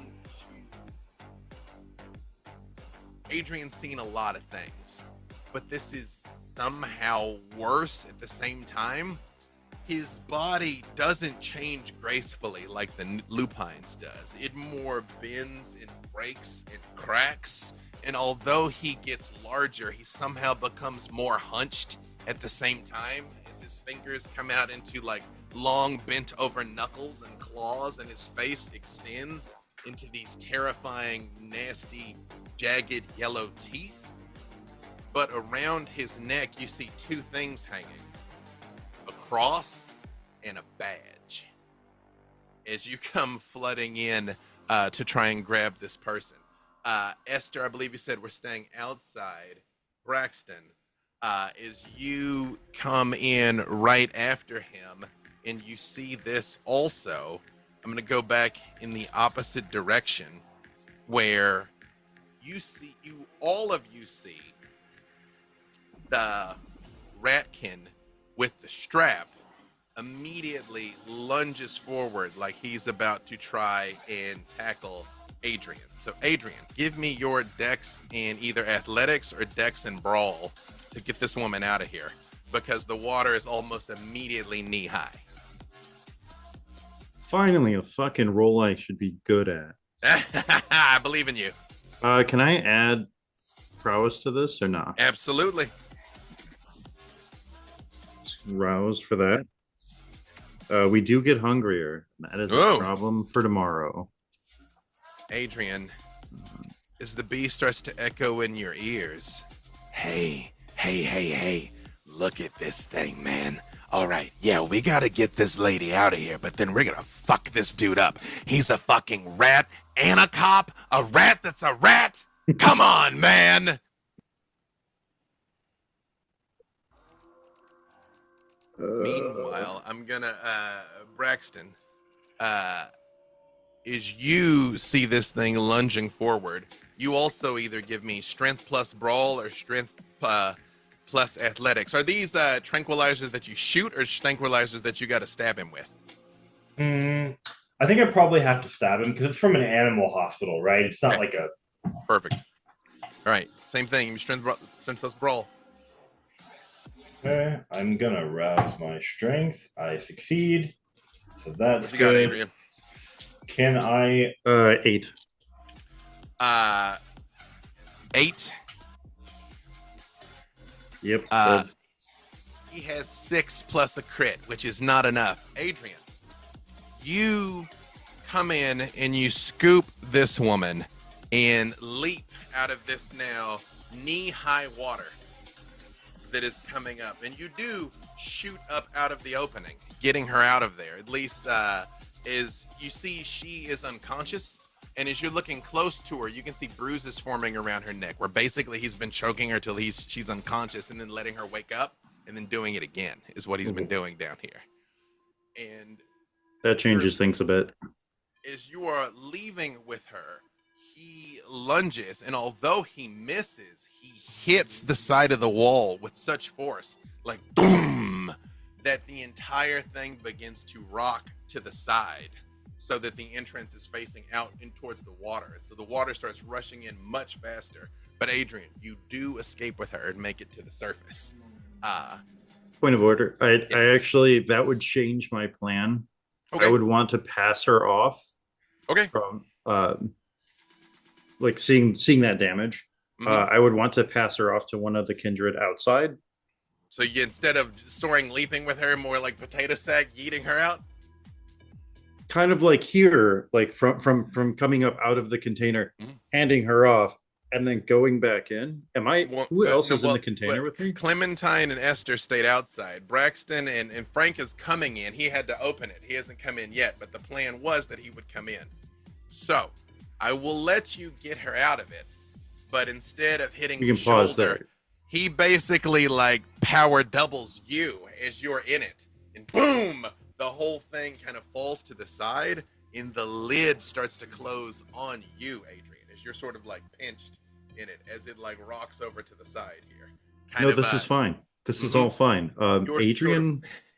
Well, hang on, Braxton. ahead. What did you get on that attempt to trank him? Can I make an argument that I can Almost add certainly. I like where this is headed. Yes. that I can use dexterity for one because it's precision. Yes. And also add my aspect because I'm trying to narrow in on a specific spot to trank him. Yeah, I'll give you your aspects. This is like a called shot type thing, even though this game totally doesn't work that way because it's the storyteller system. It totally does work that way. Okay. This is good so far. 1, 2, 3, 4, 5, 6 successes. Perfect. You come and you plunge this needle down in the neck of this thing here, and it is going to let go of Adrian and whip around and try and hit you somewhat ineffectively. Give me your dex and athletics to see if you can get out of the way. Esther and Clem. Adrian pulls this woman out. She is unconscious and clearly going to drown unless you do something. What do you guys do? I will grab her and start swimming for the surface to try to get her head above water. Mm-hmm. I will assist in that action as well. So I will like kind of break that unseen passage and grab the other arm. Do you have any ranks in medicine, Esther? I believe I do. Let me double check. You're a mortician.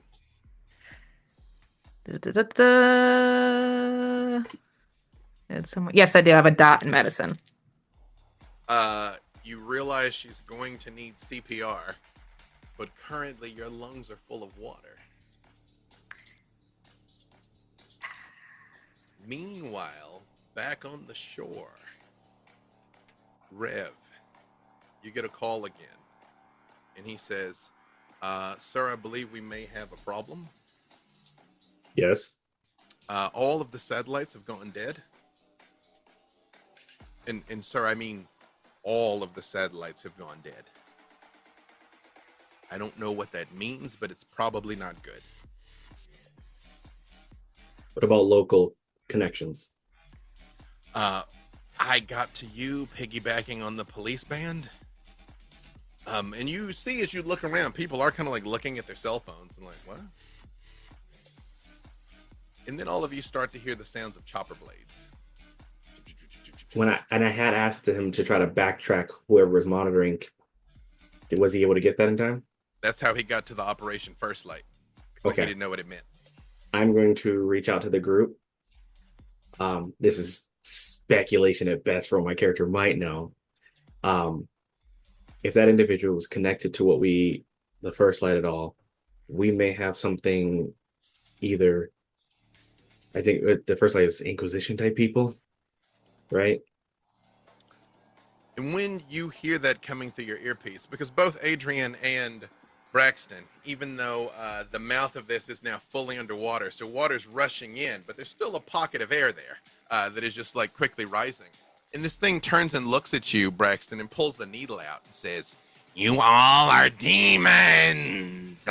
God has sent a demon to purify you. Does Braxton say anything in return? I can't really talk because of all the water. If you would be like a moment to like kind of retch a little bit, and then you could. It'd be like, yeah, this is what I have to say. Question: he was trying to strike me. Yeah, he missed, but he did. Yeah. Okay. Mhm. Gotcha. Then I think I would say, look over there, and then try to stab him with another needle.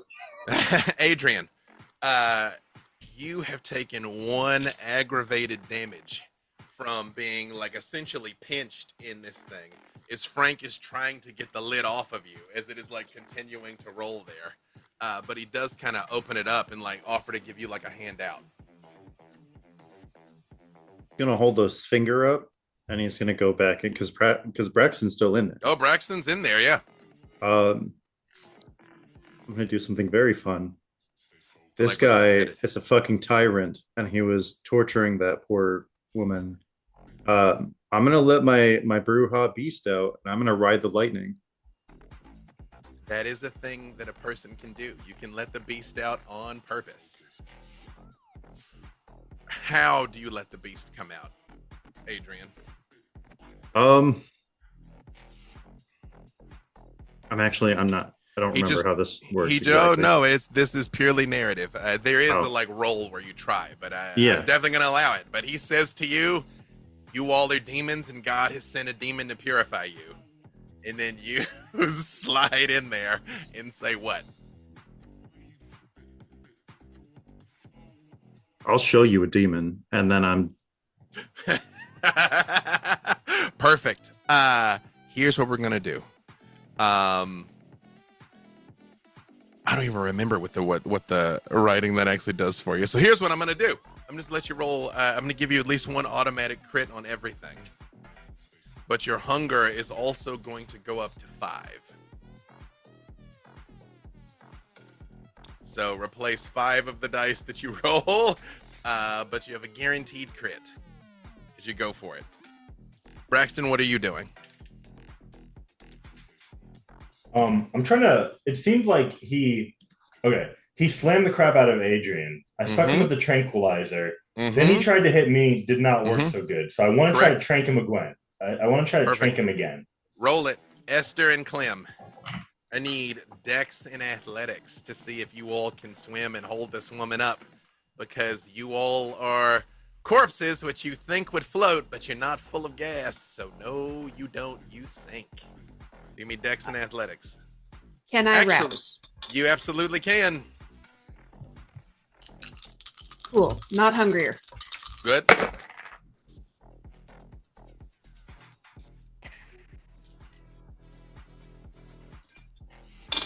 I'm thinking about burning willpower. Thinking about it. I mean, it's almost end of the night.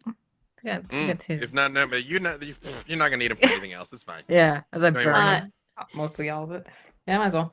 Just make it. 8 on 1 good crit and 1 messy crit. 3 successes. Esther, also give me that intelligence and medicine check. Intelligence and medicine check. Let's see here. Intelligence, medicine. Elijah. 1.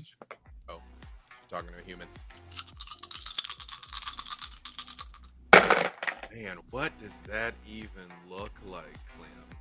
Nope, I got it. So I have a regular critical, so that is 6 successes. Clem, you absolutely are able to hold her up. But in doing so, you are standing on the container and pushing it like further into the silt, in like closing the lid and turning it over, trapping the 2 of them inside with this thing. You even see like Frank is like looking up at you and looking down, and you see he grabs it and he's like straining, trying to lift it, but he can't. Elijah. What is Elijah's last name? Beth. In He your has a head, mask too. in your headset and your headset alone, is Elijah Smith his real name or is that his mask name? That's his mask name. What's his real name? His real name. Ilya You- Kovalev. In your headphone and your headphone alone, Sergeant Kovalev. In a few moments, a series of unfortunate events is about to play out at the Santa Monica Pier. There's going to be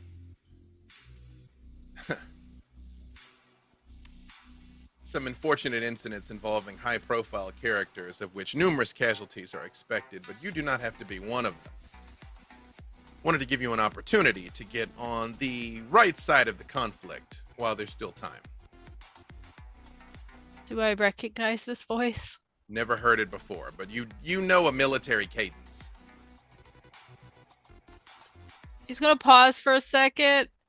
He's kind of gonna look at them. He's gonna look at Dahlia and Rev because they're close to him and tap his earpiece, like trying to indicate somebody's talking to him that shouldn't be there. Well, you see, last time I was in the military, I got shot. And I really don't want to be shot again, but That is actually exactly why I'm calling. Well, courtesy to a fellow fighting man. How did you get my military records? Those are like old. There's not much we don't know. Has anybody told you how unfortunately common gas leaks are in Los Angeles? It's too bad. Santa Monica Pier is an icon. There's also lots of innocent pedestrians here. You would not wish to violate any international or domestic laws. Oh, so you're saying that I've got rules of engagement that you don't have, that you blank bodies can hide amongst normal, healthy people, assuming that will protect you from us. You use these people as human shields. Whatever happens to them is on your head, and I pray that God above have mercy on their souls if they are right with him. As I'm not currently doing anything illegal, I'm sitting on the beach. Sir, you may not be doing anything illegal, but I assure you, you are doing something unnatural. So I assume that is a no then? Yet. Please tell Dahlia that her sales are about to skyrocket. And please tell Mr. Revulo that it is unfortunate that he will not be available to cash in those stocks. And the comm goes dead. We gotta leave. Esther, you see this woman blinks her eyes. And she sort of looks at you with the makeup draining from your face as you've been out in the ocean. And she opens her mouth kind of like she wants to scream, but can't quite as she's spluttering. Although Clementine is doing a great job swimming, holding her up, but Clem, she's starting to freak out. It is very much like, what does Clem do?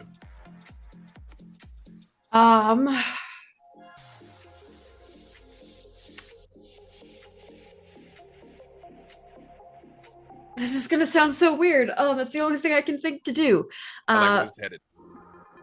Fighting people makes them feel good and makes them kind of not like sedated, but tends to make them more relaxed or whatever. I want to just bite her leg without actually drinking a whole lot. And try to kind of start swimming her towards the shore. I appreciate it. She's like, it's a monster. You're like, she go, ooh, it's a monster. I will say you do start easily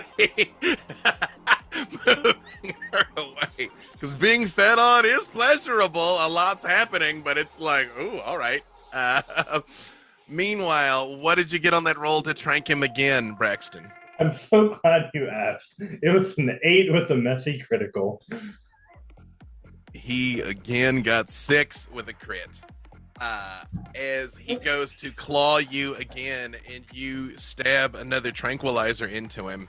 You do see he sort of looks around and there is a hole at the back of the container. As this continued to as it has rocked, a rock is like punched a hole in the side of it. And you see water flowing in. And you all see he stumbles towards it. And again, he's about 7 foot tall. He even all hunkered over. Like he might be north of 8 if he were to stand up. And you see he lunges towards it and starts to go through it. His body like cracks and contorts like he is trying to leave. Adrian, what is Adrian doing? Unfortunately for him, Adrian scored 10 attacks. I assume his beast is going to attack. So he's just going to barrel across the space regardless of the consequences. And I believe you said you'd give me a crit, so that's 10 with a crit. So 14 successes. As Braxton, you see 2 things that should not be happening at the same time. You see this thing start fitting through this impossibly small hole. Somehow like every bone is like dislocating and it is going through this hole as Adrian just lunges onto its back, clawing and scratching and biting and ripping at it. And you hear loud crunching noises as the water starts to fill up over it.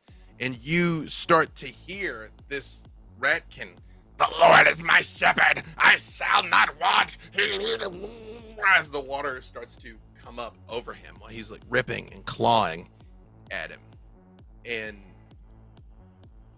on the beach, you all see people on the pier having a normal night. You see the Ferris wheel, and you see 2 black helicopters in the sky headed this direction. What would you all like to do? So, at least for Rev, just confirming, I have even my like super high-tech phone, I don't have any connection to anything now, right? You think you might be able to get out one message to one target. All right, I need everyone else to go because Rev's gonna pack up while I plan my one message. What's Dahlia doing? Well, did Elijah share the? Oh yeah. So freaking the fuck out. Dahlia's freaking the fuck out. Honestly, where's Elijah going? Because I'm Elijah got up, dusted his pants, grabbed Adrian's boots because the man was like, "Do not leave these my unattended." boots. He's like, "I don't know if I'm going to see him again, but I got his boots just in case." And he's going to go try and find one of the officers that was here earlier to try and get them to clear the pier. Yeah. Okay. So Dahlia is following right along beside Elijah and yelling at everybody in our way to get the fuck out of there as quickly as humanly possible. And yeah, basically just freaking the fuck out. You can Crying for real. You can activate Awe, Dahlia, and people will look at you. They it's How free. do I do that? It's I just just free. do it? You I just do it. Yeah, it's and humans can't help but look at you. Yeah. So it's like a beautiful cry type thing. That you're like Everyone you're like the run angel. for your You're like lives! run for your lives. Get the fuck out of here. Fucking And- run, y'all. You see Magdalena looks at you, Elijah, as you start to leave, and she reaches out and she grabs you with the waterlogged hand. And she's like, "You need these people off the pier, right?" Yes, you see those helicopters? She's like, "Yeah." They're Second Inquisition. She goes, "I was baptized in 1938. I'm not afraid to die. But look, pretty boy. Look. Uh-huh. You don't tell anybody about the token coterie. But you sure as shit tell them about me and what I did, okay?" Sure will. And you see she lets go of you and she's down on the sand and she jumps and like lands up on the pier up there. Meanwhile, back inside, actually, as Clem and Esther, you see the Nosferatu like waving you off to like not come this way. And then you see they scatter in all directions. And you see up on the top of the Ferris wheel, you see Magdalena just standing on it as it comes up. And she reaches out with her bare hands and just twists the metal so that it stops rolling. And she looks around at all of you. And standing right there in front of you, she becomes the most beautiful thing that you have ever seen in your life. It is almost like she is a cosmic vision of radiance. Even Dahlia and Elijah, as you are trying to rouse the people, everybody stops and looks at her. And you see the beautiful side of her facing you all, while she's just sort of like standing there angelic. And then she turns her face and she looks at the two of you. And she says, "Who's useless now, Rev?" And she becomes horrified, like the personification of evil. A terror the likes of which you have never felt pierces through all of your kindred hearts. And the humans start scattering, screaming, running incoherently as the pier starts to empty out. And even you two start moving as fast as you can, which in Elijah's case is pretty fast. Even out in the water, Clem, Esther, you all see this as you're swimming away. And Braxton, even though you can't see a thing down there and the comms have gone quiet, as Adrian is just savaging this rat in the corner and you're still looking at your remaining tranquilizers, you feel something that rushes through you that it even makes your undead heart quiver. And as she's standing there, you all just hear her yelling, "Who's fucking useless now?" And from those helicopters, you see as two missiles come screaming down at the Santa Monica Pier. And